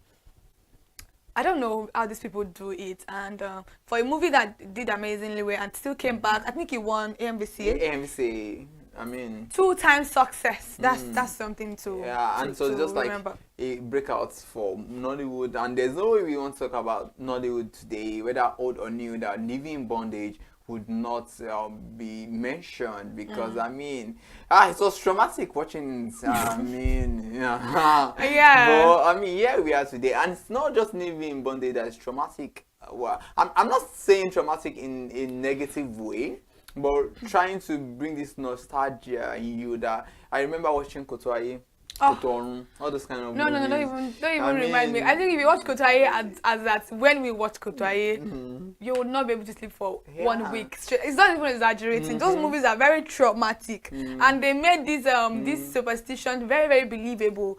That like Orongbo Yajebu. And I think those movies made you made some people hate cats. They see them as one funny creature, like one evil creature, and those kind of things resonate with you and grow up with you. And the things that you see in movie, just like we say, movie is the mirror of the society. You can't act something that doesn't happen in your society and think you can find relatability in it. So these are amazing things. There are some movies like Egg of Life, Diamond Ring, Madame DRS. I think you were watching Madame DRS the other time. Yeah, Madame DRS. I love it. Gabriel Falayan. Also Agogwewo and Osofia in London. I can't get enough of this movie. I remember Egg of Life. Funka Kennedy was there. There was also Widow's Court, that Joker Silva and the late Oyinka Uwenu. Rest in peace. Yeah, I mean, these were people that really made childhood fun. Yeah. And today we can talk about their movies. It and shows laugh. relevance and all that. And laugh about it. I mean, it's a whole lot. It's a whole lot. Before we go to our top 5 countdown, have you guys made your our celebrity of the week? Have you made your guesses? Some might be thinking we are talking Who's about this person? Maybe Kemadetiba. No. I know. No. Why ladies? Why would the ladies? I think the ladies are doing really, really well in the industry these days. No. Women supporting women. Women supporting women. Women say power. No. I think you know, obviously. Well, women are doing well as producers. Women are doing well in the cinema. Women are leading. It is true. Wherever you find the women, the men are behind supporting them. Yes. Okay. So we will accept your support. We will accept it like that. But yes, women are actually doing very, very well. The men also are doing well, but the women, the number of the women are more than the number of the men. Men, what are you people doing? I thought they said you people are powerful, you know, you are macho, you lift gym. Can't you lift the socks? I'm representing. Watch out for my new movie coming. Okay, watch out for his new movie. Titled Kikelom Ajibola. Okay, so our celebrity of the week is no other than drumroll, Tunde Kilani, the legendary filmmaker. Clap for him, it's amazing. I mean, Tunde Kilani, popularly known as TK. Thank you so much for, paving way for so many new crop of filmmakers today. If not for your blood, your sweat, today we wouldn't have this new Nollywood you are talking about, because this is a man, among our 5 top countdown, already produced by Tunde Kilani, is also part of it. And I remember I met CK once. And I was still young, naive, didn't know much, and I was interested in filmmaking. And I told Papa, I was like, I was interested in film, Michael Hart, and he asked me a question, and I was blown away. And I was like, have you gone to school? Then I just finished secondary school. And you wanted to go to your I think I was in school, I was in 100 level then. So I was like, you were a baby. I was a baby naive, and I was like, get education first, and Oh, those that's so words talk. sweet. So thank you very much, TK. You might not remember this story, but I mean, I remember because apart from filmmaking, how you've influenced my life. I'm so happy. I'm in a way. I mean, I want to cry. Thank you, TK, legendary filmmaker, and he still made a very powerful film, Ayinla. Oh, Ayinla is amazing.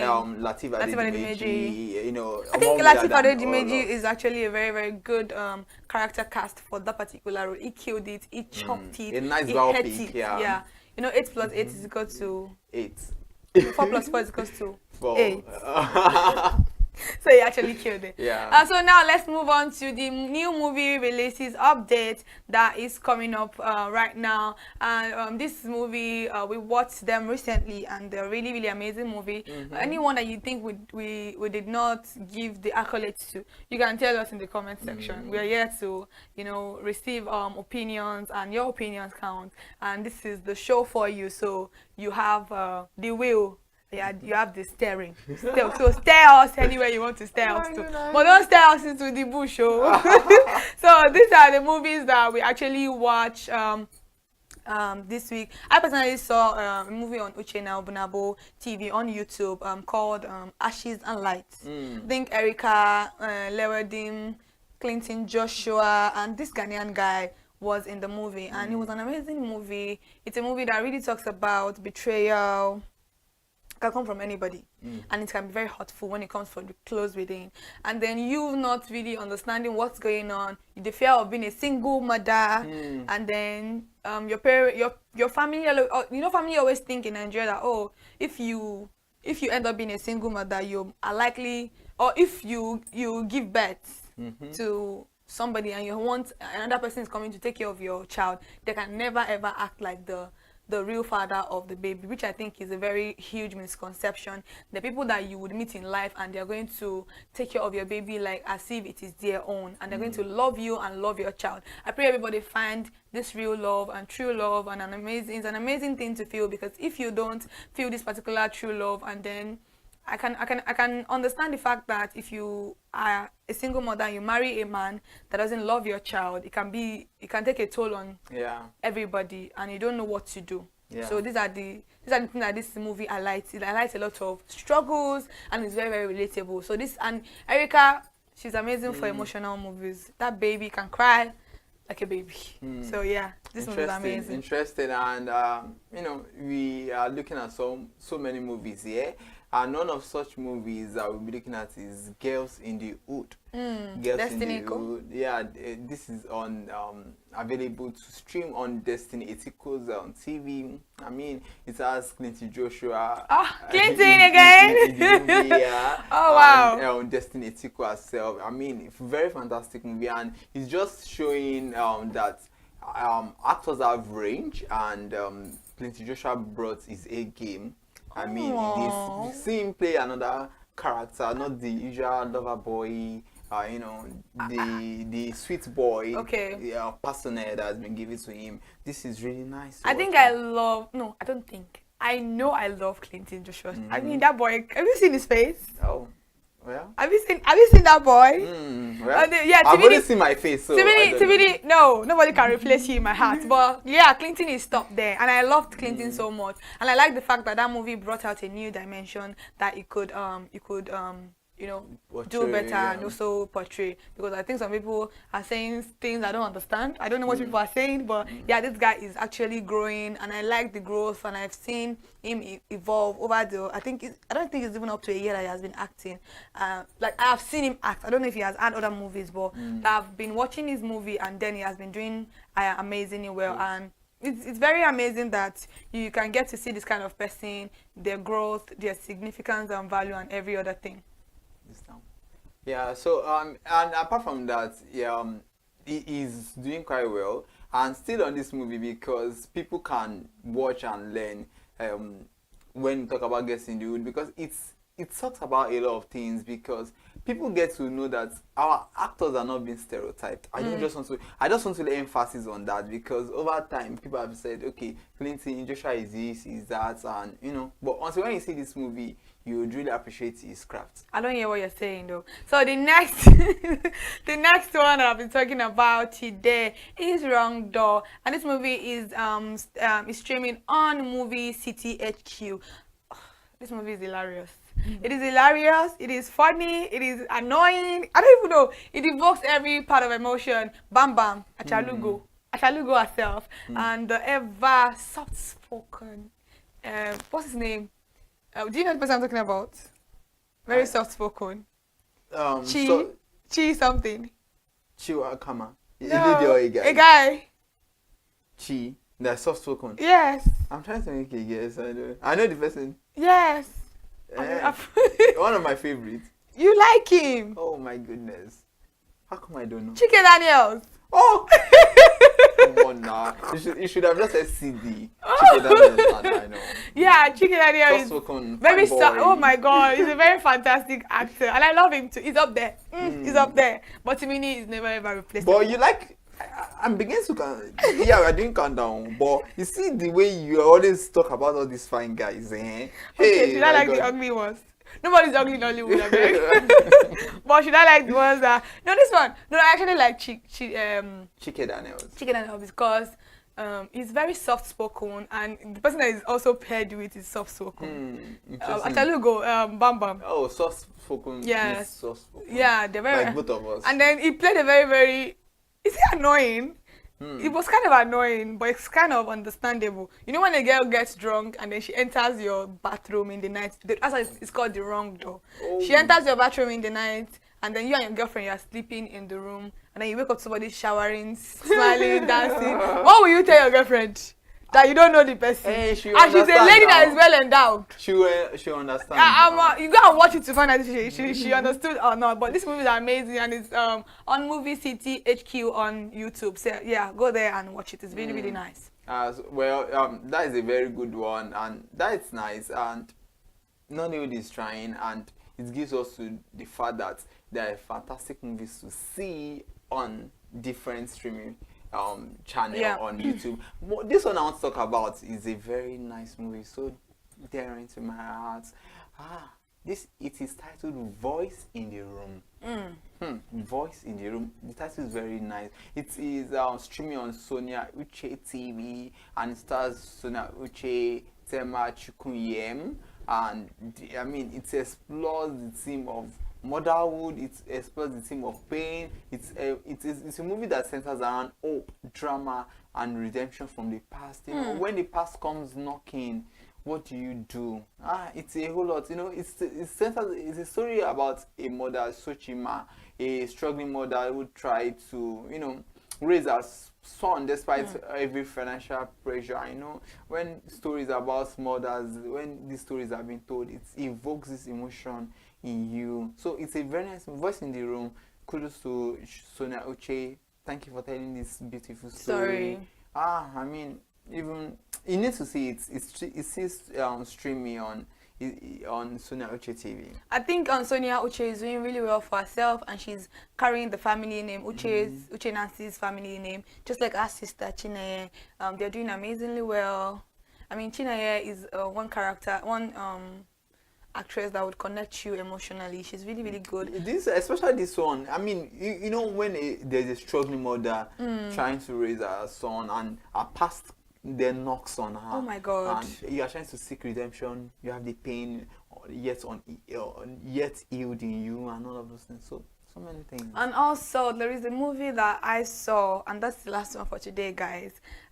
It's called The Rich People Problem. And it's on Mama Ruth TV, Ruth Kadiri 247. Mama Ruth, I love you so much. But in that movie, oh my God, I don't know if I like the fact, I like what she did in the movie, because it thought, oh my God, my baby was really, really, I don't know, my baby was wronged. I don't want to hear what anybody wants to say. Timini was just wronged in the movie, even though he was an annoying person in that movie. And Francis, what's her name?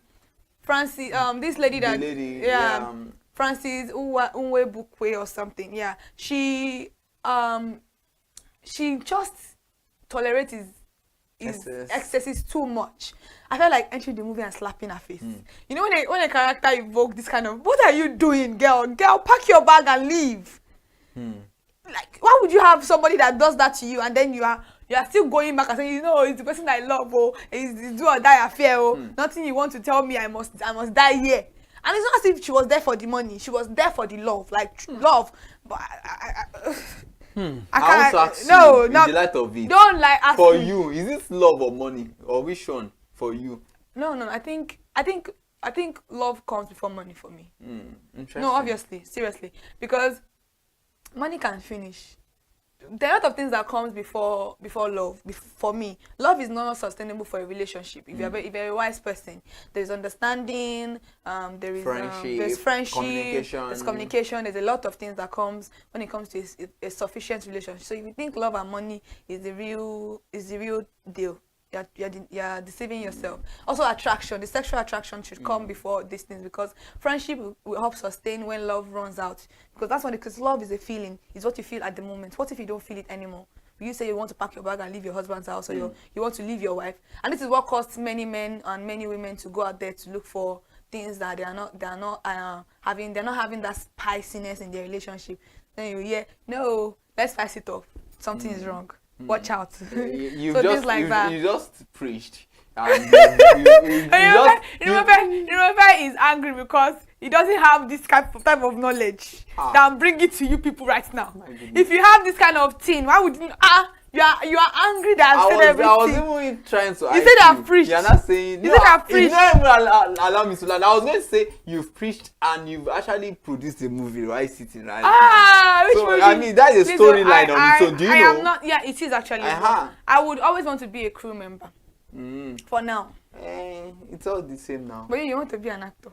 Well, is there anybody that has a role for this man? Bring it to him. Yeah, bring it on. Flag your color. Oh yeah, let's go. Yes. Well, maybe one day to maybe. By God's grace, I can't even wait to see this man on screen because it's amazing. Oh my goodness. He's a character behind the scene, so why not? Oh my goodness. I don't want to be character behind the scene again. I won't be in front of him. By God's grace. Alright, so still on the countdown, you're talking about Rich People Problem by Ruth Kadiri. So go and watch it. It's an amazing one. Even if you've seen it, let us know how you feel about it. Yeah, and away from all of these movies and still on these movies you can stream on YouTube. We have just given you the ones we feel are cool. I mean, it's not as if we reviewed this movie. Don't get us wrong. Yeah. We already told the movies you think you can watch, and everybody has different taste. I mean, whatever movie you've decided to watch, nice one. So let us see in the comment section. Let us get to hear from you. What movies you think might have made it to our top 5 countdown, the old Nollywood films, and these movies we've mentioned now. Which movies do you think, I mean, maybe others should see or we should see as well? And, you know. Before we actually go, I want to ask a question. Yeah. What is your type of movie? Let's hear it from our actor to be. My type of movie is, first, okay, if I were to be a filmmaker, making a film, I would want to make any type of story that resonates with people. But I think over the years, I've grown to become this kind of drama person. I love drama. You like drama? Yeah, I love drama, but not horror. Yeah. Not horror. I love action. You know? I think I love horror. I don't like action. I like action. I love drama, thriller, and I think I love a bit of romance because I'm a very emotional person. You know, I love love. I love love, and I love to be loved. So I just want to, watch a lot of romance. Get to feel, sometimes just feel the love. I mean, you understand? Okay, this man is actually really, really pouring out his emotion. Yeah. For me, I think I love me some make feel good movie. Basically, that's my top. So I don't like. I love a movie that is not drama filled. Too much ups and down. You've already carried my blood pressure to the peak. You dropped it. The peak came. You came down. I'm not a fan of it. And I'm putting you on the spot now. So tell us your top 5 old Nollywood films and your top 5 movies you've watched recently this year. Oh, recently that I love? Yeah. Maybe not this year, but just recently. Top 5 old Nollywood films. Wazo, Jennifer, Lakada, Bantale. Is this movie old? I don't know if it's old. Well, they are not recent. Big so. Love. Okay. Not old, Abby. No old as in old. Aruba. Haruba. Yeah. Ah, fantastic one. Thank you. Tunde Kilani. Yeah, I love Aruga. Nice one. The new ones I've seen. Oh my god. There are a lot of new ones. But I think I love this one that Uche Montana and Timini did. That Uche Montana like blinded Timini's eye. That he was. I think he was rude. A mechanic or something. Yeah, and Uche was a crazy person. And Uche was a spoiled brat. Yeah. And they later a lot of movies like that. And I love there's one movie that Chididike came in with Uche Montana. He was a lecturer. Yeah. Or something. Okay. And I love this movie too, Achalugo. I love Achalugo, and I love sweet movies. Obviously, you can see the lineup of my movies. I love Big Love. Big Love. And I love that. And I love Todowede. I love Finding Me. Mogeto the Saga. Tribe Called Judah. This movie, I'm a big fan of Gangs of Lagos and Kings of Boys. Yeah, but I don't really like I like King of Boys, but I'm not a fan of the drama. My BP is too rise quickly. So that's that we are strong. We know. Let them watch it.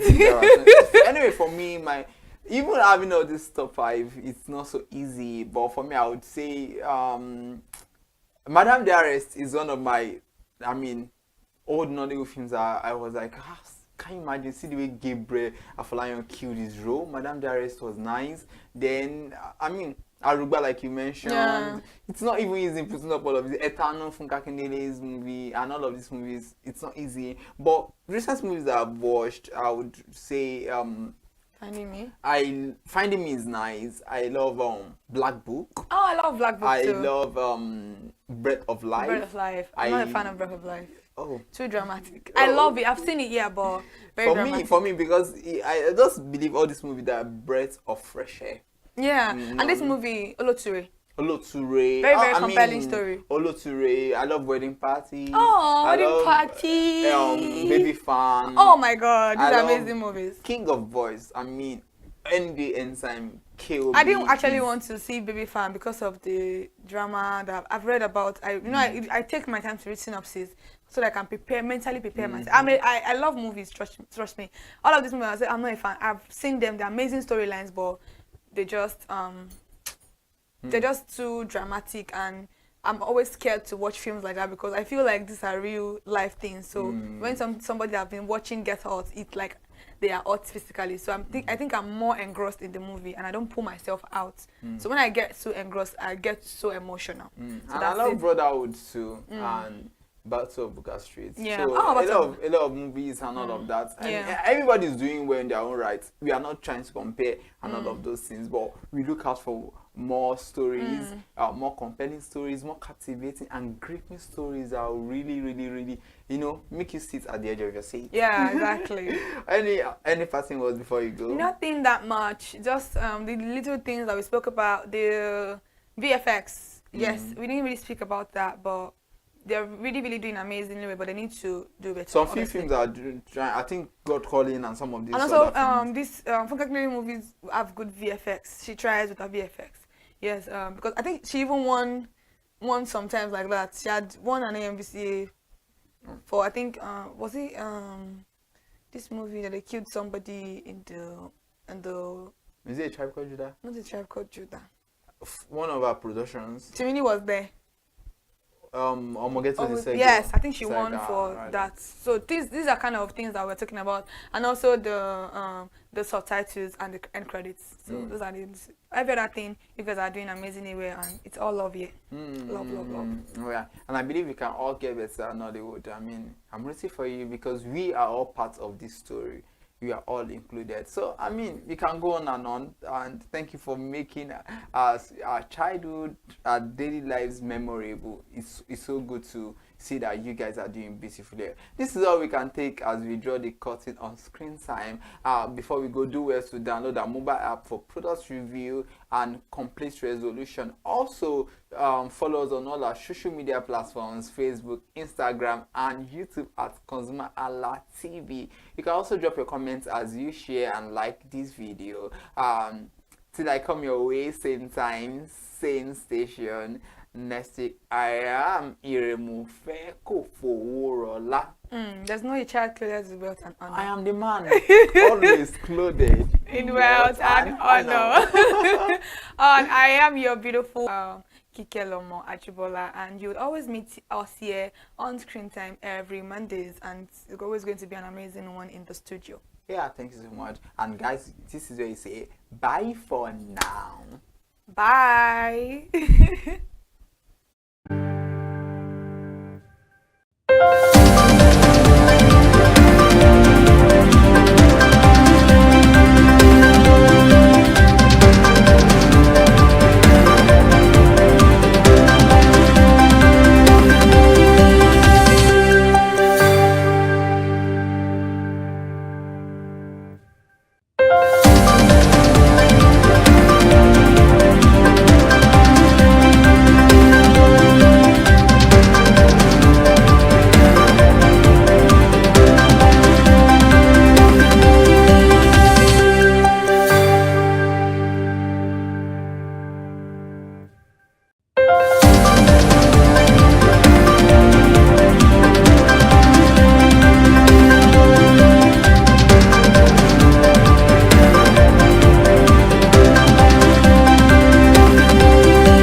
Hey there, do you know in the world today, everyone is a consumer, and as consumers, we all have the right to be heard. In Nigeria today, as a consumer, you have all right to product information, right to fair pricing, right to return goods, right to product labeling, right to fair dealings, and a lot more.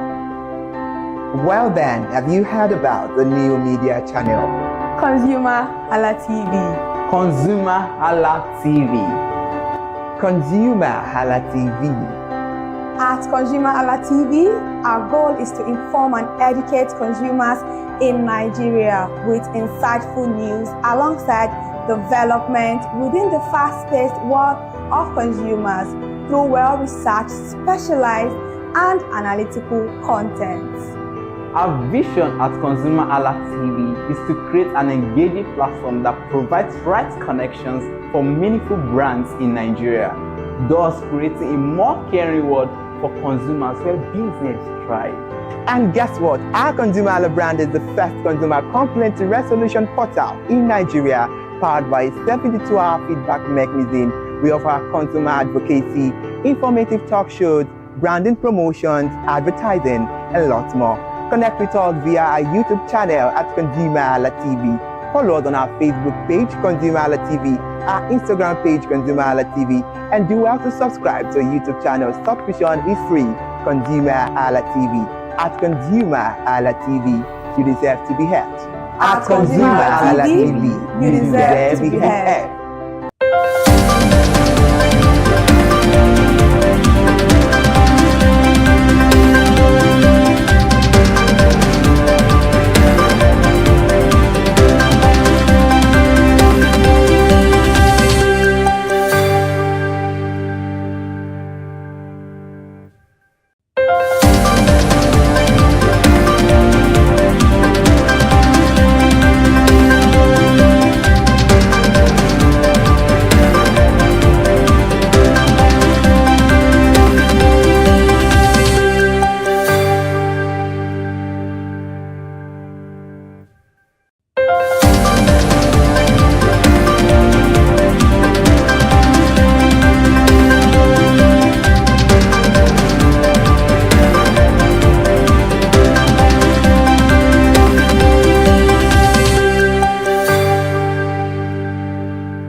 Good afternoon and welcome to ConsumerHallaTV News at 12. I am Iri Hayomikule Eke. And now let's start the news. The federal government has disclosed that it recorded 6.9 trillion in revenue as at the end of April this year. The Minister of Finance and Coordinating Minister of the Economy, Wale Edun, disclosed this yesterday, noted that the performance was about 40% increase year-on-year when compared with the 5.2 trillion at the same period of last year. However, in his remarks, the minister also stated that they have at just under 7 trillion at 6.9 trillion is gotten, and that is up from the same period last year, which was just as at 5.2 trillion. And it's basically at 40% increase in revenue. And now on the foreign scene, the oil prices have sank 3.5% on Tuesday after Israel said it had agreed to U.S. President Donald Trump's proposal for a bilateral ceasefire with Iran. Meanwhile, shares in Asia were buoyant as fears of an energy market shock eased following 12 days of war between Israel and its ACFO. Moreover, in Europe, London, Paris, and Frankfurt also rose at open, which at around 8:30 GMT on Tuesday, Brent was down with 3.5% at $69 per barrel, while the main U.S. crude contract WTI was 3.5% lower at 66.10 per barrel. It was also noted that the potential head to the conflict has been welcomed by a market participant and has now almost fully reversed all of the gains since the conflict started. Now moving away from the foreign scene, now back home, the fact is why only 8% is derived from non-aeronautical activities, which is a stark contrast to global standard, where non-aeronautical revenue accounts for over 40% in many developed countries.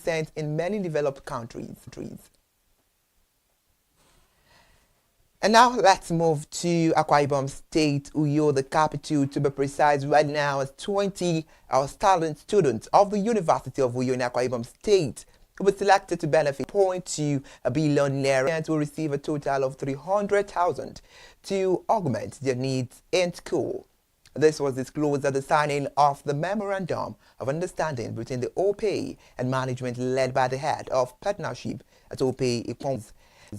In accordance to the reports, an analyst also alluded the development of the resilience of the naira to foreign exchange inflows from foreign portfolios investor service.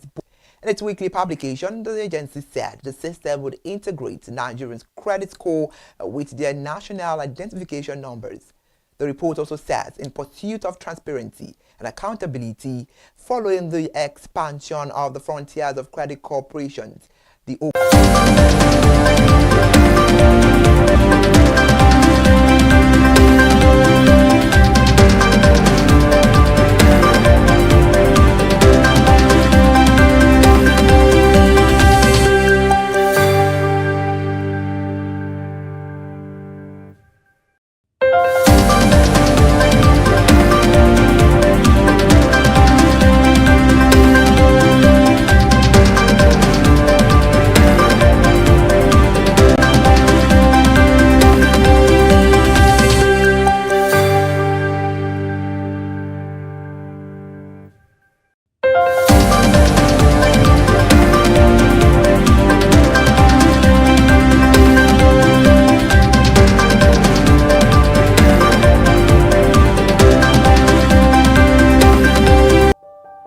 Hey there, do you know in the world today, everyone is a consumer, and as consumers, we all have the right to be heard.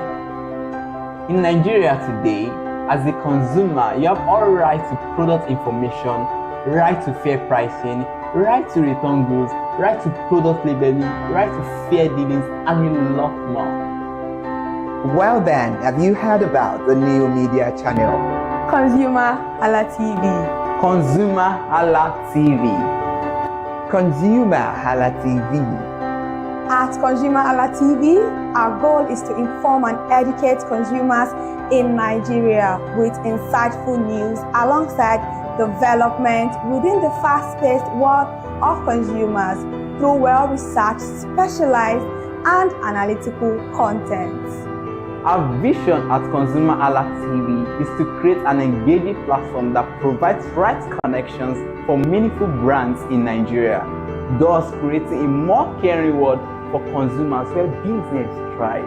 And guess what? Our Consumer Hala brand is the first consumer complaint resolution portal in Nigeria, powered by a 72-hour feedback mechanism. We offer consumer advocacy, informative talk shows, branding promotions, advertising, and lots more. Connect with us via our YouTube channel at ConsumerHallaTV. Follow us on our Facebook page, ConsumerHallaTV, our Instagram page, ConsumerHallaTV, and do well to subscribe to our YouTube channel. Subscription is free. ConsumerHallaTV. At ConsumerHallaTV, you deserve to be heard. At ConsumerHallaTV, you deserve to be heard. Hey there, do you know in the world today, everyone is a consumer, and as consumers, we all have the right to be heard. In Nigeria today, as a consumer, you have all right to product information, right to fair pricing, right to return goods, right to product labeling, right to fair dealings, and a lot more. Well then, have you heard about the new media channel? ConsumerHallaTV. ConsumerHallaTV. ConsumerHallaTV. At ConsumerHallaTV, our goal is to inform and educate consumers in Nigeria with insightful news alongside development within the fast-paced world of consumers through well-researched, specialized, and analytical content. Our vision at ConsumerHallaTV is to create an engaging platform that provides right connections for meaningful brands in Nigeria, thus creating a more caring world for consumers where business thrive. And guess what? Our Consumer Hala brand is the first consumer complaint resolution portal in Nigeria, powered by a 72-hour feedback mechanism. We offer consumer advocacy, informative talk shows, branding promotions, advertising, and lots more. Connect with us via our YouTube channel at ConsumerHallaTV. Follow us on our Facebook page, ConsumerHallaTV, our Instagram page, ConsumerHallaTV, and do well to subscribe to our YouTube channel. Subscription is free. ConsumerHallaTV. At ConsumerHallaTV, you deserve to be heard. At ConsumerHallaTV, you deserve to be heard.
It's a bright Monday morning. Good morning, and welcome to Consumer Analytics on ConsumerHallaTV. This is where we analyze all issues that pertains to consumers or issues that consumers are experiencing. I am Iri Hayomi Kuleke. Good morning.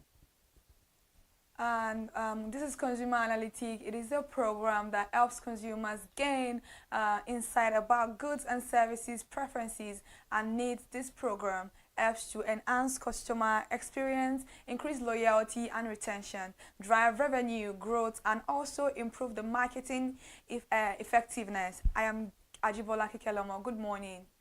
And welcome to the show. Good morning, Ira. Good morning, Kikelomo. It's so nice to have you on the program. Yeah, so nice to have you. You look beautiful, I must say. Thank you very much. All right, without wasting much of our time, today on the program we'll be talking about a minor infraction on the face of consumers out there that we have seen as the norms in the country. And this brings the topic service failure. And talking about service failure, it has been petty offenses that we have normalized in Nigeria. What do you think about this, Kikelomo?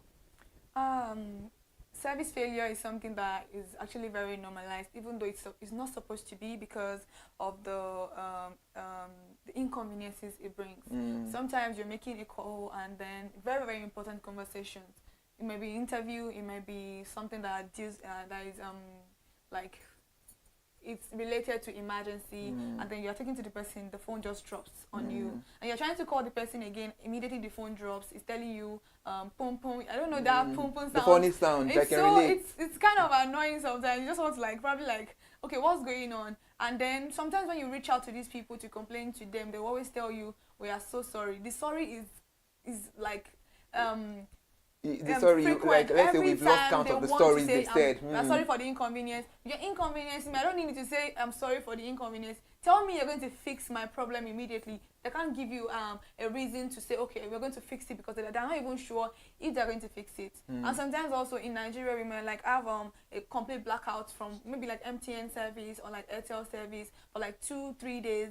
Nothing to explain for it. They're just I don't know, maybe the hair, the sky, the network is something. It's just the ridiculous excuses every time, and we need to do better about it. Of course, yes. And in addition to what Kike just said, when it comes to service failure in Nigeria, of course, we do think maybe the telecommunications or the bank network are the only one that are very keen about service failure. When it comes to that, some people, even in regards to services out there, some people are frequent, they are so keen about service failure. Yes. For example, now some fashion designers out there maybe don't just this layer that we just. No, I think the people that have the entrepreneur people. The entrepreneur, yeah, yes. The handwork people mechanic, vulcanizers, your plumber, people that come to your house, or they render services for you that are not really the office standard. They do that also, especially the tailors.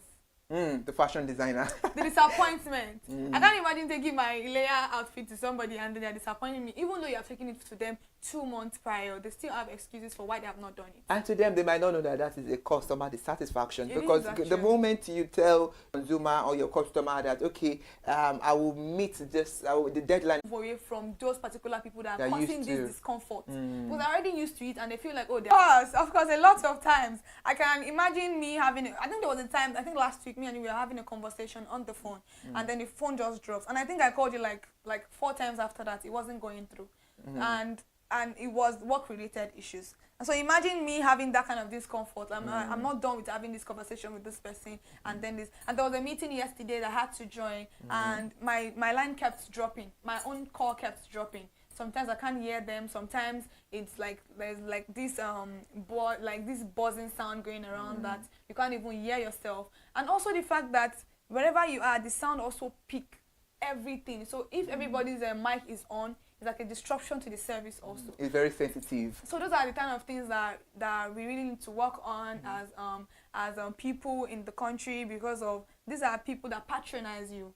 So why not make things very, very more convenient for them, instead of you saying, I'm sorry for the inconvenience every time? You're very right, Kikelomo. Thank you for that one. And let's look out for the online market as well. All these apps where we order stuff from. I guess they are keen with doing it as well. You might order a product today and they will tell you, okay, in the next 24 hours it will get to you. And, it's beyond it. The 24 hours has gone, and you are still anticipating, you are still waiting, you are, looking out of the window, out of the box. Where is my, my order? When is it coming in? I think the online market as well, they have to, make a evaluation about this. I guess this talking about service failure, it has to do with something about insight. They say charity begins at home. Yes. So they have to look out for what is the cause of we not, meeting to the demand of the consumer satisfaction or the customer satisfaction. They have to look at it. Okay, if it is it time? If it's time, okay, they will know how to add more extra time for the consumers or the customer. And if it is something they can work to internally, they would, work it on themselves. And if it's something that has to do with the external, they will put it out there and, apologize. We see some instances whereby some brand owners or some manufacturers out there, if they see that they can't meet with the demand of what they're doing, definitely they would have to put it out there to the public, we apologize, we'll not be meeting with this demand for this particular time. So some people do it. I don't think, they do, but I don't think most of them actually regard the consumers. They don't really regard the consumers. And that's another problem. They feel so comfortable in their zone. They feel like, okay, where are you going to? Like you now having like 4 service providers in our country, MTN, Airtel, 9Mobile. 9Mobile is not really even that relevant anymore. And what's it called? I understand. What's it called? I understand. The last one, I think Glow. Okay. Because I think for 9Mobile people, my mom uses 9Mobile, and sometimes she will tell me, oh, for 3 weeks the service is not going. For 5 days the service is not going, and a lot of people keep complaining about 9Mobile. So for us to just have this four service provider, if you move away from MTN, Airtel will still do the same thing to you. I understand. If you move away from Airtel to 9Mobile, it will still do the same thing to you. So you rather stick to that thing that you're already stuck with, because you don't have any other place to run to say, okay, there's another place that improves a lot more than this particular one that I am with. And talking about the online people, I think those ones are even the biggest problem that we have. They actually do not care, because most of this online don't have a physical office. So it's not as if you can easily walk in to lodge your complaints there. I can't relate. Going here to go and sometimes where you're even ordering from is very, very far from where you're staying. And sometimes it might be like in Kogi and the head office is in Lagos. Yeah, so how would you actually do that? I could remember there was a time that I ordered one eels from, I think it was a Dumota market. And they told me that in the next, I asked them before I paid, I'm like, can I get this thing before 5 o'clock, because I needed it that day. I was at the place and I needed heels to just go where I'm going to, and I'm like, okay, can I get this heels like very, very soon? They're like, oh no, don't worry, this and that, you're going to get it. Trust me, when you make that payment, you become like a game in their hands. They will start toying with you. I called this guy countless of times, and I got my heels the next morning. So you couldn't use it for what you wanted to use it for that particular day? I actually go to a market very, very close by. I was doing, I don't want to go to the market, it's too sunny, blah, blah, blah. I can feel your pain. I can feel your pain, and I apologize. They didn't apologize. No, I'm apologizing on their behalf. Okay, no, don't apologize. Because I know what's that pain. It's very annoying. I can relate to that pain. I refund my money because I don't need the use. I already got another one. So they did not refund it. They said they don't make refunds. So. And also, some companies out there also fail to respond to consumer complaints. There are lots, but just to not mention names. When there is a service failure, they do not meet up to the demand. So I guess please, to all the goods and service providers out there, I think service failure is something we need to work towards and we can eradicate it. And also in looking at how we can eradicate service failure, there should be proper feedback mechanism, and there should be a very good employee training. I'm sure right there, when all those things are done, I think there will be a perfect solution to service failure. What do you have to say? You're actually right on that one. And I also think analyzing service performance will put an end to it, and also by leveraging technology to automate tasks, improve response times. Yeah, that's true, because I feel like if they have I think they do, but they just don't really regard consumers, just like I say. It's not every time they want to respond to you, even when you make a call. It's another topic entirely, that when you even call these people, they'll put you in waiting line for more than 45 minutes sometimes. I don't know if you've experienced it before. I have. You will call your service provider or bank or somebody that you want to make a complaint to, and once you're talking to them, you call them, they would actually delay you for 30, 15, 20 minutes. You are listening to their ringtone, them telling you, please wait, somebody is busy. I don't know if there is a shortage of staff, or is the fact that they don't pick up the call early, or the employees are not well trained, or they are trying to eat from your airtime balance, because you're not calling them with free with free airtime balance. You are calling them with your airtime balance. So trust me, you need to recharge your phone to the maximum. I know how level. that feels, and later on you just end the call and just forget about it. So I think right now the organizations, the brand owners right there need to work solely on service failure, because it's something we've seen at norms. And now it's time for us to move to another extension of the show titled Resolution Box. But before we move, Kikelomo, let's have your last take on the program today. I just think this we need to do better as a country, and also as people in higher places. We need to look into it. I feel like the government can make regulations also into this, because if this continues to go, many of us are living in very, very much discomfort. Even though we don't want to, we don't always, like, Nigerians feel like we don't really have a say. So whatever comes our way. But we do have a say. We do actually. But whatever comes our way, we take it like that. So it's not really something that people really care about anymore. We may be talking about it this morning and spilling somebody in their room, but they'll be like, what can I do about it? There is really nothing I can do about it. So as the service providers, bank, marketers, retailers, online, please, we need to do better about these things. Right now, we've come to the end of the show, Consumer Analytics. The next program right here is Resolution Box. Thank you for stepping there. We'll be right back.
another edition of it.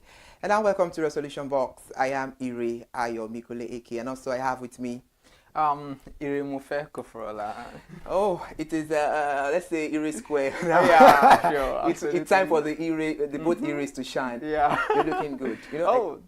What will I say? I love the chocolate. You know, the touch of black. It speaks so well. I mean, when I saw you this morning, I was like, is it time for your wedding? Oh. All right, this is Resolution Box. Good morning, guys. It is the extension of Consumer Analytics, and this is a platform where you as a consumer can report issues concerning, or you can report any complaints that you have about a product or service. Right now, let's start from this perspective. Resolution Box right now. We are talking about service failure. When it comes to service failure, we know that a lot of manufacturers and a lot of brand owners are victim, or to, let's say, are to be. I don't want to use to be blamed, but are all victims of service failure. What can you say about it? You see, when it comes to service failure, it's a whole lot of things, because there are so many factors that you have to put in place. Because at the end of the day, those who are the receiving end, it's the consumers, because you are the one who gets a product or service. So whether that product will fail or not, it all depends on who manufactures the product. Then at the end of the day, who is to be blamed? It's the manufacturer. Though there are some circumstances you cannot control, but if I for instance now, if I get a product from you, the main reason I'm getting the product is because I trust you so much, and I believe that that product will serve me right. Then what happens if at the end of the day, it does not serve me based on my expectations? Then something is wrong somewhere. So I know we are all victims of it, one way or the other. I personally I've experienced it. You've experienced it from different quarters. We've all experienced it. So I mean, it's what I don't think it's what we can completely eradicate. And also, Resolution Box, it's a way for companies to get feedback. What can you say about it?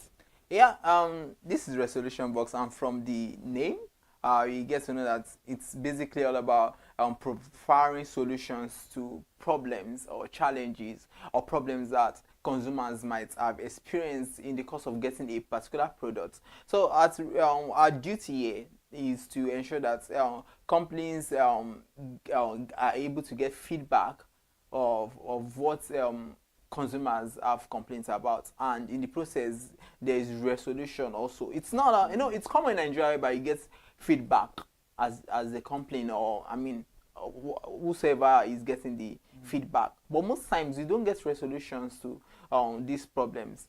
I can lodge a complaint now and say, okay, this is what I've experienced in the course of using this particular product, and in the long run nothing is done. So one beautiful thing, even if they pick your call or they attend to you, don't even go there.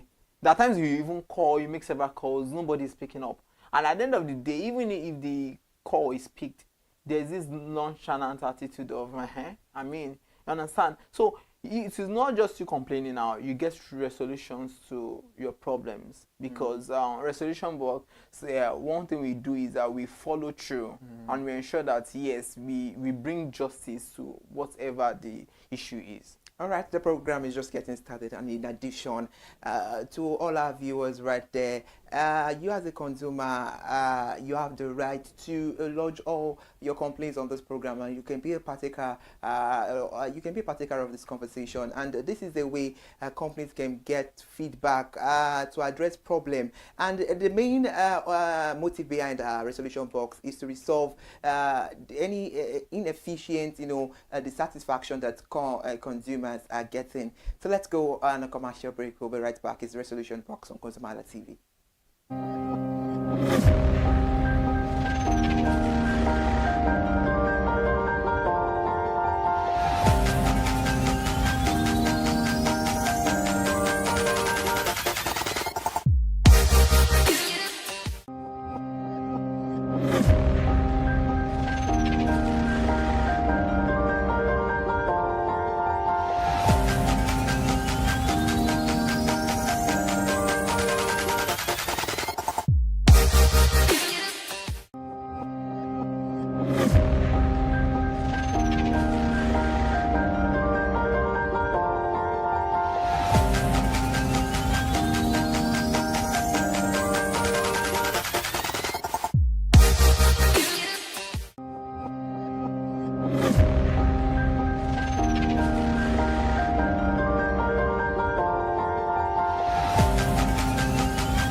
Hey there, do you know in the world today, everyone is a consumer, and as consumers, we all have the right to be heard. In Nigeria today, as a consumer, you have all right to product information, right to fair pricing, right to return goods, right to product labeling, right to fair dealings, and a lot more. Well then, have you heard about the new media channel?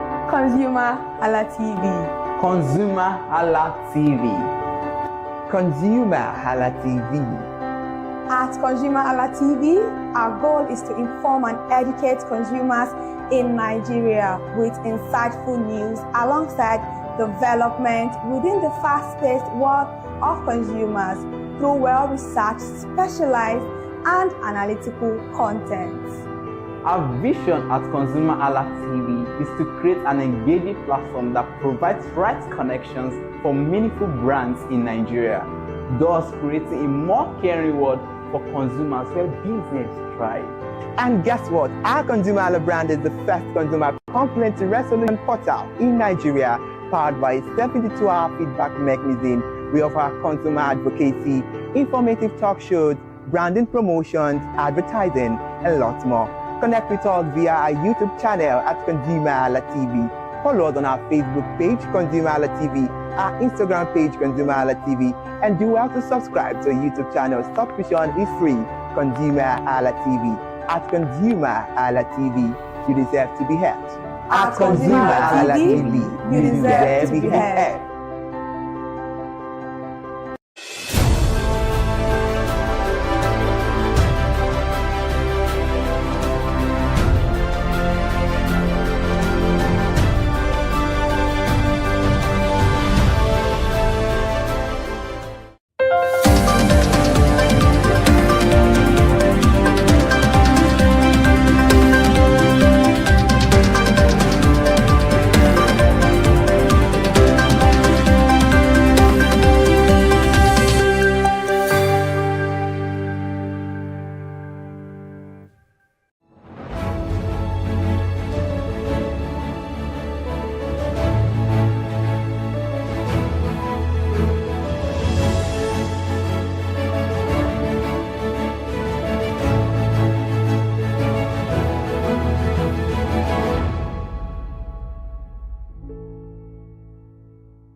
welcome back from that commercial break. This is Resolution Box on ConsumerHallaTV. Before we press further, please do well to follow us on our Facebook, Instagram, and please do well to subscribe to our YouTube channel, ConsumerHallaTV. Oh yes, do well to subscribe, and this is Resolution Box. It is a way for companies to get feedback and address problems, aiming to resolve them efficiently and improve customer satisfaction. Yes, you are right about that. And on Resolution Box, consumers can typically submit complaints or issues, and of course, we would track the status of their complaints, and also they'll get updates on all resolution progress. And right now, let's look at some issues on service failure. Yes, let's look at issue. Which one have you had, and which one have you fall victim of? Personally, I've actually fallen victims of many service failure, and one that is quite common is with let me say the telecommunication sector, whereby sometimes you just have to make calls, and in the long run, I mean, they are not able to really identify the challenges you have. You might recharge, and you have issues with that, or sometimes your data, it's not really connecting and all that. So you need resolution on that. And at the end of the day, you just realize that you call, maybe the call is on hold, or nobody's really attending to the issue. Sometimes there was a particular period I could not use my SIM to call. It was like I was really bad from calling and all that. So I was trying to just like call the customer service. It took them a very long time before they could actually pick up. And when they pick up, they're like, okay, we'll put you on hold now. I had to hold on before. In the long run, the customer service representative did not even know what to do. So and at that point, I needed to make a very important call for cogent reasons, and I could not do anything because I was bad from calling, and it was important for me to call. So that is just something so ridiculous. How were you able to solve this issue? Because at that time I didn't know what to do, so I felt it was normal. For in Nigeria, you experience all those kind of things, and you just like.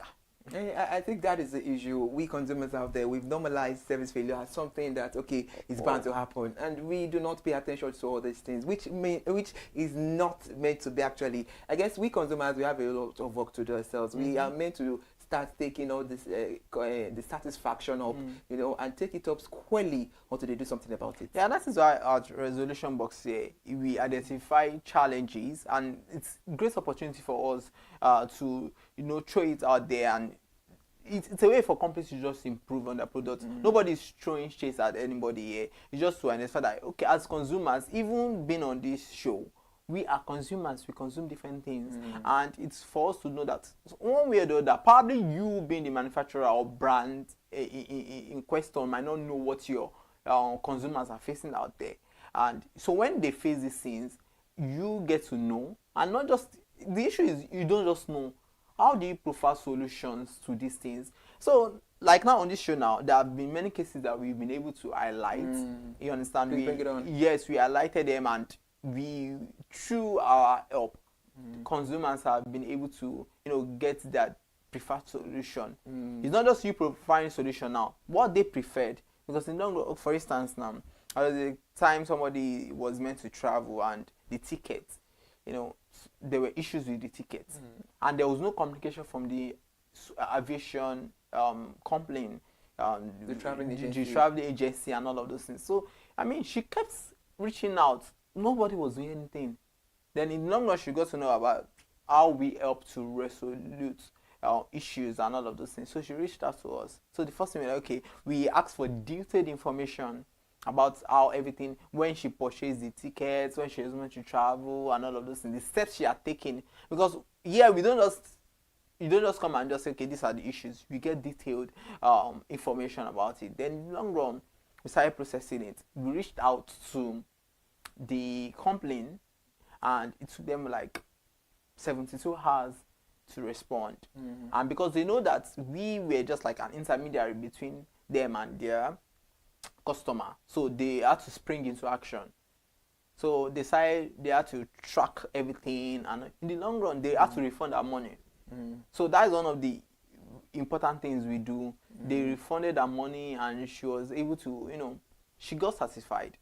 So that was a preferred solution to it. Okay, to expatiate it better about what Irimofe is talking about, he's talking about Consumer Lab. But of course, we will still expatiate about the app more later on the program. And for those of you who are watching us right now, you please do well to call the numbers that you're seeing on the screen, and you can be a partaker of the conversation, and also you can be a partaker of the program.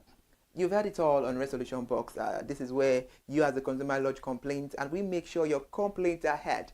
So please free to call the number you're seeing on the screen to be part of the conversation. And now let's talk about those traveling agencies as well. Service failure is if we're looking at one sector or one industry, the service failure is so paramount or has a high rate. The traveling agency is one. If they're not number one, they'll be number two. They must be on the top five. Yeah, traveling agencies, telecommunication, and banks in general, the banking sector. You see, these three sectors, I don't really understand. It's like they are competing with service failure. Service failure because at different points in time. Is it that the way they are competing, is it that maybe later on there will be an award that, okay, you are the best service failure, because I don't understand. Because, in all honesty, the banks, you need to really hear people complain. There have been issues we had to resolve, where customers complain about their banks for different charges. I mean, even sometimes when these charges, there are no needs for these charges. You just share that you have been charged. I mean, you understand. So people can just get to know that these issues, they are very common. You understand. So that's why they need to call and make complaint. And it's very important for them to understand these things. So the banking sector, it's important for them to note that their customers are complaining the same way aviation sector. You understand. They have to understand that their customers are complaining. So for the ticketing, it's not just tickets, delayed flights. That one is even so common, and they won't even communicate with you. There is no feedback. And it's audacity for me. They will have to change your, if you think you're traveling on Monday, they have to tell you, okay, it's now been rescheduled till Friday. Somebody was sharing with me, and I mean, the person was like, the main reason there's always delayed flights is because sometimes they have dignitaries they have to bring on board. So because in Nigerian team, African time and all of this, so when those dignitaries, so is it that the consumers that are patronizing you are not dignitaries? I think looking at this service failure, there are some measures we need to start outlining, and the better for us to outline all these things, the better we start getting solutions. The moment we start realizing that we need to treat everybody equally, I think that would go a very long way when it comes to service failure. Definitely. Because look at the one you're saying right now, because rescheduled due to dignitaries. No. It's meant to be first come, first serve. It shouldn't be a problem. It's not just the issue of you have to reschedule now. The issue is now that do you even communicate with your passengers? Do you communicate with your customers? The customers. Their customers are key. They are kings, and they need to be treated that way. We don't get to communicate. And if somebody is trying to raise the issue, you think it's normal. That's why there's some things we brought to normalcy in Nigeria as if they are the normal things, but they are not normal. You understand? So for the aviation industry, there have been many complaints until date. There are still many complaints about the aviation industry. Then go to the banking sector, you come to telecommunication. It's so ridiculous. Okay, before we go back to that sector, I think social media as well has also impacted to the ways of service failure in Nigeria. Social media has really helped a lot. When people are experiencing customer dissatisfactions in one or two ways, they come to the social media to hence make their thoughts and their dissatisfaction known. And kudos to some manufacturers or some brands out there, they work towards it. But some people are so just nonchalant about it. They feel like they are not content. Why is it that way? Well, it's because sometimes people have grown their brands to a point whereby they believe they are reputable and nothing can happen. You understand? It's when you believe you have many customers out there, you believe that, well, at this point in my life, I've paid the dues, so I mean, who's... But if you are not careful, you paying the dues does not mean you cannot people down. Oh, that's what they think, because they be like, if you go, it does not mean another person soldier go, soldier come. Exactly. Okay, barrack remain. And it depends on the kind of products. Also, they believe, there's some products that you get to use. For instance, if you are in household items, that people get to use, they patronize you almost every time. I believe that if you go, another person will come. But if you believe so much in the reputation you built over the years, that should be told. Let's lay it emphatically. There are no ways issues will not come up, because sometimes it might be beyond your control. But what do you do when these issues come up? How do you treat your customers? How do you try to bring resolutions to their complaints, even when you are not in the know and they bring it to your notice that, okay, this is what has happened? How do you get to, let them feel like, okay, we are sorry for what has happened. Okay, this is what we get to do and all of this. There's so many ways you can make your customers happy. So don't look at them as if they're important. Without them, you can't exist. That is it. You can't exist. Yes, consumer dissatisfaction or customer dissatisfaction. I can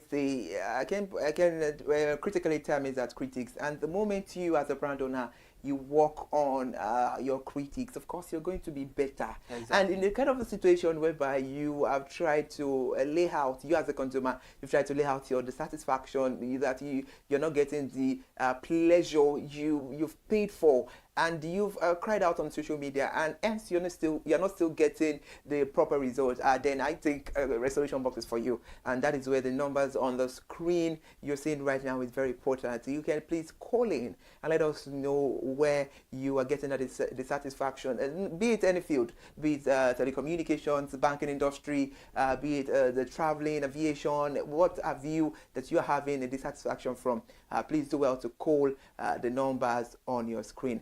And now let's talk about Consumer Lab, because of course Consumer Lab, we are still working on it, and it's still coming back big and better. I can't wait for it. That is something I'm anticipating for. But for people to know about what Consumer Halla, we have some instances whereby there is a customer dissatisfaction, and it was later been settled. You were talking about the issue of traveling, and that was part of it. And also you were talking about this issue of you were talking about this issue of a woman, try to, I mean, that is the automobile complaint, the sector now, different sectors with their own issues. Okay, let's say different folk for different deals right there.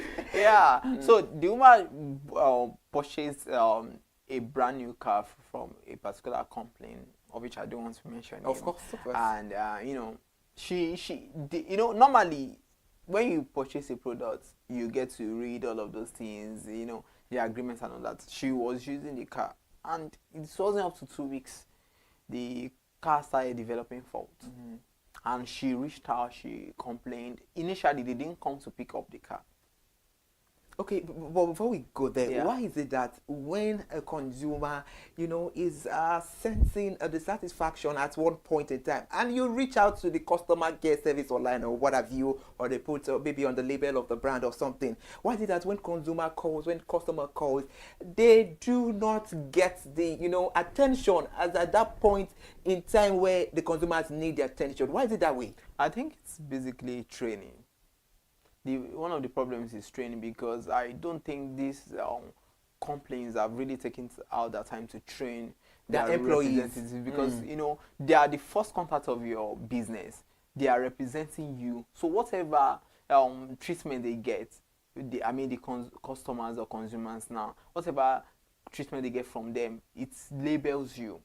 If they get satisfied, they'll come some other time, but if they don't get satisfaction, it will drive them away. You understand? So training primarily, because sometimes maybe I don't know, maybe they just employ them and you just give them kind of surface training and just tell them, because sometimes you even call these representatives, they don't know what to say. Okay, about the representative, I think some are just naturally rude. Apologies about it, it is what it is, but I just have to be sincere. Some are just apologetically rude. I've seen some scenarios where some people will come to tell me that, okay, I'm trying to, okay, let me use telecommunications for example. Okay, maybe there is a you know, a unpleasant discount or something, you know, when it comes to the airtime, the balance and all of that, and they're trying to call. You won't believe that they will call for a very long time and nothing will happen. They won't pick up this call. You know, Yeah, gone are the days whereby, you know, when you have any dissatisfaction, you know, you call the customer care line, they pick up immediately. I think the brand owners, the manufacturers, right, they need to do something. I think you're very right about you saying the employees are not well trained. And I think another thing is empathy. Even apart from training, they lack empathy. Because if somebody is complaining something to you, and if you can put yourself in that person's shoes, I mean, their customers, sometimes they are angry because they expected more from you and they are not even getting, you know, 100% of what you promised them. And somebody calls you angrily, it is your duty to empathize with them. Put yourself in their conditions and try to reason things out with them. But, you know, most times they don't just do all these things. Their main concern is, well, at the end of the month, I'm getting paid. So if empathy is one thing they are really focused about, it's ingrained in them. They will really put themselves in the customer's shoes and try to provide solutions to them. Okay, talking about the solution, let me relate this experience. There was somewhere at a bank. I wouldn't want to mention him right now on air. And I was there. I was trying to make a transaction, and then this woman came. She was very, very aggressive. If you see the scenario she created in the, oh, I will not agree. You will see my the other side of me today. No, you know, she had to literally turn the bank, you know, upside down. And you know, when people were, in fact, most of the customers of the bankers were now coming to meet her. Madam, what is it? What is it? So I think some people who have known what the issue is all about, you know, they know what the customers, that we are in that scene to know what is happening. And they were like, Madam, please, just come. The woman was like, no, you people, you've killed me, you've murdered me, you know, saying a lot of ill words to self. And when I later got to know what happened to her, I think she misplaced her ATM.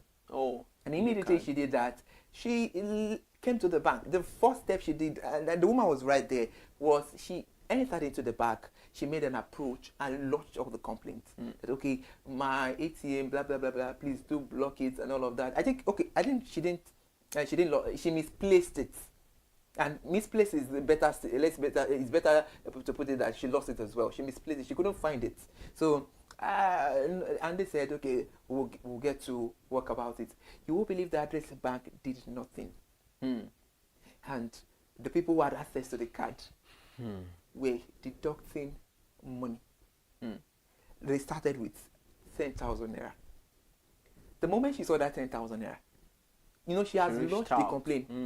Even before the money was deducted, she went to the bank to lodge a complaint, and after doing that, they assured her that, okay, madam, no problem, no worries, we're going. We'll settle all these things out. And she left, and you know, she said she was at a place of work, and you know, she saw the debit alert of 10,000 naira, and she said she walked up to the bank. That, okay, this time, please let me do something about it. And they were like, madam, we thought you said you misplaced it, so we're still thinking that maybe you will find it. What are you still thinking in that kind of very, you know, scenario? So the woman told them that, fine, I told you I misplaced it, you know, maybe, of course, she said, according to her, she said, you know, maybe she, you know, well, she wanted to make a transaction at the front of her house, and that was how everything, that was the last time she saw the ATM and all of that. And she said, okay, this 10,000 naira, I can still bear the loss. Please do the needful, because if I had seen this thing, in fact, if you had blocked it, you just come and get another card. It's very, very simple. But you won't believe that they did not do anything until a big amount of money was debited. 100,000 naira. Imagine. That was a very big one. And the woman, on that woman end, is a debt already, because she was crying that money is meant for some people. Is you know, she and some of her colleagues at the market, you know, are doing all this contribution, her jaw and all of that, the treat and all of that. I know, and she's the one that is. Let's say she's the treasurer, and she's keeping that money, and that's kind of thing before her. You know, you can see that obviously the bank had to be blamed. I mean, this happens a lot, and I know of someone also that But before you cite your instance, in that kind of scenario, I didn't get to know what later happened. But who do you think will bear the loss? the bank should be held responsible because the woman, being a customer of that particular bank, reached out. She lodged a complaint, and that is what we are talking about on resolution box here. That it is, I mean, such issues are one of the kinds that we look into. You've made a complaint about what happened. The best thing you should do is act accordingly. Even if I don't misplace my card and I call you or I come to your bank and tell you that, please, I want you to block my account. You don't need to question me for that reason.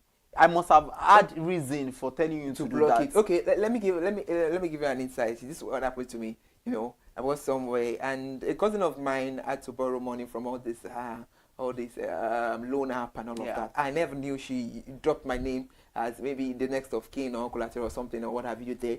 And I was at a work and I just received the call. Hello, do you know this person? Of course, she's my cousin. I can't deny her. It was later I got to know that at that scenario, you first try to deny people and you hear what the information they have to, tell you about, people that, And when I got the call, the person said, okay, do you know this person? I said, okay, she's my cousin. Okay, she borrowed this amount.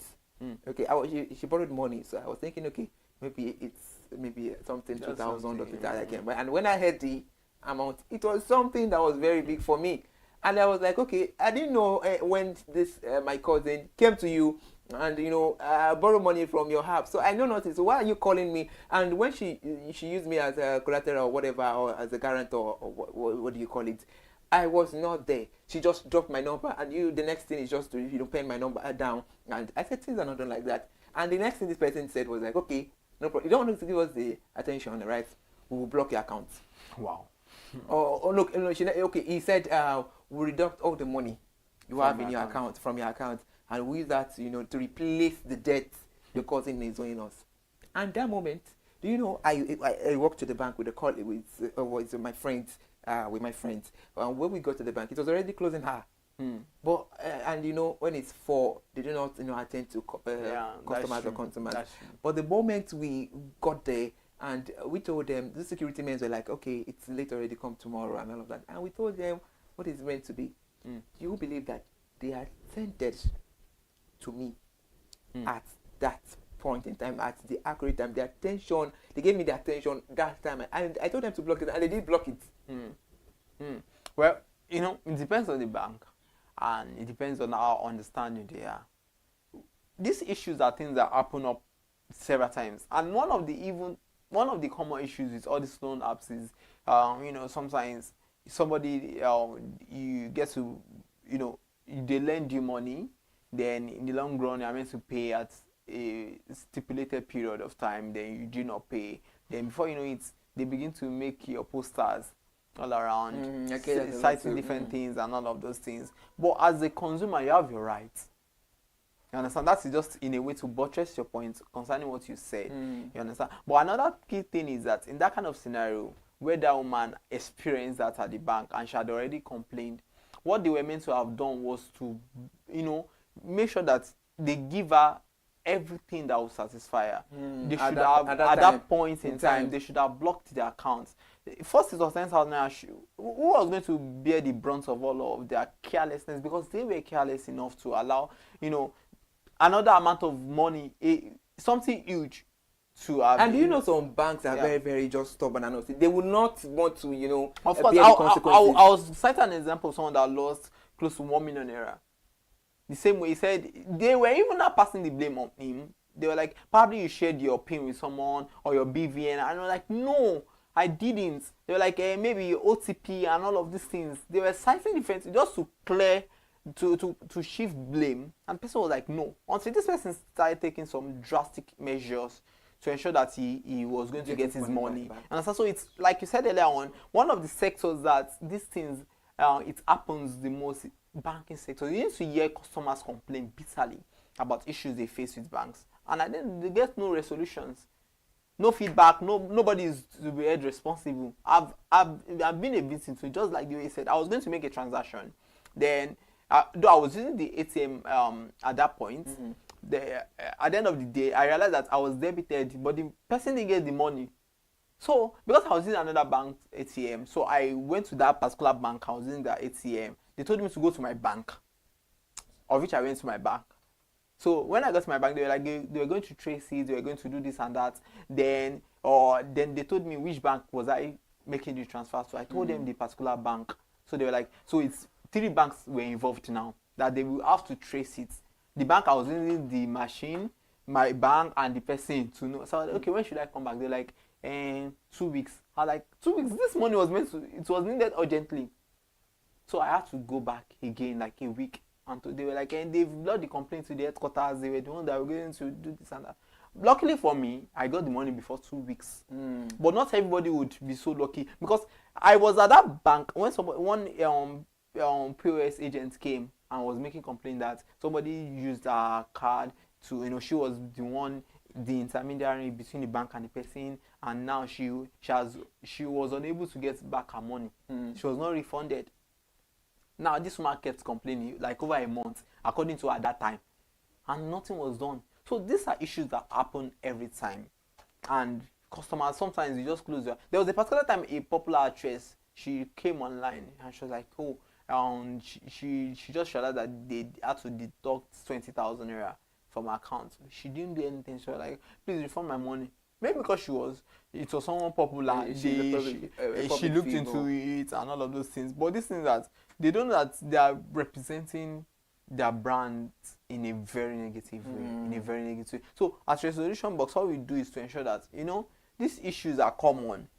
I mean, different cases, and we are so happy to always help out. Of course, we are happy.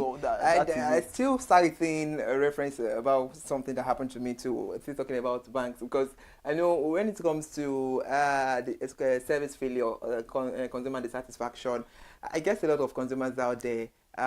If we mention that, okay, mention an industrial sector where you are experiencing dissatisfaction, where you're not getting the pleasurable attention that you need. I'm very sure a lot of people will make reference to bank, if not bank, the telecommunications before moving to the online market, whereby you order, what I ordered versus what I got. That one is another story entirely. I've seen a lot of people like that. It's just like you going to a fashion designer, what I ordered for what I got. You saw it, like maybe you saw a style from Ibuka and you took it to your tailor. And that one is even very common. That one is very common, because at the end of the day, okay, tell us oftentimes they often disappoint, because you tell them you need this clothes. I've experienced it a lot. Okay, let me put you on the spotlight. Okay. You as a fashion designer, you are just getting started. Okay. And someone loves fashion, loves Ebuka, loves all this Instagram, fashion, socialite and all, and saw a very big, outfit. And you just learned within, maybe after school, you just learned within 6 months. And saw an outfit of maybe Ebuka is putting, or maybe the material cost like maybe 500,000. The outfit is like maybe the tailor will charge maybe 1 million. That's like 1.5 million. And we'll come to you. The original material costs 50,000 naira. And this person is coming to you with a material worth of 5,000 naira, and he's telling you to, okay, do this outfit for me, and you charge him 15,000. You're like, no. If it's your person, if it's an Igbo man, I mean, you know this thing goes. Yeah. And later on, this person give you a sum of 5,000 naira, everything 10,000 naira, 150 to 10,000 naira. You can see that the lie is just so in this kind of scenario, it happens a lot. Yeah. We see them on social media. We read all these things, but if we question these fashion designers too, if we ask me, because if we ask them, they will have something to say about it. But if you are, I'm putting you on that spot now. If you are the fashion designer and with this reference I've made, like, what will you do? Well, the best thing I would do is to ensure that I just let the customer know that because sometimes even these customers, sorry to say, they are greedy. Seriously, you see something somebody is putting on, obviously this person is a celebrity and all of that, and you want that same style. You know that it's not just the material the person is buying. For you to, it depends on what you are sewing. If you just want something plain, the charges will be different from you, adding all this paparazzi and all of those things to it, then I tell you it's 10,000 naira or 15,000 naira. I say I'll do it for me 5,000 naira. If you come at the end of the day and you get something for 5,000 naira, you should not complain. That is what you paid for. Exactly, I've told you. Then you should not say, but I'll tell you, I already told you it's 10,000 naira. But for my own credibility and for my reputation, I'll let you know that this thing can't it can't work. So let's just have a common ground. Let's agree, okay, this is what is going to happen. And if you know you can't do it, do you want to change style or you want to go? Because when you come to fight me now, people will blame me too that, you collected the money too now, you should have given him what he wanted.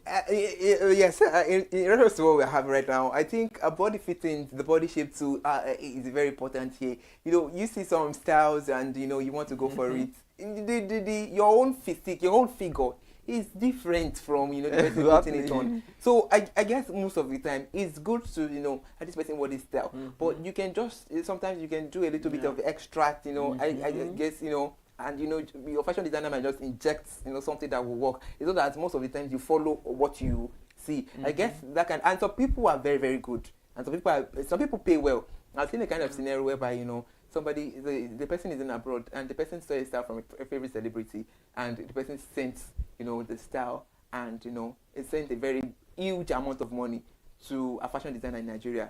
And when the person got it, it was just a replica of what the person sent. One thing I cited was that the figure of this lady and the original celebrity that wore it was almost of same, you know, thing. And she even got the quality material. You understand? I'm very sure for her to get the quality material, she will pay well. Exactly. So I think the consumers, you know, people to have to start putting some things into consideration. And this is resolution box whereby you can lodge all your complaints as a consumer. If you are getting the satisfaction in one angle or the other, of course, you can call the number you're seeing on your screen. And now back to what we're talking about the example I cited about the lady, you know, that 110,000 naira was deducted from her account. If you had the lady, what would you do? Well, now that I know better, one of the things I would do is just to come on this show.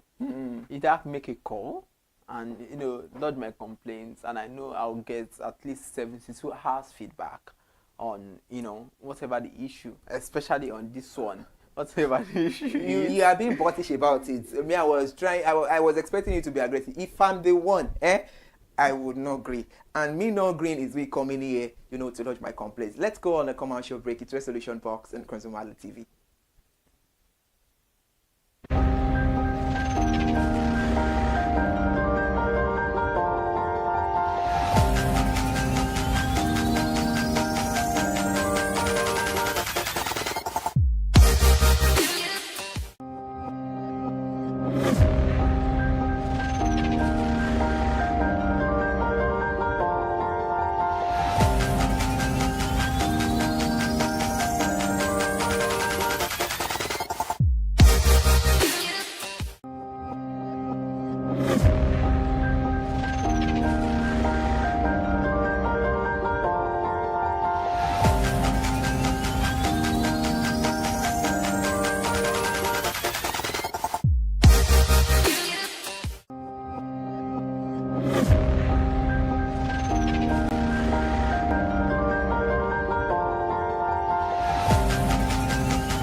Thank you for staying there with us. This is Resolution Box on ConsumerHallaTV. This is an extension of Consumer Analytics, and on this program, you as a consumer, you have the right to be heard. You deserve to be heard. That is why Resolution Box is here for you. So please spread the good message around and tell everyone you can tell to join us at this hour, Mondays and Wednesday, for each insightful editions of Consumer Analytics / Resolution Box. And on Resolution Box, this is where you call in, and I'm sure you're seeing some numbers on your screen. You can bring it on in a way you're getting the satisfaction. Let us know about it, and of course you'll get resolution, just like the name implies. And on this program, we're talking about service failure. And service failure has been, in fact, it has been a cankerworm that has eaten deep into, all the manufacturers and the brand owners industry, and it's something we need to look out for. And in reference to that, of course, I have Ire Mofeko Forola, he's my co-host, and we're talking hand in hand about how a service failure can be a thing of the past. Talking about service failure, how do you think, what are the lasting solutions that can wipe it off completely? I know it cannot be eradicated, but at least it can be reduced. The thing is that the federal government and state government both have agencies in place to check, to create checks and balances, understand. But the thing is, one of such agencies is FCCPC, and the thing is, how well are these agencies working? How well are they, trying to put that proper check into different organizations? Because sometimes even when people complain, do they even know that these agencies exist? Because probably it's not really out there enough for people to know that, oh, when I have a complaint, I can go to this channel, to this agency to channel whatever complaint is another. So these agencies, they need to work more. They need to enlighten people, educate them, and they need to get familiar with these agencies, and that is that. And brands also need to, you don't need any check and balances to make you do your thing. If there are issues, okay, somebody complains, you're saying they know the right thing to do. They know the right thing to do. So it's just because we live in a country whereby we believe everything goes. If I do that, that's no punishment, no fine, nothing. You understand? So at the end of the day, you just believe that, well, I run my complaint, so you can't dictate to me how my added money. You understand? It's my sweat, it's my blood. But how about those people that are feeling the pain of probably for contest your negligence and carelessness sometimes? What if it's in a case that is so dire, that is so severe, that might cost somebody's lives? Because we've not talked about that too. The health sector too, they have their lapses. You understand? So it's many sectors, even the health sector, if you hear some of these things, sometimes you'll be like, wow, this happening. You understand? So these agencies need to do their work. There needs to be, somebody needs to be held accountable. Until when you begin to do that, probably there's a fine, there is a punishment, or whatever thing will make people want to do. Nigerians, we like punishments. When they say don't cross the express, use the bridge. Until when they start arresting people, that's when they start using the bridge. Understand? Nigerians, we like when there's now fine, or when there's one form of punishment. Before we are there. You understand? So you should adhere strictly without any checks or balances. All right, I guess you're right. And in addition to what Ibrahim is saying, and to have the conversation about service failure today on Resolution Box, I think the moment you as an individual, you want to start an organization, you want to produce a product, a good brand or services, you want to manufacture something to the consumers out there, to the customers out there. Of course, the end product is very, very important, and consumers are the end product. You should know that in the line of you trying to get the proper structure of your organization, customer satisfaction is very, very important. It is something you need to work on. I think you mentioned about the FCPC. FCPC. I think that is where they can come in. They should align with all these manufacturers, all these sectors that we have, and work hand in hand with them. I guess the moment they start, on a mutual agreement to work together, I believe consumer dissatisfaction will reduce. Service failure will reduce. I know most of the time, blows out of proportion at times that, it's something that you cannot handle. Aside from that, most of these things are something that they can handle. Yeah. But it is what it is. Like it is Nigeria. You very rightly said it is Nigeria. Everything and anything goes. And so painful. The moment, yes, it's painful itself. But what can we do? But I think the agency that is in alignment with brand owners, product owners, manufacturers should start to take their duties. It's time for them to take their duties diligently. It's time for them to take their duties right. It's time for them to know that, okay, this is my business. Face your business squarely. And when you face your business squarely, you will see results. And when you see results, I'm very sure all these things will not have to talk about it. But in a kind of situation whereby, all these measures are not put into consideration, there will still be lapses. So please, anytime there is a lapse, the resolution box is where you can lodge your complaints. And please do well to call the numbers you're seeing on your screen. Before we go, Irimofe, let's have your parting shot. My parting shot is, all you just have to do is come on this program, make complaints. We are here for you. Your feedback is very, very important. I mean, that's why we are here. We are here to help you resolve issues. Even if we have been on the issues and nobody has preferred solutions to it, we are here to help prefer solutions to these issues. And you just have to come. Let us. We are in it together. That's just it. We are in it together. And also, it's a means of creating awareness for these brands to let them know that these are your lapses. These are areas you really need to, check. You understand? And everybody will be fine. I believe everybody will be fine. And also, to add to what Irimofe just said, it is about time for you as a consumer to know your rights as well. Exactly. The moment you know that you know your rights, when you're seeing any consumer dissatisfaction or issues, you go to the right agencies. I'm talking about the right agencies. You mentioned about the SCPC, which we don't want to mention now because there's still a lot going on it. The moment you know these things, they say that knowledge is life. Yeah, and sometimes we live in a country whereby even people who are educated, people who know, they know the right thing to do. But because you've been a victim of some of these things whereby you didn't get any resolutions, you only made complaints. And, like the woman who went to the bank now, I'm quite sure she is educated. You understand? She knows some of these things. But in a situation whereby you've gone to the bank and just like, you've spent 6 months going there and nothing has been done, what will you do? You just overlook it. You understand? But we help to amplify these things. You understand? When you make a complaint, you amplify it. You go to the right quarters to notify them that this is the complaint of this person. Look into it. And thank God we are the media. We are the voice of the people. It's a very powerful tool, and we are going to use it right. Yes, I think you're trying to say that consumers are most times to indulge them. Yes. This anyway. It is what it is. What can I do?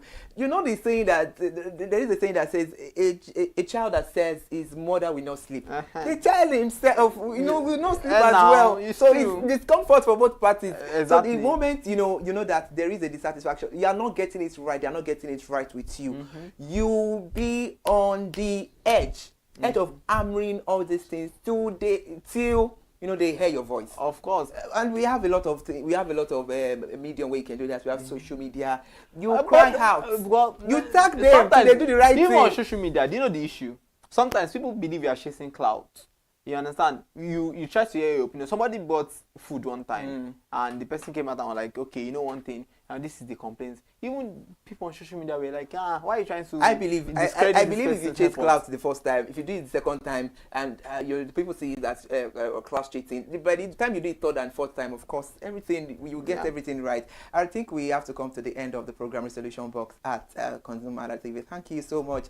Another beautiful edition of it. We'll be back on Wednesday. But please always have it at the back of your mind. The resolution box is where you can lodge all your complaints, and of course, we get it right. We do the statistics for you, and you get resolution. I am Iri Ayomikuleke. Thank you. And I am Irimofe Koforola. Have a very beautiful day.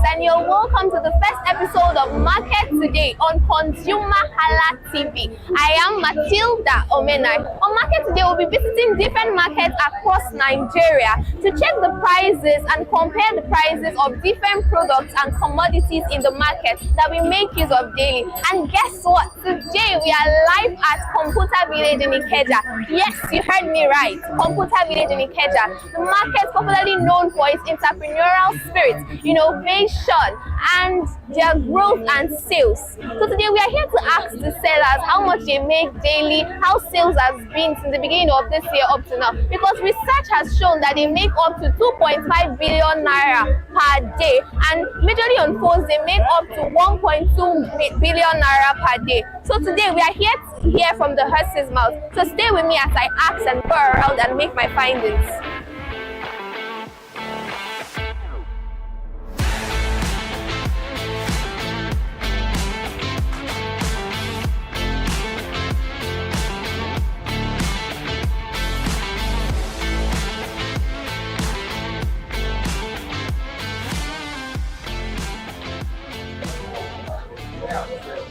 Good afternoon, ma'am. Good afternoon. Okay, so what's your name? My name is Cosplay Forever Communication. Okay, so what do you sell in Ikeja? What do you sell? We sell phones, accessories, and key tablets. Yes. Okay, so how has business been over the beginning of this year?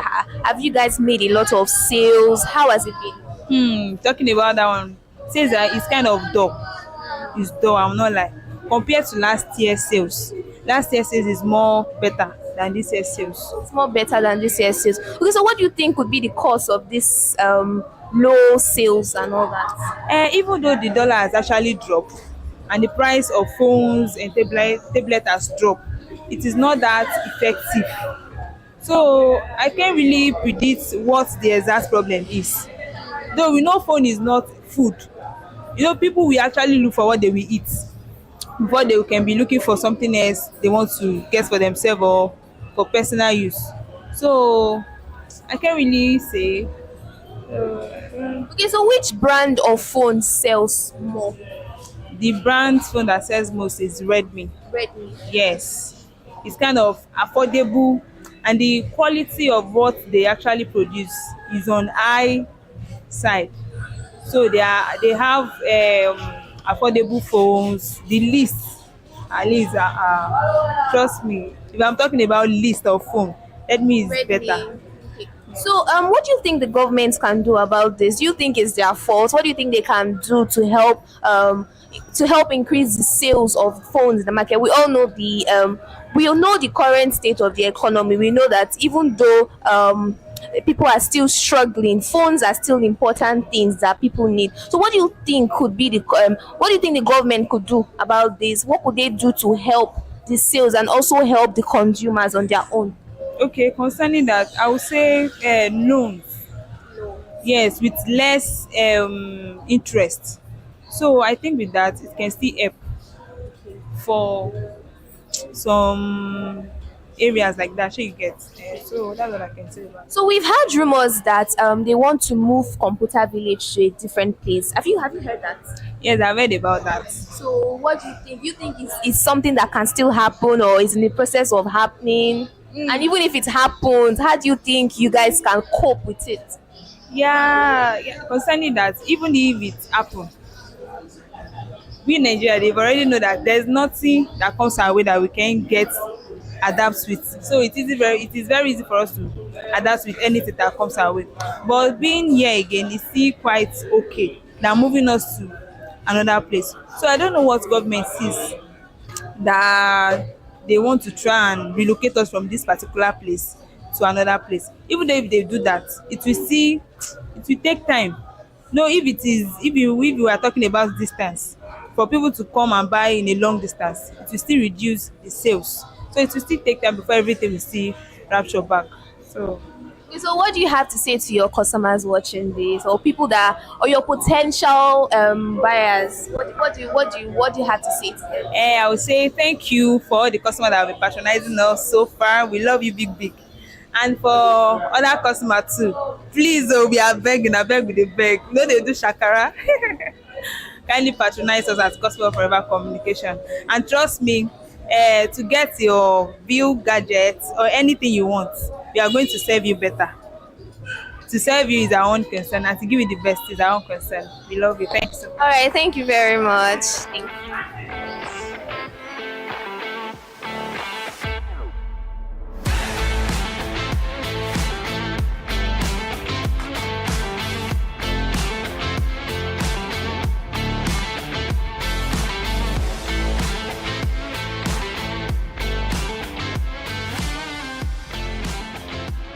Okay, so how are you, sir? I'm very fine. Yeah. What is your name? Tell us your name. My name is Chidebere Ochoba, popularly known as Obelepo Pungidato. Okay, so what's your brand name and what do you sell in Computer Village? Okay, my brand is Man of God Communication. I do sell phones and solar panels with solar power. That is all these power generator, fuelless generator. That is what I'm into. Okay, so how has business been for you since the beginning of this year up to now? How has business been? Business nowadays is not like before. You understand? Everything is really, really not going the way it was. So, but we thank God that at all we are still doing fine. So do you get what's the amount of customers you get in a day? How is it like? Do you get a lot of customers or you're still struggling with customers as a result of the state of the economy? We all understand that the economy is nothing to write home about. So how has it been for you? Customers nowadays is not like before because and goods we do have now is not like before because normally before during some years back we do receive goods on credit. Then when we because you will see an importer giving you goods that are worth over 10 million naira on credit, giving another person goods over 5 million on credit. But all these things now are no more. You understand? Without your cash, you can't get any goods on credit. Okay, so why do you think they stopped giving on credit? Because the economy is very hard now. So when you give someone goods on credit now, my dear, na japa in there. You understand? Yes. You are giving that person room of japa. But then when you give someone goods on credit, you are giving that person courage to work more hard. That when you can deliver these goods of 10 million, that means you can deliver of 20 million and you will see it moving. Not like now, when you give somebody goods on credit of 1 million, 2 million, and you are not following that person bumper to bumper, there is opportunity of you hearing that that person is now in Cotonou. So, and that is it. That is just the fact. Okay, so what brand of phones do people buy the more? Which is more affordable and which one do they buy the more? The one that people buy any one that is more cheaper. You understand? They prefer coming to you to buy the one that is more cheaper. But when they buy that one that is more cheaper, they will still use police to come and arrest you for you selling that one that is more cheaper for them. I don't know if you understand. Somebody we want a phone of 4 gig 128 gig that will serve and make the network very fast. But due to he does not have that money, I will be telling you anyone. And when you give that person the China one of it in a lower price, the person will now start calling police for you. Do you see that the business is not moving very fine? Because one is that this person now does not have the money or capacity to buy a standard Android phone of 250,000. You understand? Now, but there are China phones that is 4 gig 128 gig that you can get of 80,000, 70,000. But after buying it, the person will start telling you that this is not what he demands for. It is not what you demand for, but the money or the rate of the amount you paid, is it for what you demand for? You understand that business is really very bad. Okay, so now you made mention of Android. So an average Nigerian now, if he or she wants to get like a very very good Android and but doesn't want that Android to be very very expensive, at what price can they get a good Android that is not expensive, and which brand do you think they should opt for? You know that it depends on what the customer want to use that phone for. Some people are using their phones to edit. Some Android phones, some will come, they will tell you that they are using it to edit. So there are phones that if you want to use it as camera, for the camera to come out, at least you'll be having up to 200 and something thousand if you are going for a new one. But if you are going for Tokumbo and you need something that you can use to shoot, and it's going to give you a very high quality, that means you'll be holding like, and you want to go for a Tokumbo, you'll be holding like 150,000 and above. Yeah, so that is the rate of anybody that wants to. But if it's just that you want to be browsing and nothing much, browse WhatsApp, just WhatsApp, and at least with 125,000 to 130,000, you will get a good Android phone that is fast in browsing and still WhatsApping. So what are the challenges you face here as a phone slash gadget seller? The challenges we face, as I said before, is just that people will come with their demand, and after that demand you will see yourself in police station, because what they have or the money they have is not up to what they want, and they will be the one begging you to give them this thing at so price. And when you have tried your best to tell them that no, you say no, anyone, and after doing it, don't be surprised that you end up seeing yourself in writing statement to explain why you gave this customer this type of phone. So now what do you think the government can do about this? What the government need to do about this now is that they have to work on the custom, because the custom are one of the challenges we are facing and the citizens of Nigeria are facing, because most of all these things are very cheap, but the clearance and the tax is the issue, especially for you to clear your goods. When you import goods, to clear it, the amount that you used to bought the goods is almost 50% of what you bought, or even more than what you bought that goods.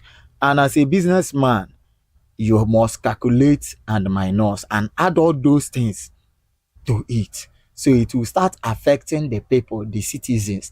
The citizen does not even know that one of the problem they have is the custom, the clearance fee of goods, not the goods itself. Some of all these goods that you are buying 150,000 in China, when you check it in China, it's around 30,000 naira. Wow. You understand? But after all the clearance fee and every other thing that you are going to pay, you will see that you are paying over 130,000 to get a phone. So that is where the problem is. So if the government can make clearance fee for people who are the importers, to be able to be clearing it, because there's competition in the market. You understand? Market is always a very big competition. So if everybody is clearing with 100,000 for one goose, everybody will still put their own interest on it, because they will still calculate it. So that is the challenges, or that is what I think the government should do to try to reduce the cost. Okay, so what do you have to say to your customers or your potential customers? And what I have to say to my customers is that they need to pray to God and act, because our people used to say in the Bible that so when you are praying without working towards it, there is not meaningful. So our people need to try to continue to advise our government in every social platform, reminding them that what they are doing now is triggering the military to take over. And when the military see that the country is diverting like this and the military take over, they will start pushing us that we should come out and start protesting that coup has happened and that coup should not happen, that democracy. While when in democracy that we are today, when you still talk, you will still go to prison. So what I need to advise everybody with a good platform is that in every little opportunity you have, you should advise the government, because when this country is happening like this, before you know it, they will be queue, and the military will come out and they will be expecting us to come out and be standing that no, we still stand for democracy. You see that the democracy is not even favorable for us. So we are not going to come out on that very day. But if it's going to happen, if you check other democratic country where military have taken over, is what that is happening now is what happened to them. So that is what I'm going to tell my Right. customers. Eh? Thank you very much, sir. Thank you very much.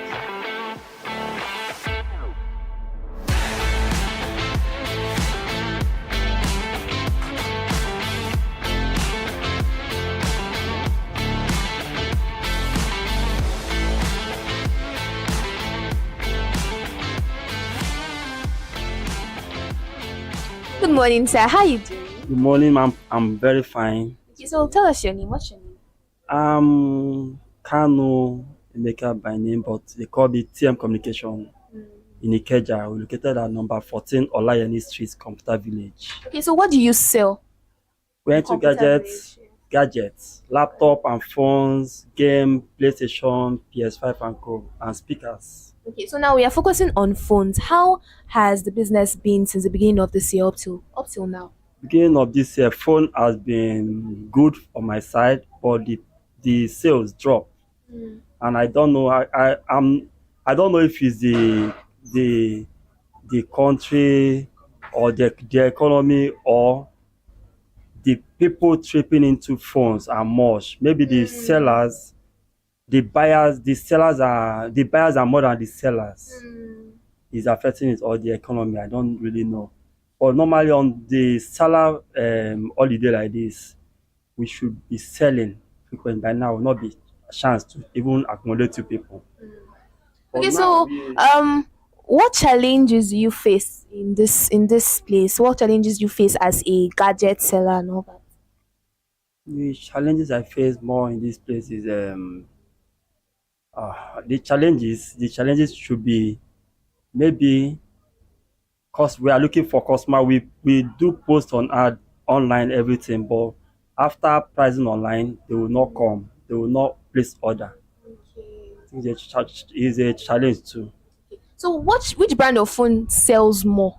You know, we have iPhones, we have Android, there are different brands of Android. So which phones sell more here?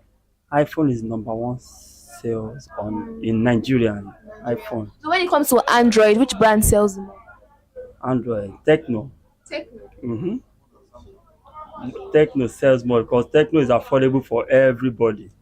Samsung is just a phone for the big men, but Techno is for the rich and the poor.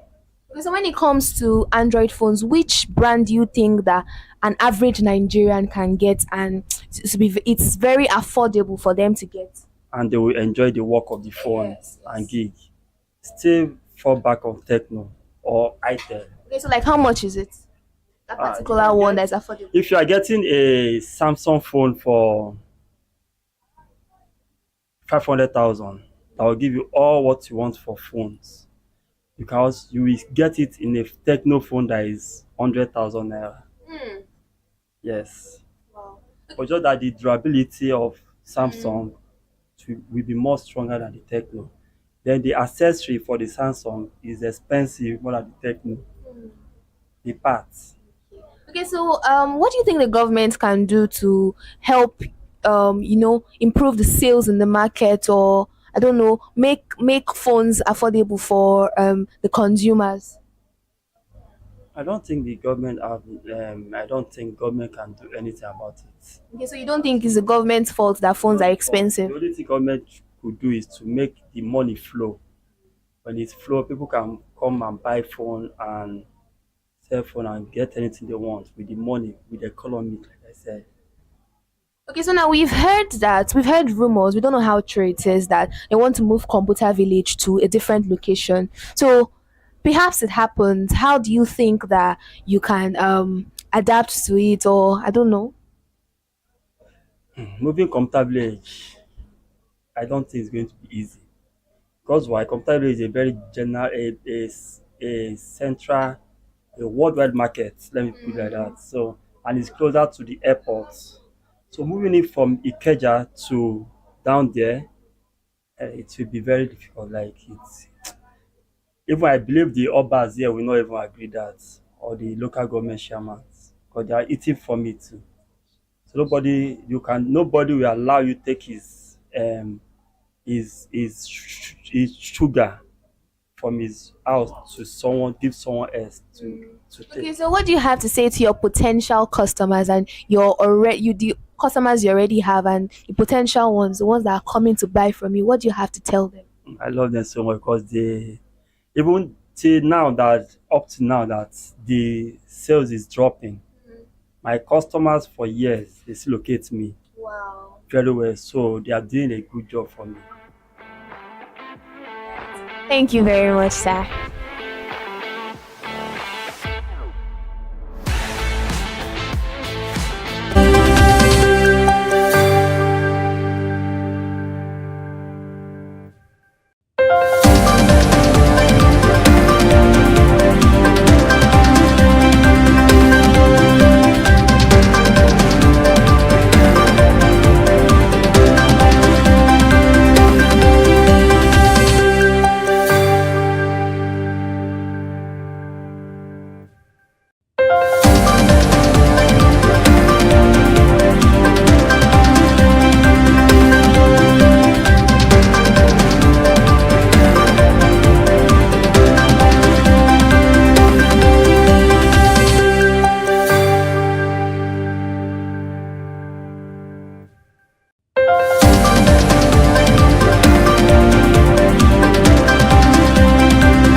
is a beautiful afternoon to you all, and welcome to news on the hour on Consumer. 6.9 trillion revenue, improved servicing/revenue ratio. Let's start the news. Retail outlets under the nameplate of the Nigerian National Petroleum Company Limited effected an upward adjustment in the pump price of the premium malted spirit of Capital Territory on Monday. Also, independent marketers effected an increase of 60 naira from 895 naira per litre to 955 naira per litre in Abuja. In Lagos, the cost ranged around 915 naira to 950 naira per litre, depending on the station of the independent oil dealer. The price adjustments come just days after the Dangote Petroleum Refinery increased its ex-depot price of petrol from 825 naira to 820 naira per litre, sparking an industry-wide response. And now, Sterling Financial Holdings Company PLC recorded a profit after tax of 17.2 billion naira for the first quarter ended March 31, 2025, more than doubling the 7.5 billion naira posted in the corresponding period of 2024. The financial services firm's performance was driven by an increase in interest income, which rose by 42% from 53.3 billion naira in quarter 1 of 2024 to 78.4 billion naira in quarter 1 of 2025. The net interest income surged to 47.4 billion naira, up from 27.2 billion naira the previous year. Despite growth in revenues, Sterling Financial faced rising expenses, with total operating costs increasing by 32% to 43.6 billion naira in quarter 1 of 2025 from 33.0 billion naira in quarter 1 of 2024. The personnel expenses accounted for 10 administrative expenses rose to 14.4 billion naira from 11.1 billion naira. And now the federal government has disclosed that it recorded 6.9 trillion naira in revenue as at end of April this year. The Minister of Finance and Coordinating Minister of the Economy, Mr. Wale Edu, disclosing this yesterday, noting that the performance was about 40% increase year-on-year when compared with the 5.2 trillion naira at the same period of last year. He spoke at the second quarter citizens and stakeholders engagement, noted that the rise in revenue, the percentage of debt servicing/revenue was getting better. Another news this afternoon, oil prices sank 3.5% on Tuesday after Israel said it had agreed to U.S. President Donald Trump's proposal for a bilateral ceasefire with Iran. Shares in Asia were buoyant as fears of an energy market shock eased following 12 days of war between Israel and its arch foe in Europe. London, Paris, and Frankfurt also rose at the open, and at around 8:30 GMT on Tuesday, Brent was down 3.5% at $69 per lower at $66.10 per barrel. A potential end to the conflict has been welcomed by market participants, wrote Lee Adman at MUFG, who noted that Brent has now almost fully reversed all of the gains since this conflict started. Moving away from that is the National Orientation Agency has said that the Nigerian Consumer Credit Corporation of Nigeria Credit Corp will establish a unified credit system that can assess the credit history of individuals. In its weekly publication, the agency said the system would integrate Nigerians' credit scores, with authority will phase out all cash transactions at payment points, moving towards a fully automated and contactless payment system. However, FAN disclosed that 92% of its current revenue comes from aeronautical sources, while only 8% is derived from non-aeronautical activities, which is a stark contrast to global standards, where non-aeronautical revenue accounts for over 40%. And now, as reports take us to Akwa Ibom State, Uyo, the capital to be precise, as 20 outstanding students of the University of Uyo in Akwa Ibom State will be selected to benefit from the OPE's 1.2 billion naira via the 10-year scholarship program for Nigerian universities, and each of the recipients will receive a total of 300,000 to augment their needs in school. This was disclosed at the signing of the Memorandum of Understanding, and speaking at the event, Okumuwosa Odiese said the company in its effort is to add value to the society, and it's come up with its corporate social responsibility initiative to empower the children and the youth who are the future of the country. Now let's move to the north, where the Adamawa government in Adamawa Stapling plant in Yola, the state capital. However, speaking to newsmen on the 20th of June, the State Commissioner for Environment and Natural Resources Development, Mohammed, said the project is part of its ongoing efforts across the state and convert it into useful products. And some of the items to be recycled include chairs, beds, and interlock ties, among others.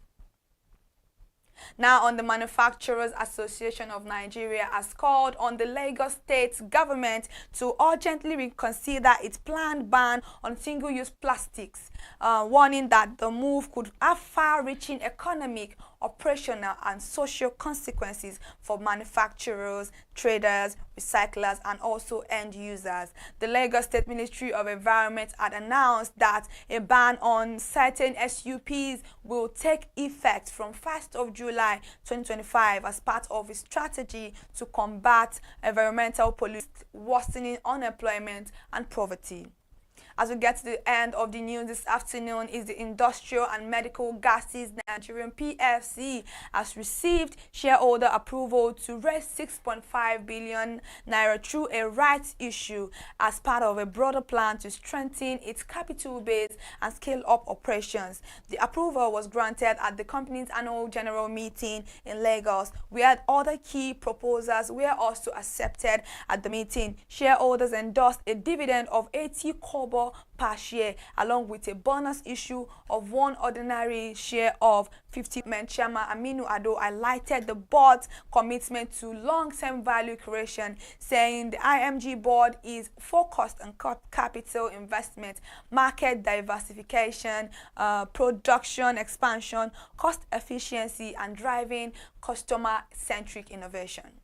And that's all we have for the news this afternoon. Thank you for joining us, and stay tuned for more news updates. I am Kikelomo Ajibola. Enjoy the rest of your day.